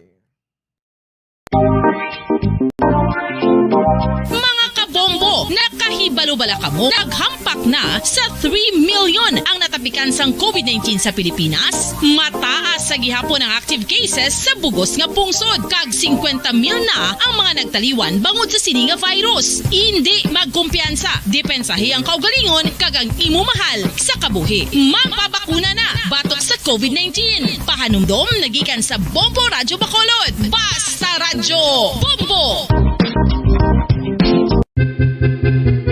Saan o ikaw ulihi nga nag-ilis ang sponge nga ginagamit mo sa paghugas sa mga kitchen utensils? Ang kitchen sponge mga kabombo, ang mas mahigko pa sa toilet. In fact, ginpahayag sang microbiologists nga ang mga butang nga ginagamit naton sa pagtilo sa mga dishes ang pinakahigko nga bagay sa balay. Sa isa ka pagtuon nga na-publish sa journal nga Scientific Reports, ang spongy bacterial colonies ang mas delikado sa aton ikaayong lawas. Bangod sini, ginarekomendar sa mga researchers nga dapat islan ang sponge kada simana. Ang kitchen ang lugar sa aton balay kung sa diin nagasugod ang mga new bacteria. Bangod sa human traffic kag food preparation. Bangod ang sponge ang masami nga warm, mabasa kag matrace ang old food. Ini ang ideal nga breeding ground para sa bacteria. Suno sa pagtuon, maayong idea nga tinluan ang sponge kada tapos gamit. Apang ginasuggest sa mga researchers nga regular nga islan ang kitchen sponge. Ang kitchen ang lugar sa aton balay kung sa diin nagasugod ang mga new bacteria. Bangod sa human traffic kag food preparation. Bangod ang sponge ang masami nga warm, mabasa kag may trace ang old food. Ini ang ideal nga breeding grounds para sa bacteria. Suno sa pagtuon, maayong idea nga tinluan ang sponge kada tapos gamit, apang ginasuggest sa mga researchers nga regular nga islan ang kitchen sponge. Mga kabombo, madamo gid ang pagkaon apang ano bala? Ang dapat himuon kung may matabo sang suspected foodborne illnesses. Kung may matabo nga suspected foodborne illnesses, dapat i-preserve ang mga ebidensya. Kung may bahin sang suspected food nga nabilin, taguon ini. Putson sang maayo kag ibutang sa freezer. Magpabulong sa gilayon. Kung ang sintomas nagapadayon o kung nagalala, gilayon nga magkadto sa doktor agud magpakonsulta. Hindi man magkalipat nga i-report ang insidente sa local health department. Mga pamaagi para mangin matinlo kag safe ang aton mga pagkaon. Ipabilin nga matinlo ang palibot. Iseparar ang hilaw sa naluto ng mga pagkaon. Lutuon sang maayo ang mga pagkaon nga dapat lutuon. Taguon ang mga pagkaon sa safe nga temperature. Depende sa kinahanglan sang klase sang pagkaon. Maggamit sang safe nga tubig kag raw materials.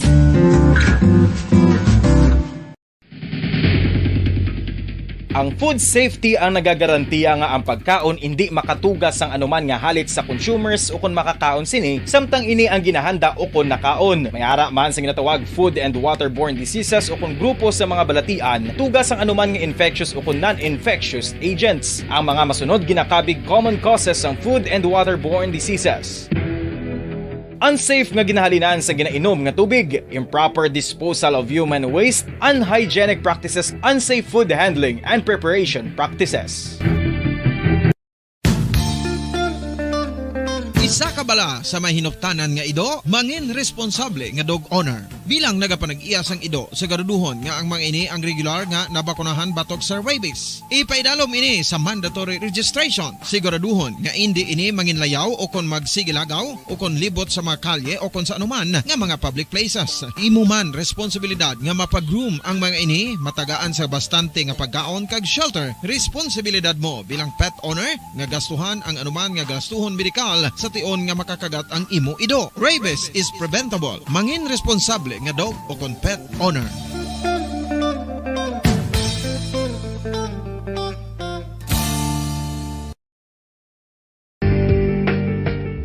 Kinahanglan mo bala nga mag-recharge? Hindi mo na kinahanglan nga magsalig pa sa caffeine. Bangod ang pag-power nap ang makapaboost sang memorya, cognitive skills, creativity, kag energy level. Ang power nap o kon cat nap ang pagtulog sang malipot nga oras kag may tinutuyo nga i-revitalize ang isa ka persona. Masami ini nga nagadugay sang 15 to 20 ka minutos ginahimo kun udto o kun hapon. Santo sa pagtuon, mas mangin alerto ang isa ka persona kung maka-power nap ini. Nagapabuhin man ini sang stress kag nagapa-improve sang cognitive functioning. Isa ini kapamaagi agud nga ma-refresh ang utok sang tawo kung ginakapoy. Magluwas diri, nagapanubo man ini sa risgo sang heart disease.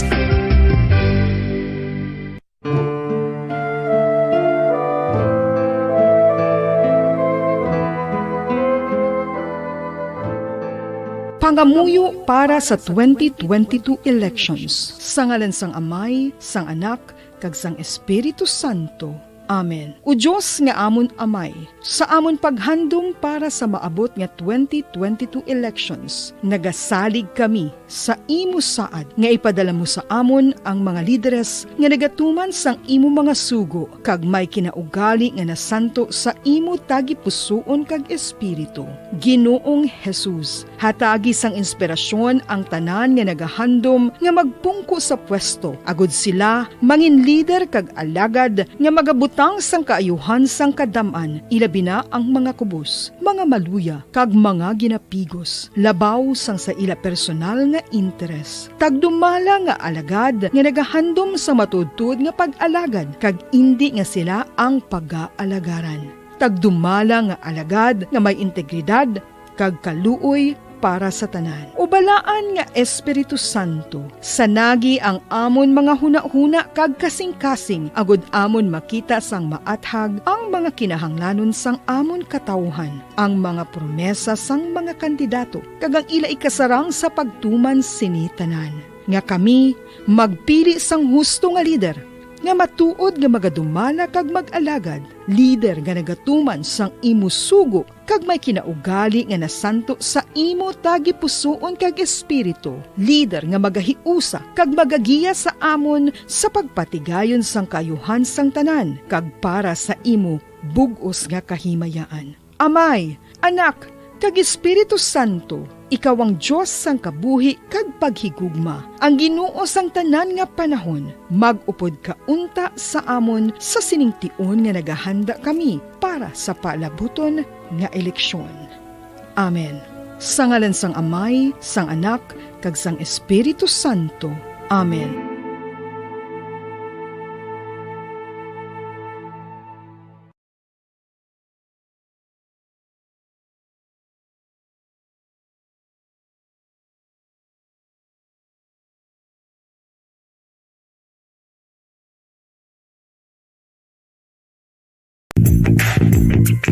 Sa karon nga may ginapangatubang nga pandemic, importante nga halungan gid ang ikaayong lawas. Apang hindi lang physical health ang dapat hatagan sa pagtamuda, bangod importante man ang mental health. Paano bala halungan ang aton nga mental health? Una, kinahanglan nga halungan nato ang aton kalawasan kaangay sang pagkaon, pag-ehersisyo, pagtulog kag pagpahuway sang insyakto, bangod ang poor physical health ang makaapekto sang modo kag panghuna-huna sang isa ka tawo. Kinahanglan man nga mag-set sang boundaries sa tanan nga bagay, hatagan sang balorang kaugalingon kag iselebrar ang mga kadalagaan bisan ano pa ini kagamay. Maayo man sa mental health ang pagpatawad sa isig kapareho. Bangod ginarelease ni ang kabugat sa Balachagon subong man ang pagkamapasalamaton. Suno sa research, dako man ang mabulig sa pagpangamuyo sa paglikaw sa stress.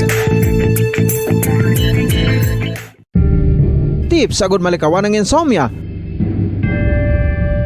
Ang pagtulog sang maayo ang makaapekto sa mental kag physical health sang isa ka tawo. Apang kung kaisa hindi maligar nga nagaka-eksperyensya sa ginatawag nga insomnia, gani ari ang tips agud malikawan ini kag mas makatulog sang maayo mga kabombo.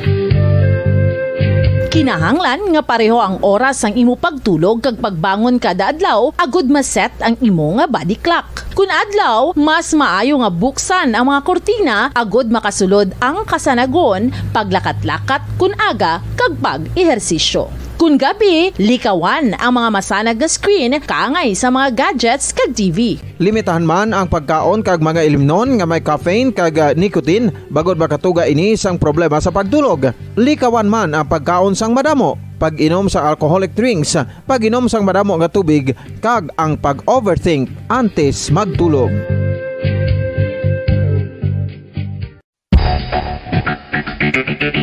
Ang husto nga paggamit sang earphones o kon headphones.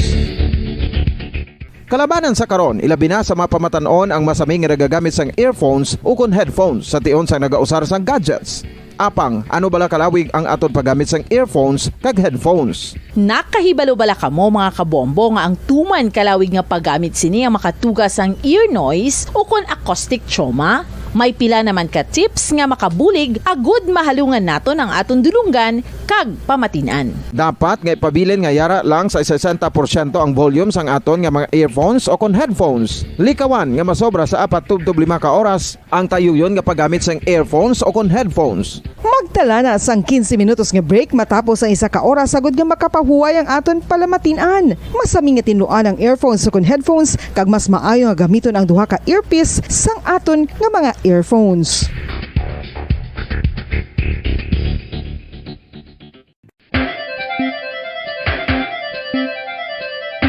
Ang talaba. Sino bala ang hindi maganahan magkaon sang talaba? Magluwas sa manamit sini nga sabor, ang talaba ang nagaunod man sa calories, protein, fat, vitamin D, thiamine, niacin, vitamin B12, iron, magnesium, phosphorus, zinc, copper, manganese kag selenium.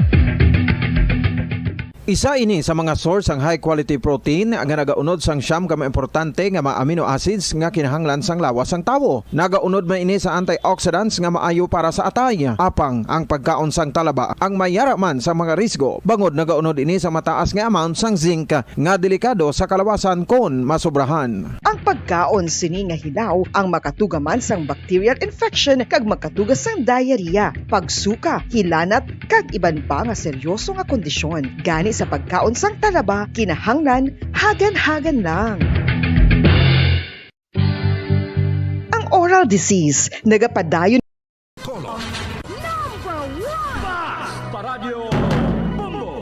Sige, pabalik na rin sa aton nga pagpalagad. 38 minutos sa kaligad sa atak ng alas 8 sa gabi. Medyo na kuan kita no? Na delayed kita makalabas sa schedule naton sa kay LTFRB Regional Director Richard Osmeña. Sige lang papasanan naton ina, no? Kay base kon may mga interviews masang iban subong iyang gabi. Anyway, dire lang kita na, no? Sa report ni Bobo Dennis Rubica, balik kita sa lokal iya makabanan diri sa aton sa mga kabombo. Ang kamatayon ni Blah, no? Ni former Vice Mayor Suatingco, no? So si former Vice Mayor Antonio Tony Suatingco. So mayoral candidate gali niya siya, no? Sa Banwasang Pulupandan. Former Vice Mayor, no? So siya ni ang magapadagan mayor sa May 9, 2022 nga eleksyon. Kag ang vice mayor niya, no, ang mayor man, no, dira sa Pulupandan subong si Mayor Miguel Piña. Ang bata ni anay Pulupandan Mayor Magdaleno Magsi Peña. Pero automatic kung may mabulos na niya sa iya. Sino yan, no? Mabulos according sa Comelec. Bumanine sa report, please come in. Once may mga proseso nga dapat imuon karon ang natungdan na kasunod sining pagkapatay no sa mayoralty candidate sa may Banwasang Pulupandan nga si Antonio Tony Esteban Suatingco, no? Kay si Antonio Suatingco nagtaliwan ni sa itong Domingo sa gabi, no? Sa pribadong ospital iya sa may syudad sa Bacolod, no? Sa edad nga 72 anyos. Bumupos na naging cardiac ni siya sa impormasyon nga ito na bato, no? Si Antonio Tony Esteban Suatingco naging mayor, no, kag vice mayor sa Banwasang Pulupandan, no? Nag-mayor siya bumupons sa 1988 hasta 1992, no? Then nag-term siya mayor sa Gapo 1995 until 2004. Nag-vice mayor ni siya sa Pulupandan 2007 until 2016 bumupons. Munang record no, ni Suatingco sa may Banwasang Pulupandan na bumupons. Ang gapungko da subong vice mayor daw kuha niya man daw bata man ni bumupons, no? Gapungko dang vice mayor kay do kuan man siya ng Suatingco daw abogado ganin ni bumpos, no, ang vice mayor na subong. Pero sa aton impormasyon nga magabulos iya magatan-o sa iya amo man iya sini nga bata nga si Lorenzo Suatingco nga sa karon ABC president da sa Banwasang Pulupandan, ha? Kay mga ABC president ka automatic membro na sa guniang bayan, ha? Sang Banwasang Pulupandan. Si Lorenzo Suatingco, kung maduman sa tagpumati, siya man ni ang santo SK representative lang sa SK, no? Sa ato sinisang ang palaluigan SK Federation President sa Bilog Provincial Negros Oriental, no? Kaya sa kanila ito, ABC President siya, kagis na ito, membro mo sa sang SB, sa syudad sa Pulo Pandan, no? So sa ato pang pag-iakot sa kay Provincial Comelec Election Officer, no? Provincial Election Officer, Attorney Roberto Salazar, kagay na check tanay kung anong proseso bla sa pag-substitute, no? Sa kanita kung may mga kaangay. Katulupos ang baluta, daan tapos na printa mo. Kaya pila na kabulan, March, April, May. Mga 2 na lang kabulan, eleksyon na ta. No? So ang baluta, so kay Attorney Salazar, tinatapos. Hindi mo na pwede mga liwaton pabiya ng baluta na for the palupandan. Panaso mo lang alan, tapos tamo sing substitute siya. Kaya tapos na niya bumupons. So ang proseso, ang partido do impeach ni si Juan, si the late Antonio Suatenco, no? Mapili sila sa Ibulos, no? Pero dapat ang Ibulos nila the same apelyido. Same surname. Bumupons. Same surname. Munang proseso. Amo nang kanabing guidelines, no, sa Comelec sa substitution. Sa muna nga mabulos iya dira amo ining si Lorenzo Suatinco nang iya sila nga bata bumpon. So sa day of election kita bumpos kuan man siya nang wala man sa kontra dira, no? Sa Pulo Pandan as mayor. Okay, mayor sa mga SB nagali wala mga kontra. Why mga post na post, no? Kaya ang mayor amo na di sa Negros, Occidental do pinasay man, no? Why post ni sila na daw pito do pito lang walo no banwas Pulo Pandan. So ang mayor subong si Attorney Miguel Peña amo naman ni magpapili vice mayor. Ngati vice sa tani ni Tonyo Sotinco. 3 terms na siya. Yes, last time naman subong ni Mayor Miguel Peña mo. So naog naman siya. Si Tonyo Sotinco na papili alkalde. O galing kay ano opposman mo. Huwag man kontra. No? So ang man nga buto nga sulod sa ngalan sang Suatenco makredit ni si kay Lorenzo sa times ng eleksyon. Galing kay huwag naman iban ka Sotinco ga papili. Mayor.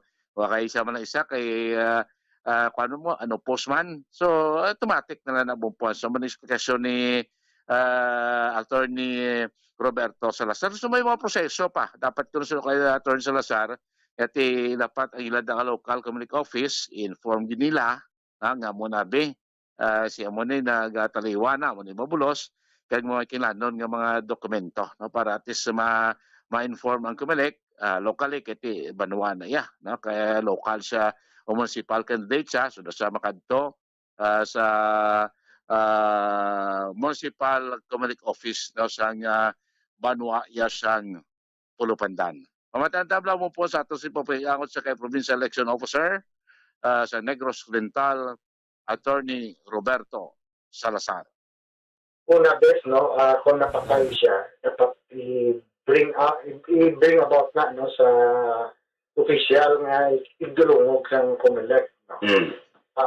Tagi sa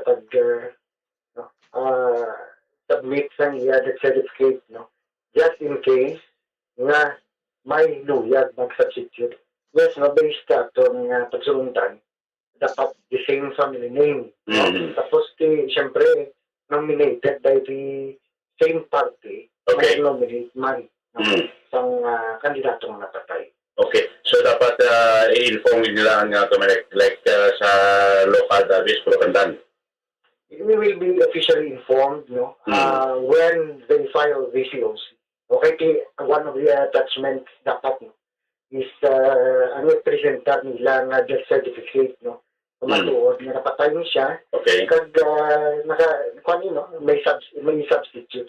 Kung may magboto nga magsunod abis sa name na, so makredit nila sa individual against substitute. Daw mo na. Oo, kaya wala naman ta din sang may no? May mahimo sa baluta kay printed na niya. So ang deadline ganin na to, bisan sa substitution last time is until November 15, no? Presupposes na by that time naka-finalize na para sa printing sang balot. So hindi na maisla ng balota kay medyo magasto rin, no? So under the rules, no? Ang pagkabutuhan dira siyempre ang patay, no? Kung magdaog siya, just in case, no? Lamar ang nag-substitute sa iyo. Okay. So ang person nga nag-substitute abi nga with the consent ng partido, ano, makadto gid personal sa community office. Same process ni no? Isang pag-file sa COC. No? I-file ina sa opisina kung diin nag-file ang kandidato. Kung diin ang posisyon na nabilong. Okay. Kaya ako na provincial elective position, kaya isa sa opisina. Okay. No? Kung municipal elective position or city, sa office, ang election officer, no, may jurisdiction nila. So may time limit ka, sir, kung nabutang bete, kung napatay sa yesterday, may time na po saan mo sila dapat pag-fighting substitution or pag-bonus kumilig? Well, the substitution may happen until midday of election day. Bombo Ponso, si Provincial Election Officer, no? Attorney Roberto Salazar. So, siguro nakakuha naman na. Nakaparesya naman siguro sa pulupadan kumalik. No? Kaya amo na yung porsyadon ng ating Bulasia. Maniya si Lorenzo Suatingco. Ang Vice Mayor subong current, si Anthony Gerard Suatingco. No, bata man ni the late Antonio Suatingco bumupons. No?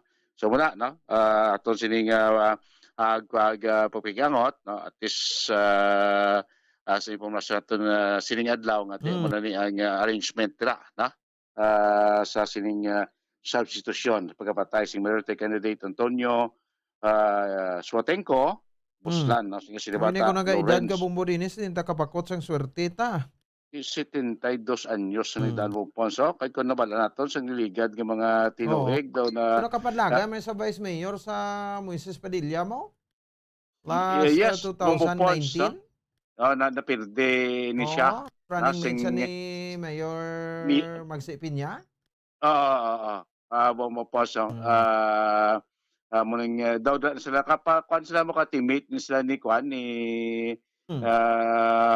Mayor Magsipenya, ang naperde ini siya ni kuan ning current na subong Vice Mayor dira sa may Moises Padilla, sa 2019 nga election. Ako mo po si Antonio Esteban Suatingco, senator sa last year doon hospital naman ganini, ako nag-positive sa COVID, nagka-pneumonia, ginito medyo may dadang at elektirang dalan mo sa ospital, ati sa ito nag-expired no, sa itong Domingo sang gabi, bumpos, no? Cardiac arrest ang gintunaan sa yes niya nga kamatayon, bumupons. Sa muna ito na pila ka update report, balita gikan sa Kapitulo Provincial, ini si Bombo Dennis Rubica para sa Pambansang Radyo ng Pilipinas, consistent overall, number 1 sa Bacolod. Basta Radyo, Bumbo! Sige, salamat sa kay Bombo Dennis Rubica. Oras sa Bombo Radio Bacolod, Philippines Standard Time, 49 minutos. Nakaligan sa tak ng alas 8 sa gabi. Di ba na, sa gihapon, Suatingco mabulos kayo muna sa rules mo, no? Sa Commission on Elections sa kumapatay, ay isa ka kandidato, immediate member sa family niya, basta pareho, ganda apelido, amo na niya ang ma-takeover. Sige, may mga inimuan na si Vice Mayor Antonio Tony Suatingco sa Pulpandan sa nag-service sa bilang Vice Mayor Santo, no? So, sila ginang nag-aupod sa mga penya nga mga unopposed. So, ang baluta pinta na pangalan, yan na ang nabutang no? Kaya nasumiter na to for finalization. Pero kung ano mga mabuto, dira ma-count, no? Sa gihapon, makadto sa nag-substitute sa iya. Di ko ay man niya kontra. 50 minutos sa kalagad sa tak ng alas 8 sa gabi. Sige, diri kita na marihon naton. Aton matalakayan si Bombo Grace in Labaton. Check nato nanay sa patrol ang ining sabahin sang election hotspot areas sa probinsya sa Negros Occidental Dumadisot. So kita hingalanan na kuno ini. O sang aton sa ring mga kapulisan niya makaba para ngati mangin aware man No, ang pila ka makauturan mga kabombo naton nga muri mga lugar ti at spot ini ti may mga history sa intense political rivalry last 2019 election. So ara na no sa bahin sang concern no ti automatic na deployan na sa mga pulis didto, sa mga militar no kag mga multipliers naton para isituit nga mangin honest, orderly kag peaceful ang aton election sa Mayo 9. No, interview din sa kay Police Lieutenant Abigail Lunasco ang ato siring spokesperson sa Negros Occidental Police Provincial Office. Angon sa siring nasambit niya makabaran nga mga impormasyon. Sige, check na, no? Makabaran sa piya kalinya si Bombo Gracelyn Lobaton. Bombo Grace, report, please come in. Okay. Sige. Bombo Grace, please come in. Mabapon? Yes, go ahead. Okay. Mabapon, 18 Japon ka mga lugar diri sa Negros Occidental ang nakabig nga hotspot areas o kung election hotspot areas. Mabapon, no? According kay Police Lieutenant Abigail Lunasco, ang term niya ni kanina, no? IWAS, no? Election watch list areas, mabapon. But again, isda naman na, according man sa kay Police Lieutenant ko, again, mabapon, nga ang COMELEC man ang decide nga igapabilin or igabalik siya sa election hotspot areas. Ang term, no, o ang tawag sa sining nga mga 18 mga lugar, no, sa isari, syudad kag kaban sa Negros Occidental. So mabapon, ang ini nga mga 18 ato na hingalanan, no, sa unagid yellow mabapon, no. Yellow, medyo, ni siya, categorized or sa classification 1 malababapon. So, category 1, no, na belong ang banwa sang Salvador Benedicto, mabapon, no? So, hindi siya siling, gid, no, lalagid bala ang risk, mabapon, when it comes sa election, no? Sa orange naman mabapon, category 2, no, may ara sang 13 tanan sa mga lugar. So may ari diri una gid ang mga syudad amo ang Silay City, Victoria City, Himamaylan City, syudad sang Kabangkalan, syudad sang Sipalay. Ang mga nabilin mo pons amo ang mga Kabanhawanan, una gid ang Binalbagan, Panwasang Manapla, Panwasang Kawayan, Panwasang Hinubaan, Ilog, Panwasang Isabela, La Castillana, Pagbanwasang Toboso. So 13 tanan mo pons ang mga nabilong sa orange category. Samtang ari ang apat ka mga lugar di sa Negros Occidental nga ara sa red na pons nga category o kun hotspot area, no, nga ang presence sang category 1, category 2 pons na gin-combine na. So Banwasang Calatrava, Banwasang Moises Padilla, sa Nanigalopons, ari man kag ang Banwasang Candoni. So ang isa ka syudad Ribopons, amo ang Escalante City. So ara na Bopons, klaro na for prior sini na pangalanan mga daan Bopons ang apat no, nga mga nabilong sa red, no, kung pula na duag na makabig nga hotspot areas o kung election hotspot areas. So ari lang mga 13 kag ang isa nga nabilong sa yellow, no, mo pons amo lang ning pagwa sang pangalan, no, ginhatag man sa aton sang Negros Occidental Police Provincial Office. So mo pons for validation man Japon, no, padayon ang pag-validate sa sini nga mga 18 hasta nga maabot ang adlaw sang election, no, sa tuig 2022. Upon sa matianta, ang pahayag sang spokesperson sang NOCPO nga si Police Lieutenant Abigail Lunasco. Ang government election hotspot area naman ang gusto nila. Sabihin, it can change over time. Pwedeng madagdagan, pwedeng mabawasan. But as of this moment, ito pong 18 ang ating watch list areas. Election watch list areas, isa po dyan is under yellow category, 13 po is under the orange category, And 4 po dyan ang ating under red category or ang ating tinatawag po no, na areas of grave concern. Regarding ng deployment, that's not only, hindi lang po yan i-deploy no, sa 4 natin na red areas, but that is all throughout the whole Negros Occidental. Nakalatag na po ang magiging deployment po nila ng ating mga tropa that will be augmented from the BCPO and hoping na makakuha ng augmentation from Panay. But kahit kasi po Negros Occidental ang nangangailangan po talaga ng maraming personnel. And even the personnel from the from the provincial headquarters rather will be deployed kasama po ang mga opisyal and ang ating NCOs. Gumagalaw naman po tayo with memo, papers, so Okay. if that comes naman na may memorandum na po tayo, ready naman na po yung 48 natin. So, amo to ang latest no nga balita nga nang kuha sa gikan sa mga pulsan diri sa Negros Occidental sa bahin no sa isining election sa maabot nga Mayo 9, 2022. Okay.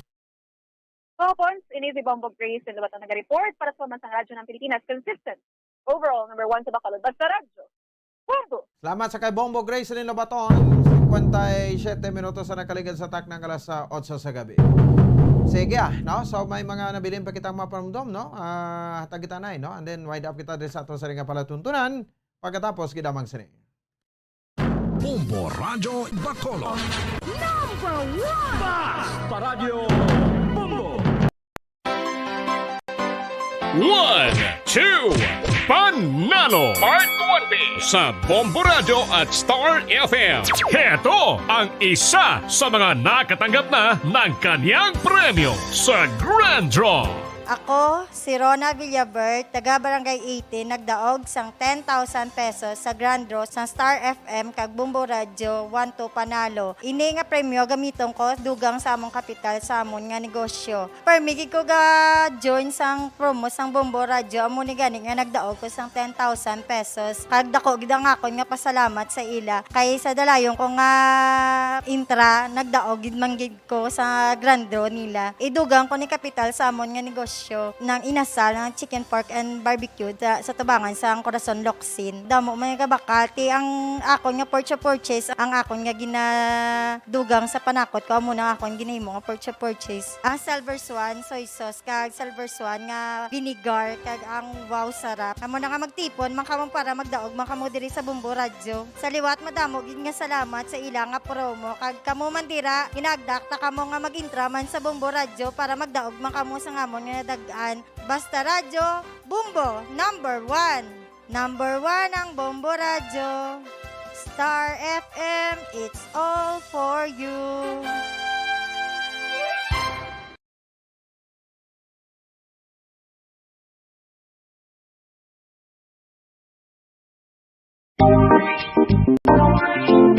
Mga kabombo, nakahibalo-bala ka mo, naghampak na sa 3 million ang natapikan sang COVID-19 sa Pilipinas. Mataas sa gihapon ang active cases sa bugos nga pungsod. Kag 50 mil na ang mga nagtaliwan bangod sa sini nga virus. Hindi magkumpiyansa, depensahi ang kaugalingon kag ang imo mahal sa kabuhi. Magpabakuna na batok sa COVID-19. Pahanumdom nagikan sa Bombo Radyo Bacolod. Basta Radyo Bombo!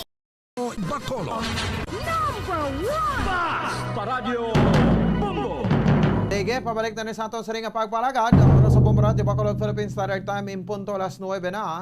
Nagtak na sa gabi rin sa ato sa ringa palatuntunan. Pasensagit kayo ito malabutan, no? Ang isa na ito ito Picoble, interview na ito ka Director Richard Osmeña sang LTFRB. Pero pabasa na ito niya, no? Sa mga kabanas sa aton nga mga kauturan kayo nag-sample sa kaina sa aton nga mga transport sector. Sabi na sa Santos Rosario, masunod naman ang Bombo Hanay sa gabi. Ayon agad Bombo Ponce Espino. Nagpasalamat sa upo na pagmati para sa pambansang radyo ng Pilipinas. Consistent overall number 1 sa Bacolod. Basta Radyo Bombo! 5 dekada nang nagtataguyod ng katotohanan.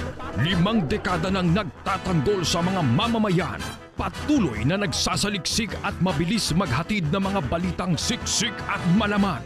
Patuloy na nangunguna sa mga issue, drama, promo at serbisyo publiko.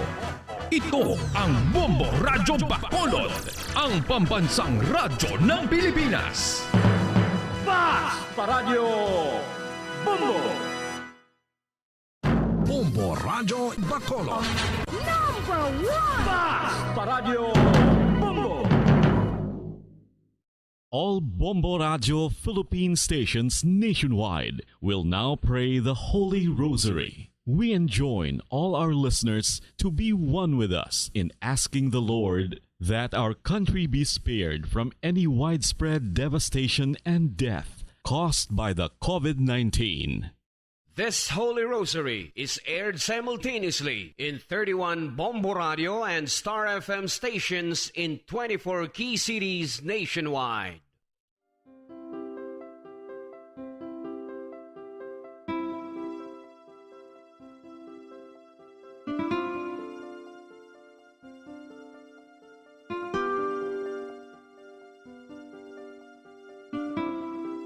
Amon kamo karon ginadapit sa pagpadungog sa mahal nga Birhen Maria, Iloy sang Dios, sa pagampo para sa mga sala sang kalibutan, sa pagpangamuyo para sa katawhayan, sang paghidait sa sulod sang mga panimalay nga Kristohanon, kag sang bugos nga Pilipinas.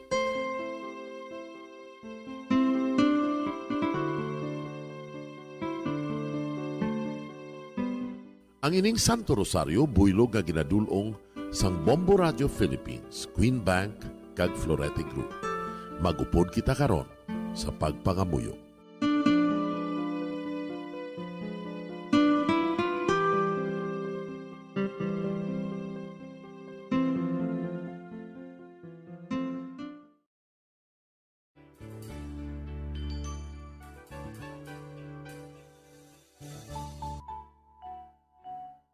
Ang Santo Rosario. Ang Santo Rosario nagapahanomdom sa aton sa mga hitabo sa kabuhi sang aton mahal nga Birhen Maria kag sang iya anak nga si Jesucristo.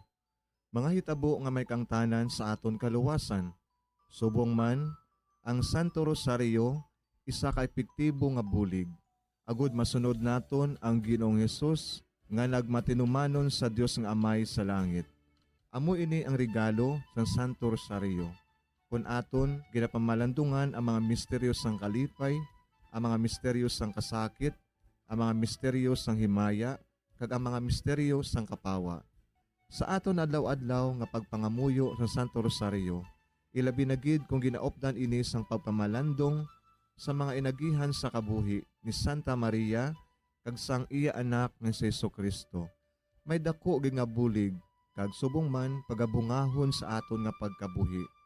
Gani, aton ipasaniyog ang pagpalapnag sining matahom nga debosyon sang aton mahal nga Iloy sang Santo Rosario. Kay ginasiling naton, ang pamilya nga nagapangamuyo sa Santo Rosario sing ululupod, sila man magapabilin nga hugpong. Kag magiliu sa upod sa atong Ginoong Hesus, upod sa Amay kas Espiritu Santo sa langit, paagi sa pagtabang sang aton mahal nga Iloy, ang Birhen sang Santo Rosario.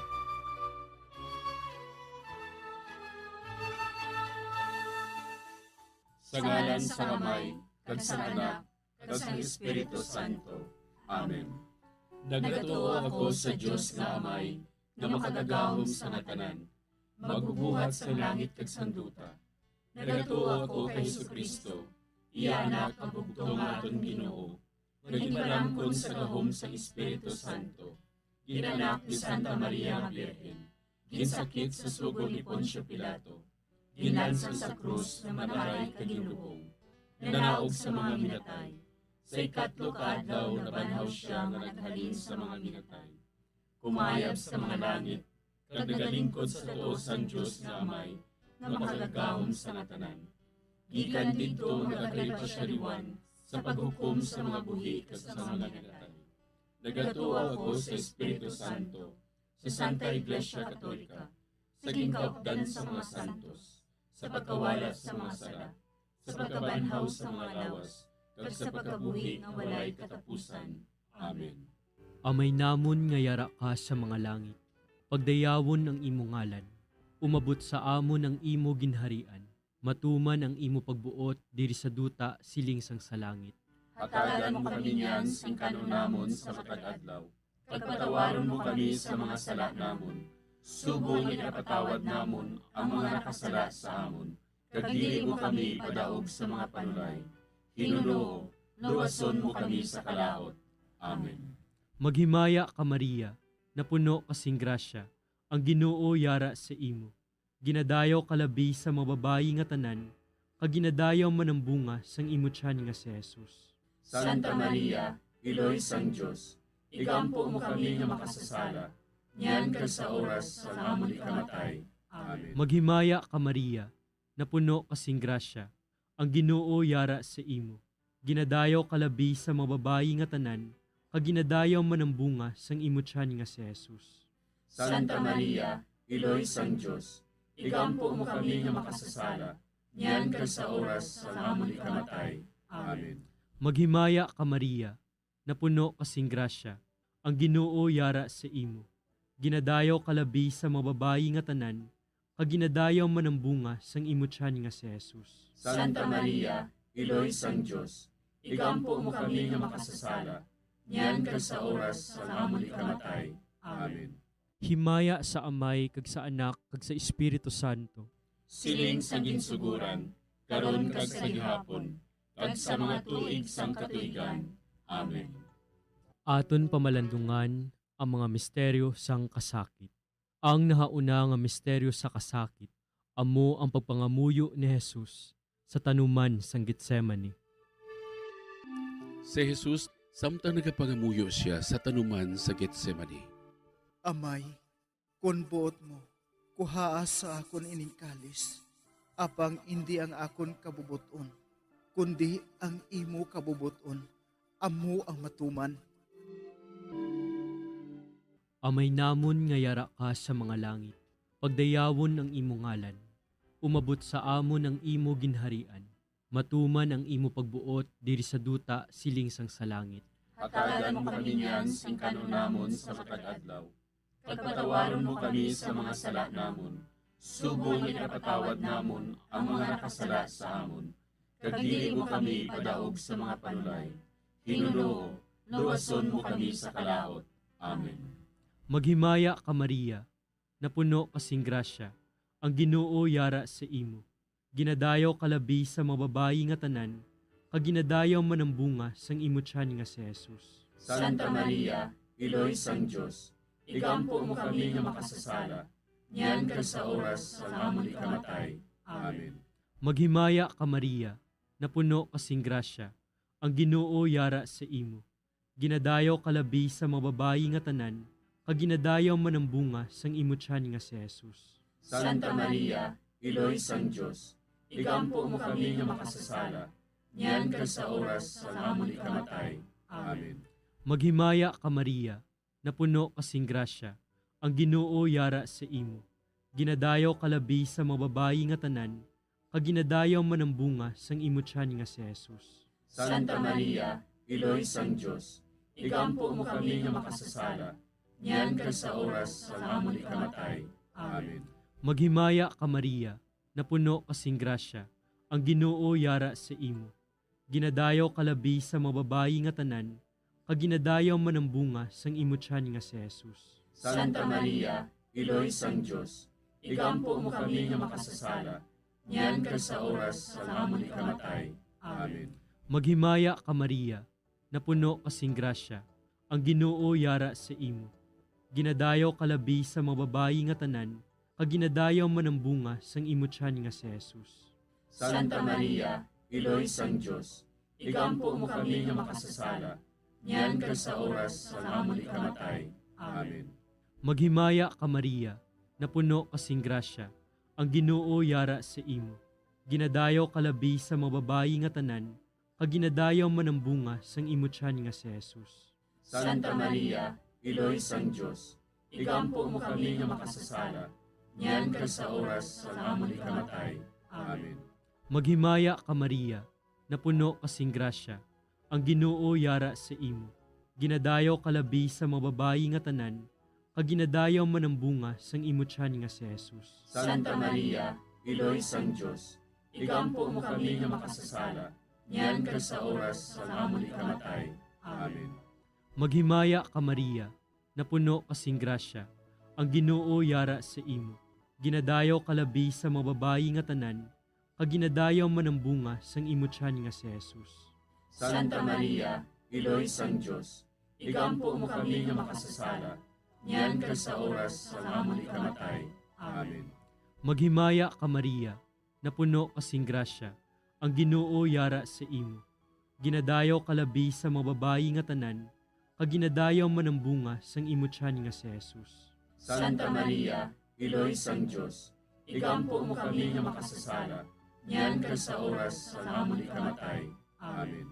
Maghimaya ka Maria, napuno kasing grasya, ang Ginoo yara sa imo. Ginadayaw kalabi sa mga babayi nga tanan, kaginadayaw man ang bunga sang imutyan nga si Jesus. Santa Maria, Iloy sang Diyos, igampo mo kami nga makasasala, niyan kag sa oras sa amon ikamatay. Amen. Himaya sa Amay, kag sa Anak, kag sa Espiritu Santo. Siling sa ginsuguran, karon kag sa gihapon, kag sa mga tuig sang katuigan. Amen. O Jesus ko, patawara nga among mga sala nga tanan, luwasa kami sa kalayo sa impyerno, pagdala ang tanan nga mga kalag sa langit, labi na gidyadtong may dakong kinahanglan sa imong kaluoy. Ang ikaduha nga misteryo sa kasakit, amo ang pagbunal kay Jesus nga nagaid sa haligi nga bato. Sa mando ni Poncio Pilato, si Jesus ginhigot sa haligi, kaginhanot sa mga soldado. Si Pilato nga luyag magpaayon sa mga tao, naghilway kay Barabas. Dayon ginpabunal niya si Jesus, kagintugyan siya sa mga soldado, agud nga ilansang sa krus. Amay namon nga yara ka sa mga langit, pagayawan ang imong ngalan, umabot sa amon ang imong ginharian, matuman ang imong pagbuot diri sa duta siling sa langit. Hatagan mo kami niyan sin kanunamon sa matag adlaw, kag patawaron mo kami sa mga sala namon. Subo nga ginapatawad namon ang mga nakasala sa amon. Kag dili mo kami ipadaog sa mga panulay. Hinunuo, luwason mo kami sa kalaot. Amen. Maghimaya ka Maria, napuno ka sing grasya, ang Ginoo yara sa imo. Ginadayaw ka labis sa mga babayi nga tanan, kag ginadayaw man ang bunga sa imong tiyan nga si Jesus. Santa Maria, Iloy sang Diyos, igampo mo kami nga makasasala, niyan kag sa oras sang amon ikamatay. Amen. Maghimaya ka Maria, napuno ka sing grasya, ang Ginoo yara sa imo. Ginadayaw ka labis sa mga babayi nga tanan, kag ginadayaw man ang bunga sa imong tiyan nga si Jesus. Santa Maria, Iloy sang Diyos, igampo mo kami nga makasasala, niyan kag sa oras sang amon ikamatay. Amen. Maghimaya ka Maria, napuno ka sing grasya, ang Ginoo yara sa imo. Ginadayaw ka labis sa mga babayi nga tanan, kag ginadayaw man ang bunga sa imong tiyan nga si Jesus. Santa Maria, Iloy sang Diyos, igampo mo kami nga makasasala, niyan kag sa oras sang amon ikamatay. Amen. Maghimaya ka Maria, napuno ka sing grasya, ang Ginoo yara sa imo. Ginadayaw ka labis sa mga babayi nga tanan, kag ginadayaw man ang bunga sa imong tiyan nga si Jesus. Santa Maria, Iloy sang Diyos, igampo mo kami nga makasasala, niyan kag sa oras sang amon ikamatay. Amen. Maghimaya ka Maria, napuno ka sing grasya, ang Ginoo yara sa imo. Ginadayaw ka labis sa mga babayi nga tanan, kag ginadayaw man ang bunga sa imong tiyan nga si Jesus. Santa Maria, Iloy sang Diyos, igampo mo kami nga makasasala, niyan kag sa oras sang amon ikamatay. Amen.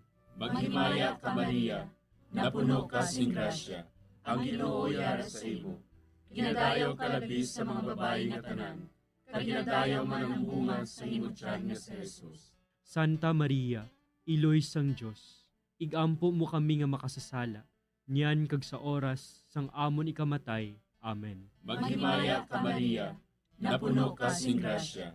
Ang Ginoo yara sa imo. Ginadayaw ka labis sa mga babae nga tanan.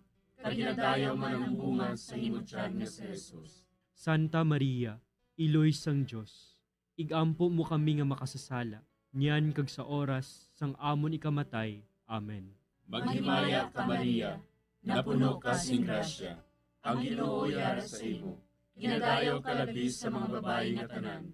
Kag ginadayaw man ang bunga sa imo tiyan nga si Jesus. Santa Maria, iloy sang Dios, igampo mo kami nga makasasala, niyan kag sa oras sang amon ikamatay. Amen. Maghimaya ka Maria, napuno ka sing grasya.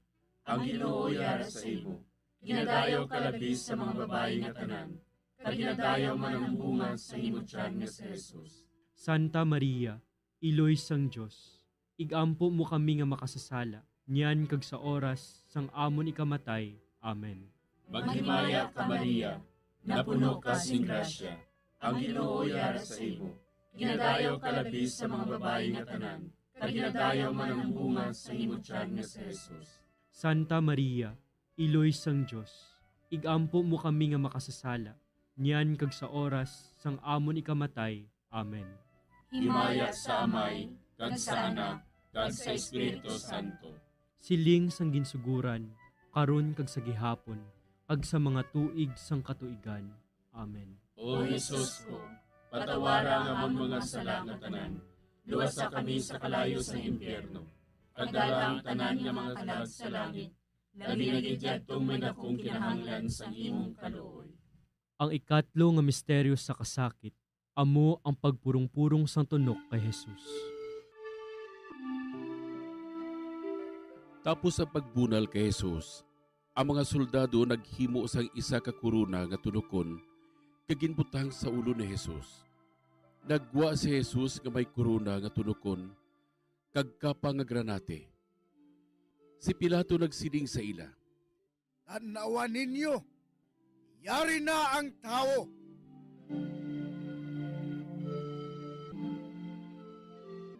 Amay namon nga yara ka sa mga langit, pagdayawon ang imo ngalan, umabot sa amon ang imo ginharian, matuman ang imo pagbuot diri sa duta siling sang sa langit. Hatagan mo kami niyan sing kanunamon sa matag adlaw. Pagpatawaron mo kami sa mga sala namon. Subong ipatawad namon ang mga nakasala sa amon. Kag dili mo kami padaog sa mga panulay. Hinunoo, luwason mo kami sa kalaot. Amen. Maghimaya ka Maria, napuno kasing grasya, ang Ginoo yara sa imo. Ginadayaw ka labi sa mga babayi nga tanan, kag ginadayaw man ang bunga sang imo tiyan nga si Jesus. Santa Maria, iloy sang Dios, igampo mo kami nga makasasala, niyan kag sa oras sa amon ikamatay. Amen. Maghimaya ka Maria, napuno kasing grasya, ang Ginoo yara sa imo. Ginadayaw ka labi sa mga babayi nga tanan, kag ginadayaw man ang bunga sang imo tiyan nga si Jesus. Santa Maria, iloy sang Dios, igampo mo kami nga makasasala, niyan kag sa oras sa amon ikamatay. Amen. Maghimaya ka Maria, napuno kasing grasya, ang Ginoo yara sa imo. Ginadayaw ka labi sa mga babayi nga tanan, kag ginadayaw man ang bunga sang imo tiyan nga si Jesus. Santa Maria, iloy sang Dios, igampo mo kami nga makasasala, niyan kag sa oras sa amon ikamatay. Amen. Maghimaya ka Maria, napuno kasing grasya, ang Ginoo yara sa imo. Ginadayaw ka labi sa mga babayi nga tanan, kag ginadayaw man ang bunga sang imo tiyan nga si Jesus. Santa Maria, iloy sang Dios, igampo mo kami nga makasasala, niyan kag sa oras sa amon ikamatay. Amen. Maghimaya ka Maria, napuno kasing grasya, ang Ginoo yara sa imo. Ginadayaw ka labi sa mga babayi nga tanan, kag ginadayaw man ang bunga sang imo tiyan nga si Jesus. Santa Maria, iloy sang Dios, igampo mo kami nga makasasala, niyan kag sa oras sa amon ikamatay. Amen. Maghimaya ka Maria, napuno kasing grasya, ang Ginoo yara sa imo. Ginadayaw ka labi sa mga babayi nga tanan, kag ginadayaw man ang bunga sang imo tiyan nga si Jesus. Santa Maria, iloy sang Dios, igampo mo kami nga makasasala, niyan kag sa oras sa amon ikamatay. Amen. Maghimaya ka Maria, napuno kasing grasya, ang Ginoo yara sa imo. Ginadayaw kalabi sa mga babayi nga tanan, kag ginadayaw man ang bunga sang imo tiyan nga si Jesus. Santa Maria, Iloy sang Diyos, igampo mo kami nga makasasala, niyan kag sa oras sa amon ikamatay. Amen. Maghimaya ka Maria, napuno kasing grasya, ang Ginoo yara sa imo. Ginadayaw kalabi sa mga babayi nga tanan, kag ginadayaw man ang bunga sang imo tiyan nga si Jesus. Santa Maria, Iloy sang Diyos, igampo mo kami nga makasasala, niyan kag sa oras sa amon ikamatay. Amen. Maghimaya ka Maria, napuno kasing grasya, ang Ginoo yara sa imo. Ginadayaw kalabi sa mga babayi nga tanan, kag ginadayaw man ang bunga sang imo tiyan nga si Jesus. Santa Maria, Iloy sang Diyos, igampo mo kami nga makasasala, niyan kag sa oras sa amon ikamatay. Amen. Maghimaya ka Maria, napuno kasing grasya, ang Ginoo yara sa imo. Ginadayaw kalabi sa mga babayi nga tanan, kag ginadayaw man ang bunga sang imo tiyan nga si Jesus. Santa Maria, Iloy sang Diyos, igampo mo kami nga makasasala, niyan kag sa oras sa amon ikamatay. Amen. Himaya sa Amay, kag sa Anak, kag sa Espiritu Santo. Siling sa ginsuguran, karon kag sa gihapon, kag sa mga tuig sang katuigan. Amen. O Jesus ko, patawara nga among mga sala nga tanan, luwasa kami sa kalayo sa impyerno, kag dala ang tanan nga mga kalag sa langit, labi na gidyadtong may nakong kinahanglan sa imong kaluoy. Ang ikaapat nga misteryo sa kasakit, amo ang pagpasaan ni Jesus sang krus, pakadto sa bukid sang Kalbaryo.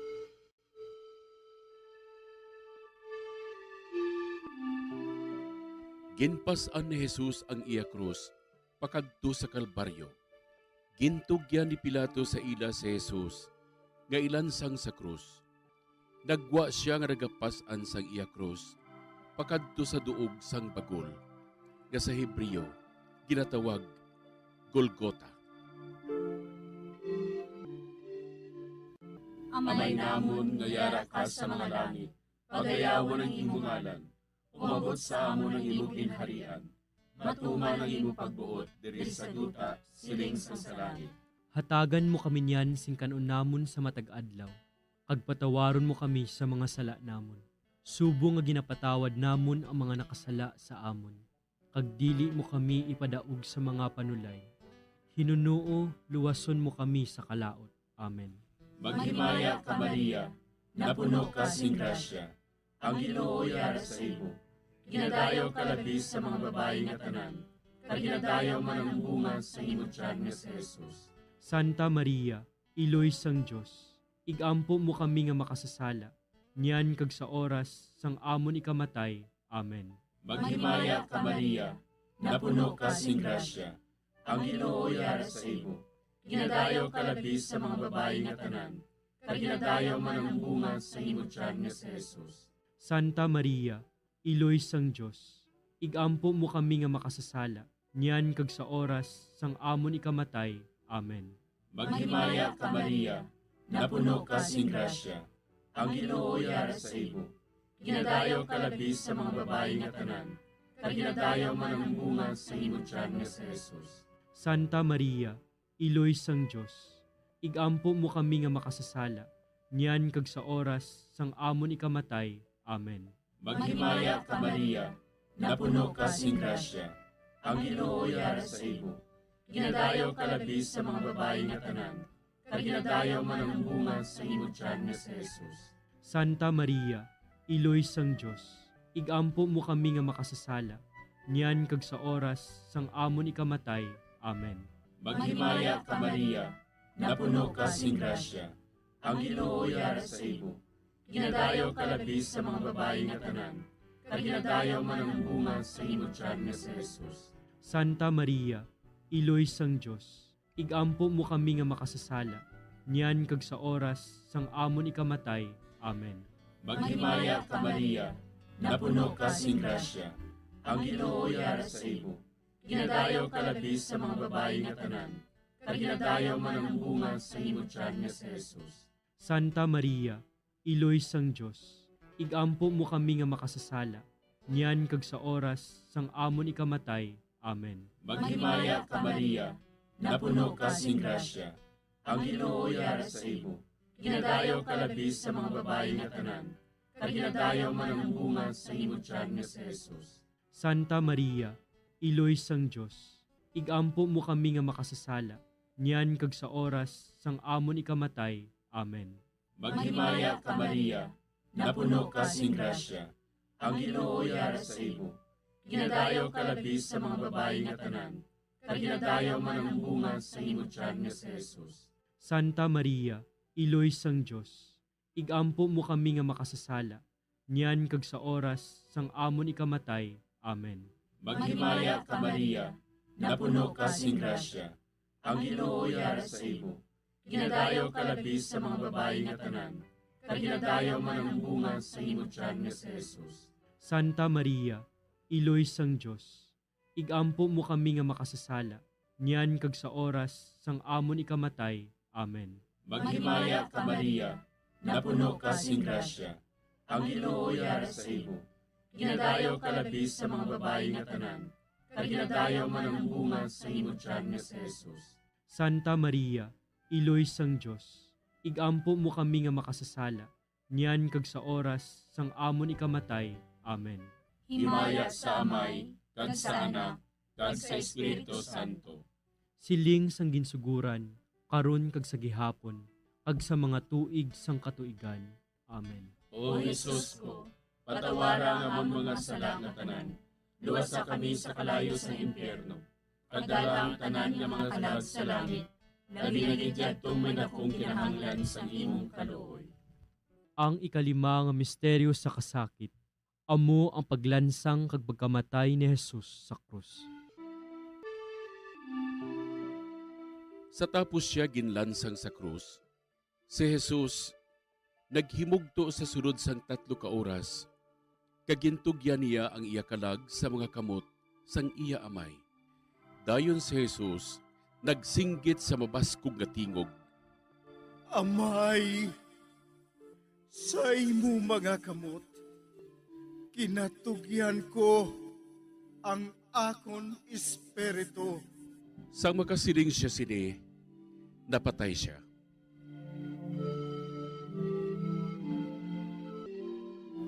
Amay namon nga yara ka sa mga langit, pagdayawon ang imo ngalan, umabot sa amon ang imo ginharian, matuman ang imo pagbuot diri sa duta siling sang sa langit.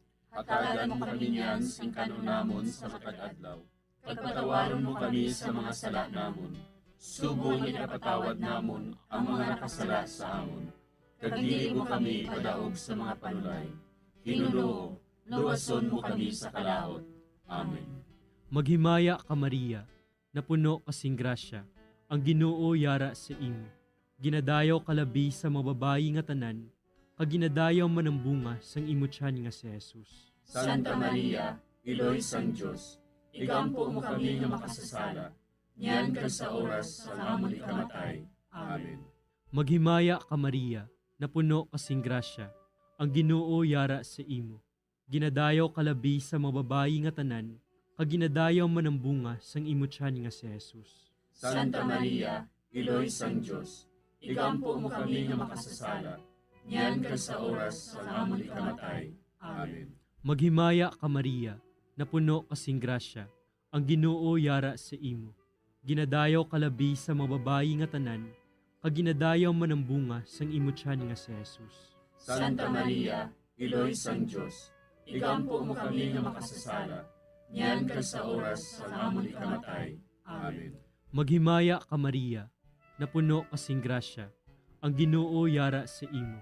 Ginadayaw kalabi sa mga babayi nga tanan, kag ginadayaw man ang bunga sang imo tiyan nga si Jesus. Santa Maria, iloy sang Dios, igampo mo kami nga makasasala, niyan kag sa oras sa amon ikamatay. Amen. Maghimaya ka Maria, napuno kasing grasya, ang Ginoo yara sa imo. Ginadayaw kalabi sa mga babayi nga tanan, kag ginadayaw man ang bunga sang imo tiyan nga si Jesus.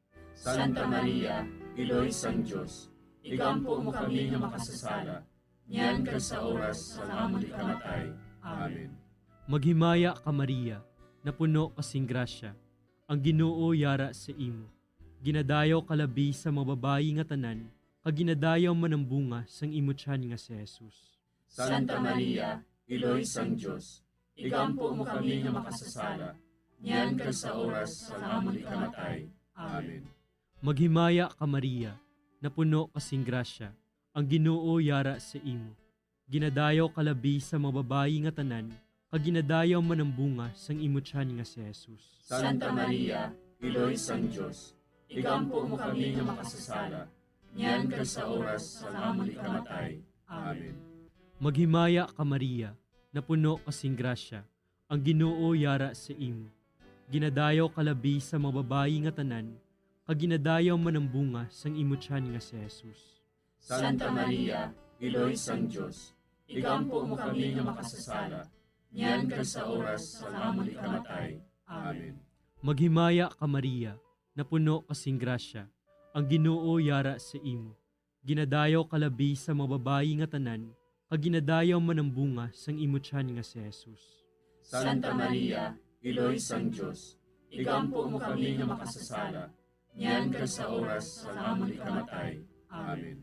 Maghimaya ka Maria, napuno kasing grasya, ang Ginoo yara sa imo. Ginadayaw kalabi sa mga babayi nga tanan, kag ginadayaw man ang bunga sang imo tiyan nga si Jesus. Santa Maria, Iloy sang Dios, igampo mo kami nga makasasala, niyan kag sa oras sa amon ikamatay. Amen. Himaya sa Amay, kag sa Anak, kag sa Espiritu Santo. Siling sa ginsuguran, karon kag sa gihapon, kag sa mga tuig sang katuigan. Amen. O Jesus ko, patawara nga among mga sala nga tanan, luwasa kami sa kalayo sa impyerno, kag dala ang tanan nga mga kalag sa langit, nabinagidjadtong may nakong kinahanglan sa imong kaluoy. Maghimaya ka Hari, Iloy sa kaluoy, kinabuhi kinatamis, ginalauman namon. Maghimaya ka, nagapangalaba kami sa imo, nga pinanubol nga mga anak ni Eva. Nagapangakol kami, nagabako at nagapanangis kami, siningdutang nagaan. Para igalampo namon, ilingig mo sa amon, ang imo mga mata nga maluluyon. At sa ubos na matapos, ang pagsugod mo sa amon. Ipakita mo sa amon si Jesus, bunga nga santos sa tiyan mo. O maluluyon, o mahiloklogon, o matamis, ulay nga Maria. Igampo mo kami, Iloy nga santos sang Dios. Agod mangintapos kami sa mga pinanakda ni Kristo. Pangamuyo. O Diyos, kay ginluwas man kami sang imo bugtong anak, pinaagi sa iya kinabuhi, kamatayon kag pagkabanhaw. Nagaampo kag nagapangamuyo kami sa imo, nga nagapamalandong sa mga misteryos ng Santos nga Rosaryo. Sa balahan ng Birhen Maria, makasunod unta kami sa mga ginatudlo, sa mga santos nga misteryo, kag madangat unta namon ang mga ginsaad sa amon, tungod kay Jesucristo nga amon Ginoo. Amen. Sa ngalan sa Amay, kag sa Anak, kag sa Espiritu Santo. Amen.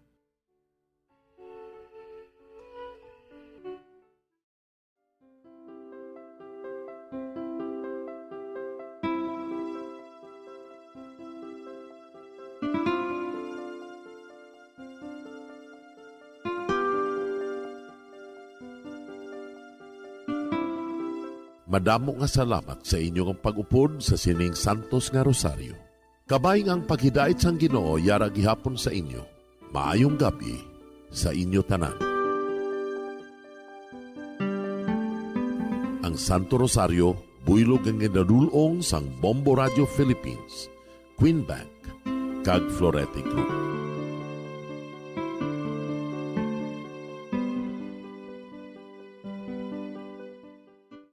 We just prayed the Holy Rosary with the intention that our country be spared from any widespread devastation and death caused by COVID-19. Join us again tomorrow, same time and same station. Thank you from Bombo Radio and Star FM. 5 dekada nang nagtataguyod ng katotohanan. 5 dekada nang nagtatanggol sa mga mamamayan.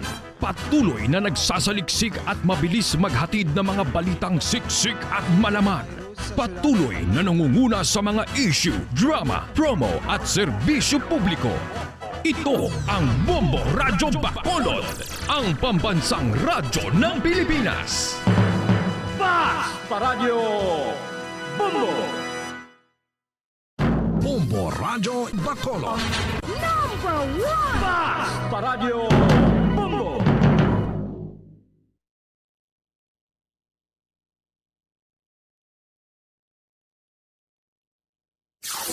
Limang dekada nang nagtataguyod ng katotohanan. 5 dekada nang nagtatanggol sa mga mamamayan. Patuloy na nagsasaliksik at mabilis maghatid ng mga balitang siksik at malaman. Patuloy na nangunguna sa mga issue, drama, promo at serbisyo publiko. Ito ang Bombo Radyo Bacolod, ang pambansang radyo ng Pilipinas. Fast Paradyo Bombo! Bombo Radyo Bacolod. Number 1! Fast Paradyo Bombo! Oras sa Bombo Radyo, Philippines Standard Time, 37 minutos ang nakaligad sa takna alas 9 sang gabi. Maayong gabi Pilipinas, Western Visayas, syudad sang Bacolod kag probinsya sang Negros Occidental. Nagapangalagad na ang bombohanay sa gabi. Dito sa DYWB Bombo Radyo Bacolod, 630 kHz frequency sang inyong mga radyo. Adlaw kita sang Martes, una nga adlaw sa bulan sang Marso sininga tuig 2022. Kag sininga gabi inyo mangin kaupod, Bombo Jairi de los Reyes. Aton dira ginabi-abing mga nagapamati sa ilang mga puluyan, ilabi na sa mga naga-tune in sa 630 kHz, sumalin sign on, tubtub sign off. Subong man sa aton mga kabombo nga naga-drive no, nagapamati sa radyo sa ilang mga salakyan samtang nagabiyahe, kag sa mga nagatutok man sa aton nga Facebook Live, kag sa aton nga live stream sa YouTube, hindi gid magkalipat nga mag-like kag mag-subscribe. Bula na kita sa nga Marso no, may nabasahan ko gani do na nga lang siya ko no sa bilog nga bulan sang Pebrero, so kadasig lang gid sa mga inadlaw. Unlike no sa una nga duha ka bulan sa nga tuig 2022, do ka positibo no, optimistic kita this month, especially nga amat-amat na kita nga nagabalik sa normal, new normal sa bahin sa nga COVID-19, especially diri sa maya syudad sang Bacolod, kasubong man sa Negros Occidental no, maskin nga alert level 2 ang Negros Occidental, pero nagahalog-halog naman ang restrictions. Kaina nakapagwa na sa nga executive order siya Mayor Bing Leonardia, kaga santo sa EO niya Mayor Bing sa alert level 1 ginapahanugutan na no ang full capacity sa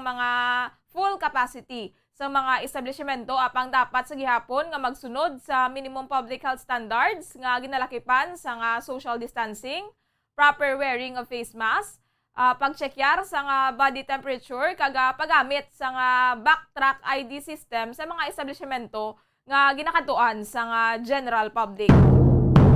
Apang 80% lang no, 80% seating capacity o kana venue lamang sa outdoor activities, kaga 60% seating capacity o kana venue sa indoor activities sa mga fully kaga unvaccinated individuals, kalakip na ang mga minor de edad, mga 18 anyos panubo. Ang face-to-face classes no, ang naka-subject pa sa approval sa Office of the President. Ginapanugutan naman ang 100% on-site capacity sa Bacolod City Government Center. Kaga suspended naman ang work from home arrangements until further notice. Ginapanugutan naman ang intrazonal kaga interzonal movement diri sa syudad sa maskin ano nga edad no, apang ang city government ang mapatuman sa gihapon sa minimum health protocols. Sa mga magabiyahe pasulod diri sa maya Bacolod City, dapat magpresentar sa backtrack ID kaga vaccination card sa mga fully vaccinated o kuna nakabaton sa booster dose. Samtang sa mga unvaccinated naman abi o kuna first dose pa lang sang bakuna ang natublok sa ila, dapat nga magapresentar sa negatibo nga resulta sa rapid antigen test nagikan sa Department of Health accredited laboratory nga valid no sa sulod sa nga 48 ka oras antes ang pagbiyahe. Ginbatak naman ang liquor ban no diri sa syudad sa Bacolod. Do madamo gining malipay no. Samtang ang si Bombo Kim yes to sa piyak nga ginbatak ng liquor ban. Samtang ang curfew hours ang yara na sa 12 midnight tubto alas 4 sang kaagahon. So halog na gid no ang restrictions, but let's not be complacent no, comply kita gihapon sa nabilin nga mga protocols. Samtang subong nga bulan no, Fire Prevention Month mga kabombo, base nakibot kamo kaina damo-damo no sa nga naglabay kaga naghuni nga mga fire trucks. So kabahin ina no sa nga seremonya sa nga Bureau of Fire Protection to start this month, nagpatigayon sila sa nga kick-off kaina. At sa palaabuton nga Domingo no, mayara sa nga patigayunon nga simultaneous blowing of horns. So do kaangay mambes na tabo no, ang 12 ka mga fire stations nagikan sa central kaga substations sa nga Bacolod Fire Station.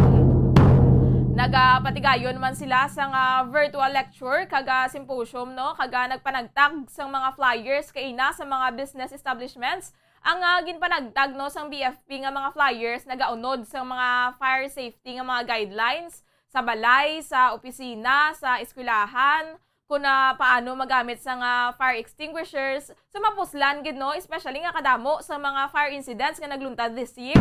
O sa Bacolod nga daan humalin sa nga Enero sini nga tuig no, 80 ka mga fire calls ang na-receive sa nga BFP for 2 months pa lang na Samtang diri naman sa probinsya sa Negros Occidental, 64 ka mga fire incidents ang na-record for 2 months. Imagine, nagapanugyan no ang BFP nga dapat sigurohon nga wala sa nga low circuit connection, magluto bisa kusina, dapat hindi gid pagpabayaan, hindi magpanigarilyo samtang nagahigda sa iligdaan, kaga dapat checkero no ang mga kuryente, kaga ipalantaw sa mga licensed electrician bala kung mayara sa nga ilislan nga fuse. Mayara man sa nga patigayunon nga mga activities this month ang BFP Bacolod kagang Negros Occidental, kaga pwede nyo na ma-check no sa ila tagsa-tagsa ka mga Facebook page.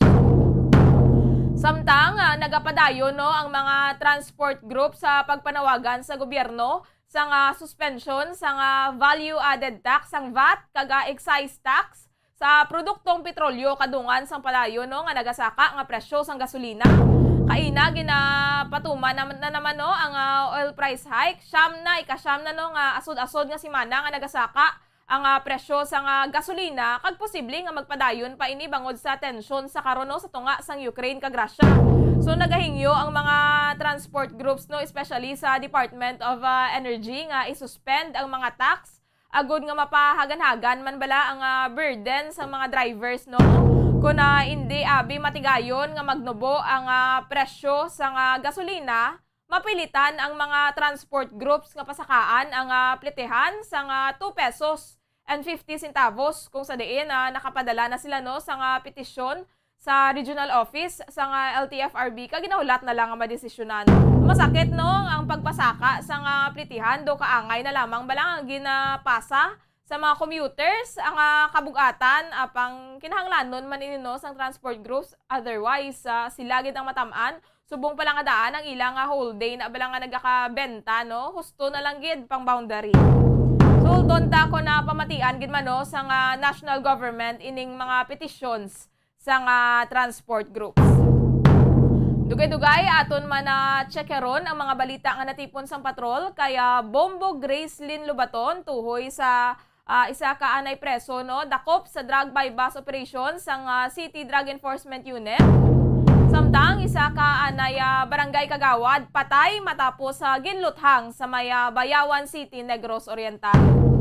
Sa balita international, nagapadayon no ang invasion sa Russia sa Ukraine kaga although ang budlay gid subong nga matrak no makuha ang tulid nga death toll. So sa latest, suno sa Health Ministry sa Ukraine, hindi magnubo sa 352 ka mga sibilyano lakip na ang 14 ka mga kabataan ang nadulaan sang kabuhi. Pero posible no mas mataas pa diri ang real-time number kahapon na stenta man nga daan ka mga Ukrainian soldiers ang napatay sa Russian artillery attack sa isa ka military base. So, natapos na kagabi ang first round sa pag-istoryahanay no, sa tunga sa Ukrainian kaga Russian delegations nga ginpatigayon dito sa may border sa Belarus apang wala sila gihapon sang agreement. So first round pa lang no, kay do wala pa bala matapos, madamo pa sila sa istoryahan kaga wala naman ginpakigbahin sa publiko ang outcome sang ilang nga negosasyon. Nagbalik pa ining mga delegation sa ilang kapital para sa consultation kaga hopefully no masulbar ini sa negosasyon paagi bala sa peace talks as soon as possible. Kaya adlaw-adlaw nga daan may nagakapatay no kaga nagapadayon ini nga giyera. In fairness, believe kita no kaya Ukrainian President Volodymyr Zelensky damo gani nagaka-admire sa iya no kaya sa iya bla kaisog kaga panindugan para sa iya nga pungsod. Imagine gina-offeran siya sa Estados Unidos nga sugaton i-evacuate siya bala sa Ukraine no apang nagpamalibad ini hambalya I need ammunitions not right no. Bala ko no yang kinanglan mga armas kaya hindi niya pag-iabandonar ang iya nga pungsod.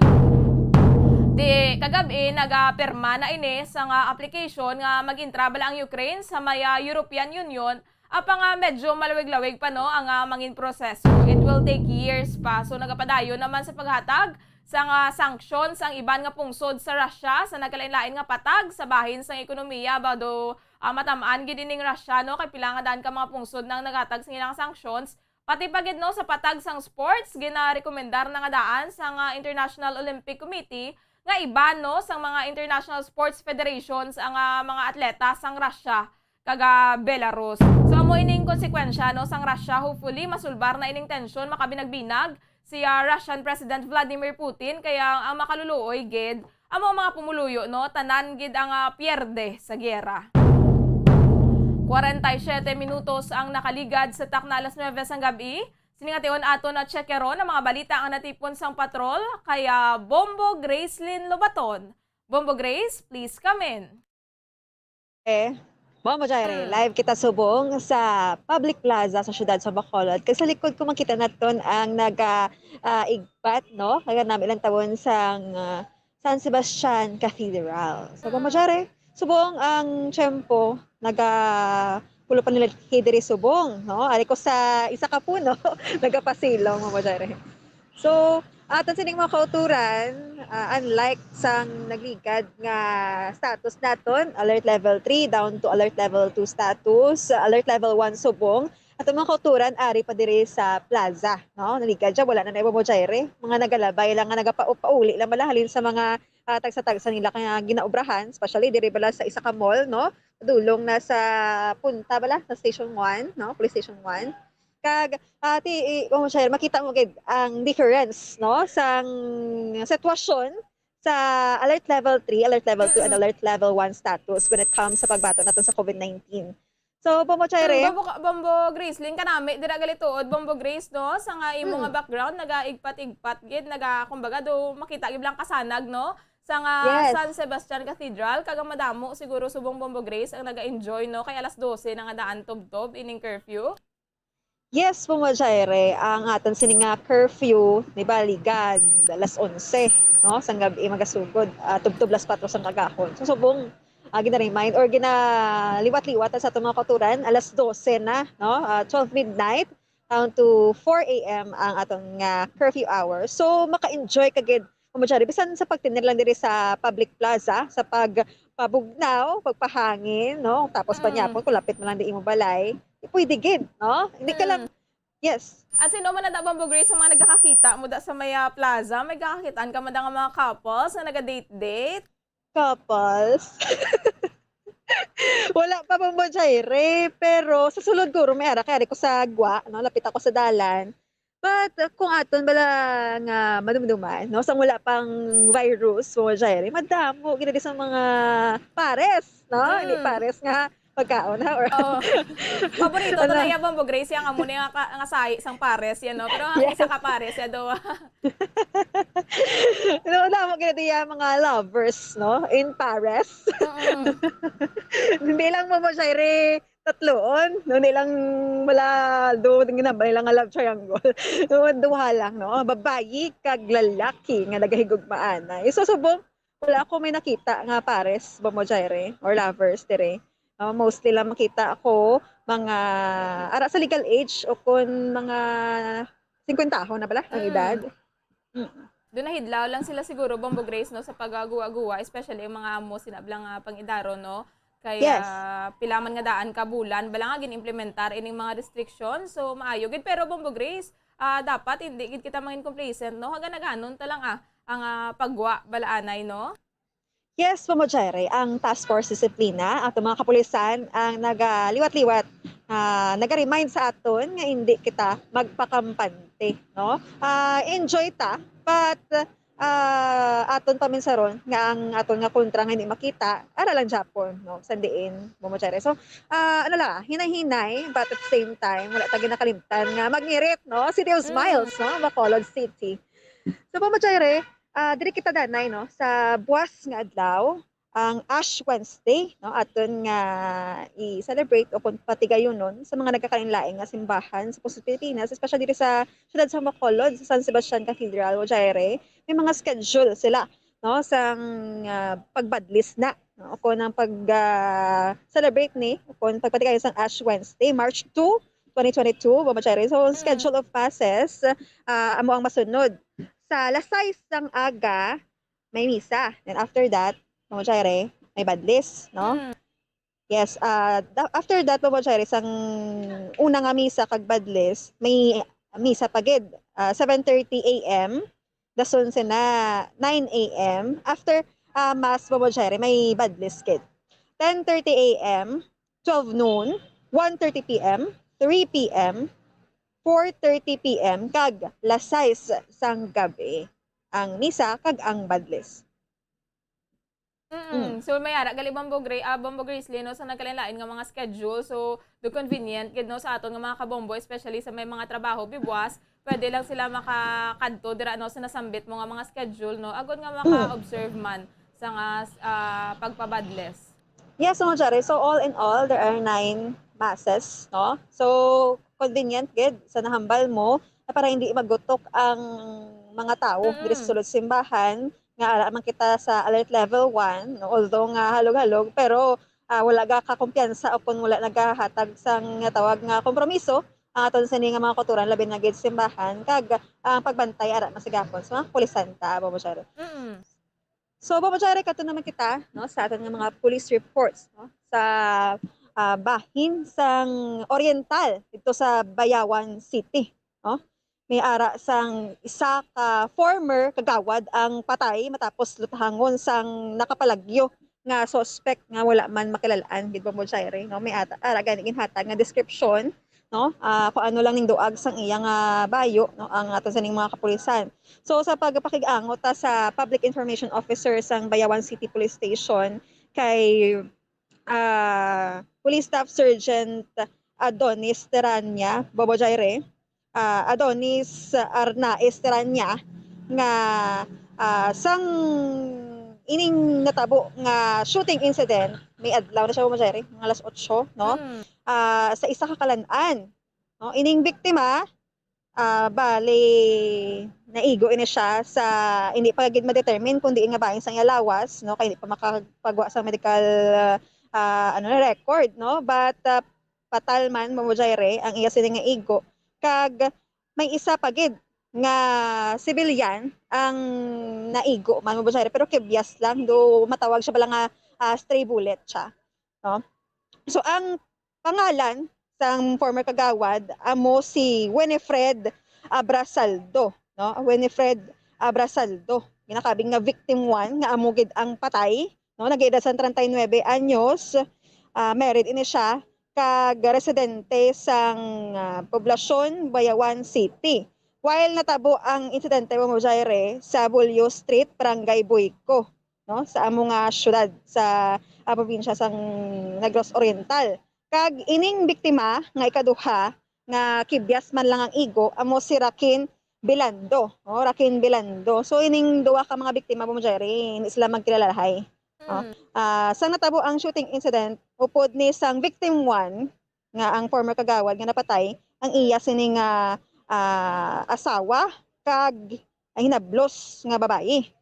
Kag ang victim 2 mo Jaire, upod naman niya ang iya sining asawa no sa sulod sang Kalan-an, no, restaurant. Kag gulpi lang nag-arrive ining suspect sa area, nagsulod kag gintiro ang target yagid no ang victim Ini 1 si mo kagawad, Jaire. yun yung target, Bombo Grace.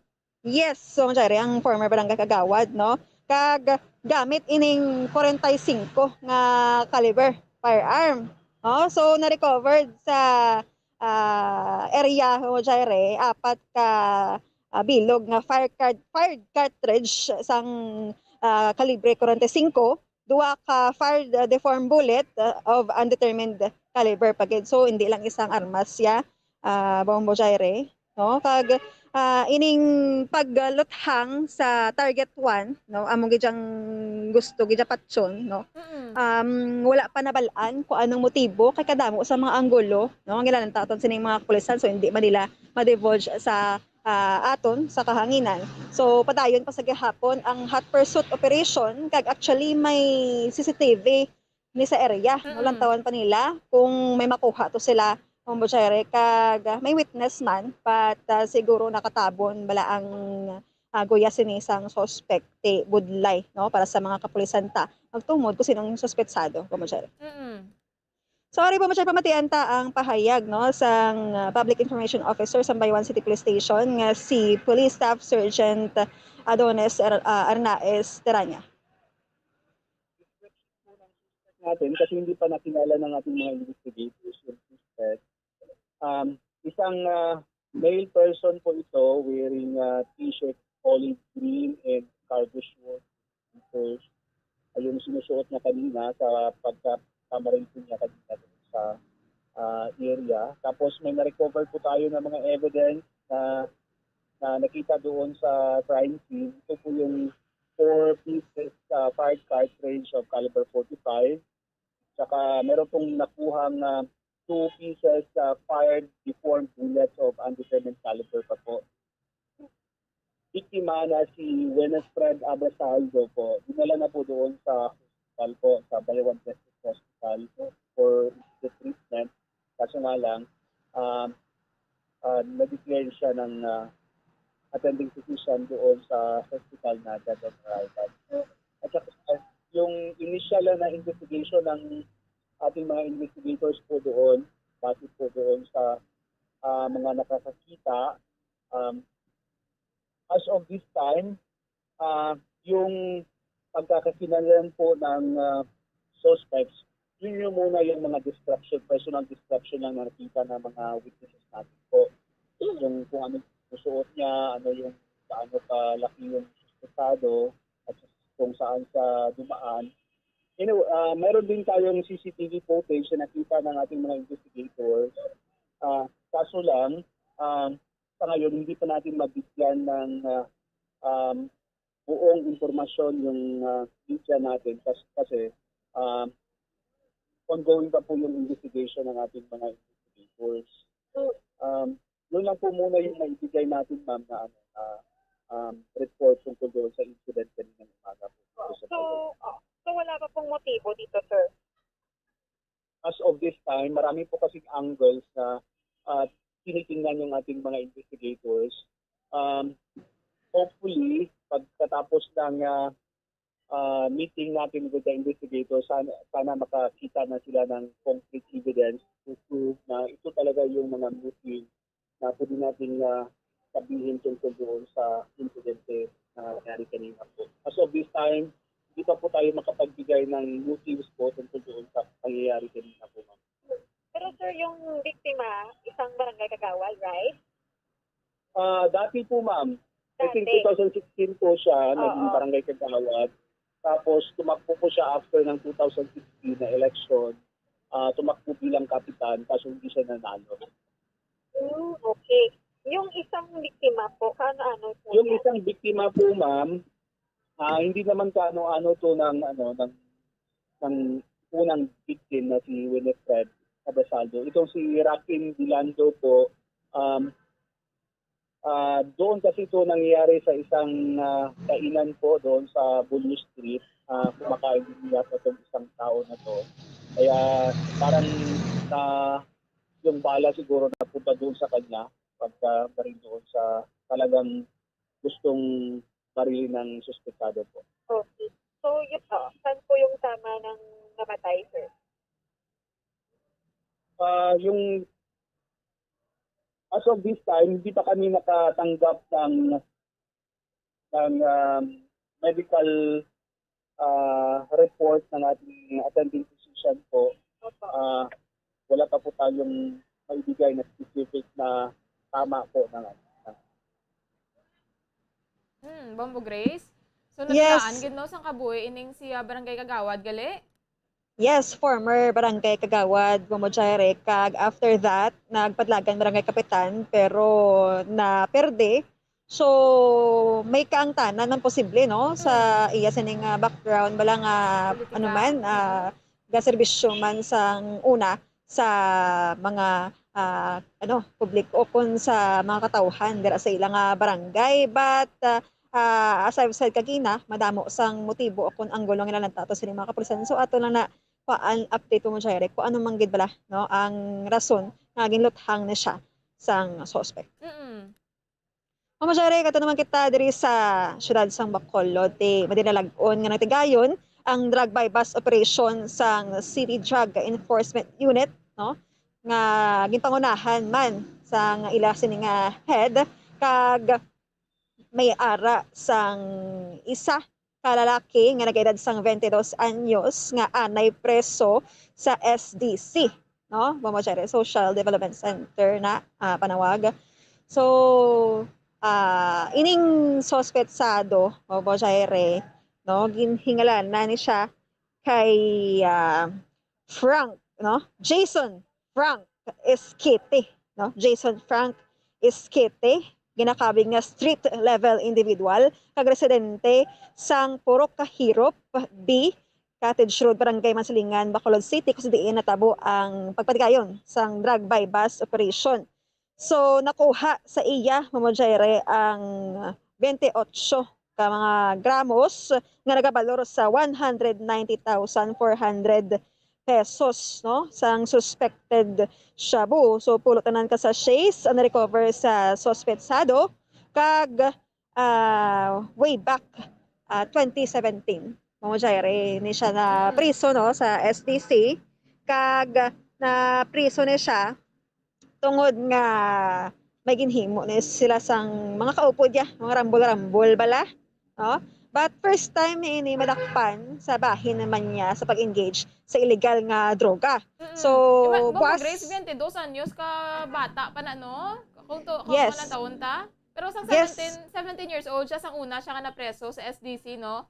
Amugid mo Jare, exactly, no? 17 anyos pagkatapos ng 5 katuig nag-engage sa illegal nga droga nga amo ang ginakaugatan sa madamong krimen, especially diri sa Pungsod, Pilipinas, no? Kag diri sa syudad sa Bacolod. So, buwas nga adlaw mo Jare pagpasaka sang kaso Section 5, Section 11 under RA 9165 upon Comprehensive Dangerous Act of 2002.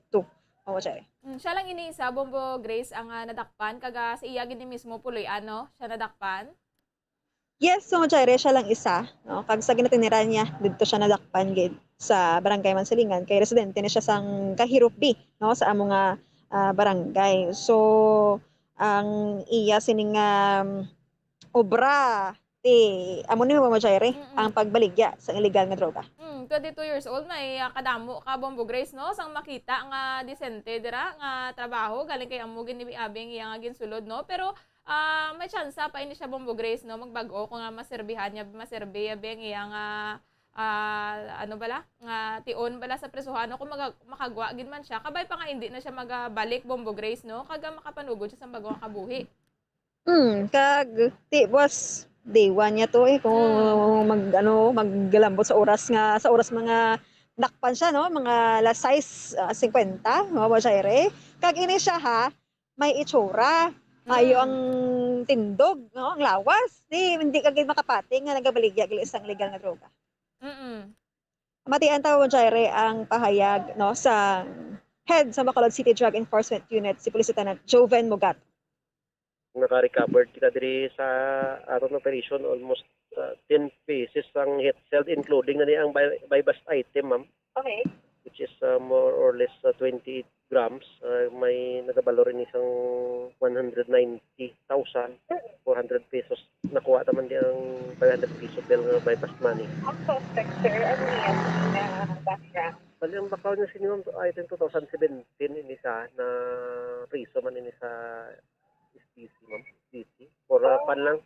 Doon nag-rumble lang ni involved lang siya sa rumble sa una, ma'am. Oo. Na amo lang na ako niya info regarding ni sa background niya. Oo, he's 22 now, right, sir?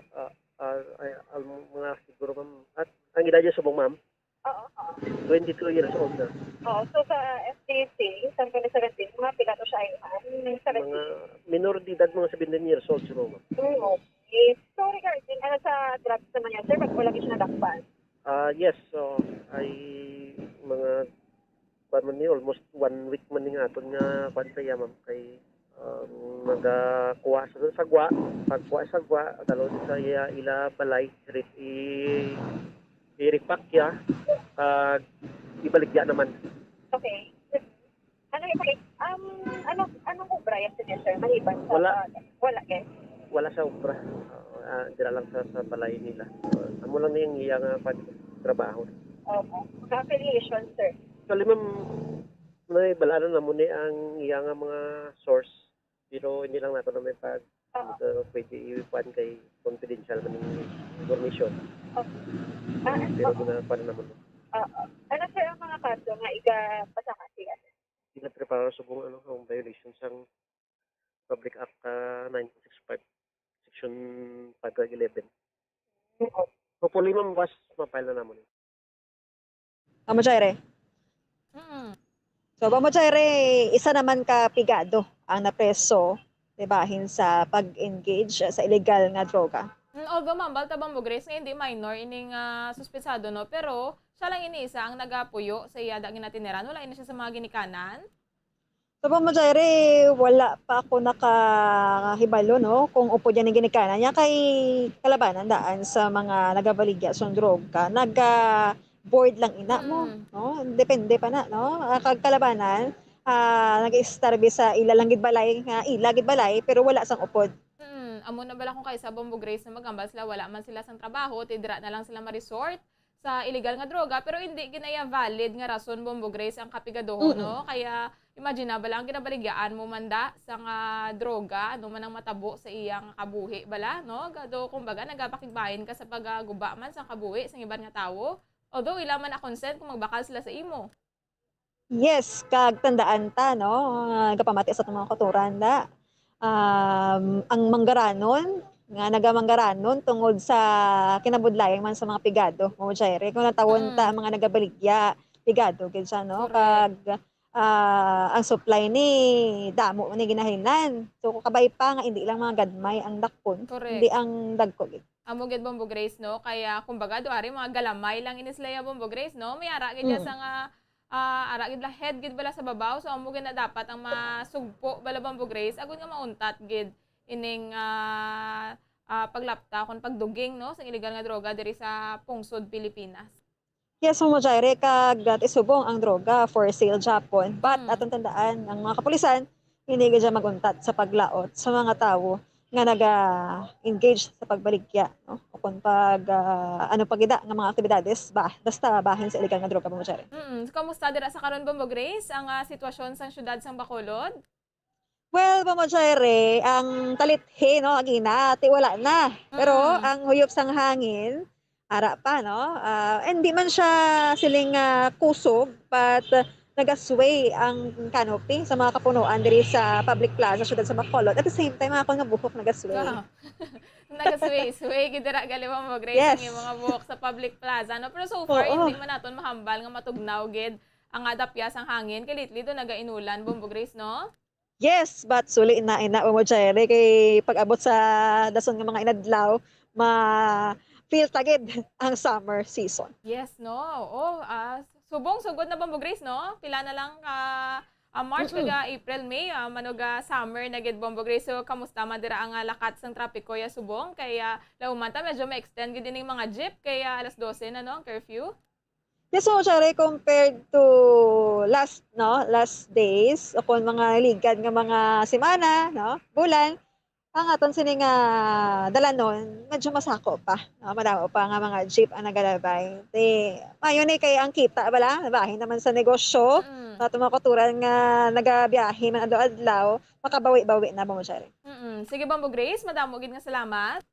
Yes, so syempre live kita diri sa Public Plaza, Syudad Sang Bacolod. Ini si Bombo Grace din Labaton para sa Pambansang Radyo ng Pilipinas. Consistent, overall, number 1 sa Bacolod. Basta Radyo, Bombo! Madamo gid nga salamat kay Bombo Grace Lynn Lubaton sa mga balita nga natipon sang patrol. 11 minutos ang nakaligad sa takna alas 10 ang gabi. Ginakulabos na kita sang oras mga kabombo. Madamo gid nga salamat sa pagupod sa amon sining nga gabi kag magabalik luwat buwas sa aga ang Bombo Radyo para sa aton nga mga public affairs program.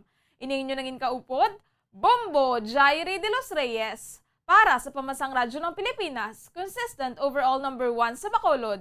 Basta Radyo, Bombo! We have come to the day's end. Let us rest from the day's work, that we may awake refreshed and renewed. God, in your mercy, we have this time to rest. We pray for your unfailing help and protection each day. Forgive us for our failures, for our selfishness towards one another. Open our hearts to forgiveness and reconciliation. Ease the burdens of the troubled and bring joy to those in sorrow. We pray for the safety of the province and those guarding the well-being of our nation, and for all those with great responsibility. Continue to shower us with your blessings for our families and preserve the unity of our society. Ladies and gentlemen, you've been listening to radio station DYWB, a commercial radio station owned and operated by the People's Broadcasting Service Incorporated, as authorized by the National Telecommunications Commission. DYWB operates daily from 4 o'clock in the morning to 11 o'clock in the evening on 630 kilohertz with a power of 10,000 watts. DYWB is broadcasting from Bacolod City, Republic of the Philippines. DYWB is maintained and operated by the following personnel, duly licensed by the National Telecommunications Commission. First-class radio telephone operators, Joselito Pagayon, Chief Technician with license number 94-1PVI-12314. Ladies and gentlemen, the Philippine National Anthem and the Bombo Radyo Philippines Corporate Song.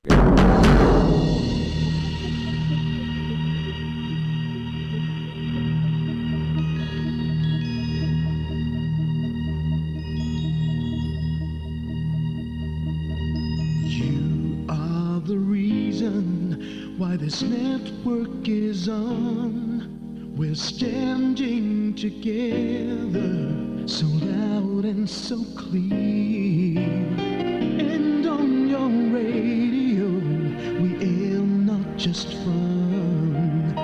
We're here for you with our great big helping hand.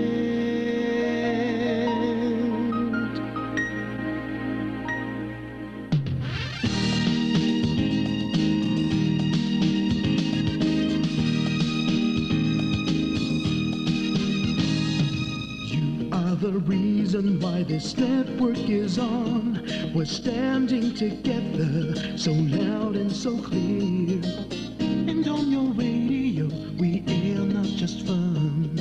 We're here for you with our great big helping hand. We have the power to tell the truth without fear, with favor to no one. We stand as one.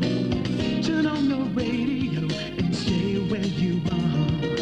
Listen to the Bombo and we'll take you near or far. We are here to speak the truth and let you know we are here for anyone who needs a helping hand. We are here to to freedom and peace, justice for all, make this world a better place. We are the CBS, the NBN, the PBS, Bombo Radio Philippines. We listen to the voiceless with no acts of arrogance, with candor and politeness. We are pledged to everyone. We dedicate ourselves, our fortunes, our lives. No matter what it takes, no matter what is sacrificed, we are here to speak the truth and let you know. We are here for anyone who needs a helping hand. We are here to find the way to freedom and peace, justice for all, make this world a better place. We are the CBS, the NBN, the PBS, Bombo Radio Philippines. Bombo Radio is here for you to let you know what's new. And because we care, we listen, we hear all the cries and whispers. We shall be free and fair. We are here to speak the truth and let you know. We are here for anyone who needs a helping hand. We are here to find the way to freedom and peace and justice for all, to make this world a better place. We are the CBS, the NBN, the PBS, Bombo Radio Philippines. We are the CBS, the NBN, the PBS, Bombo Radio Philippines.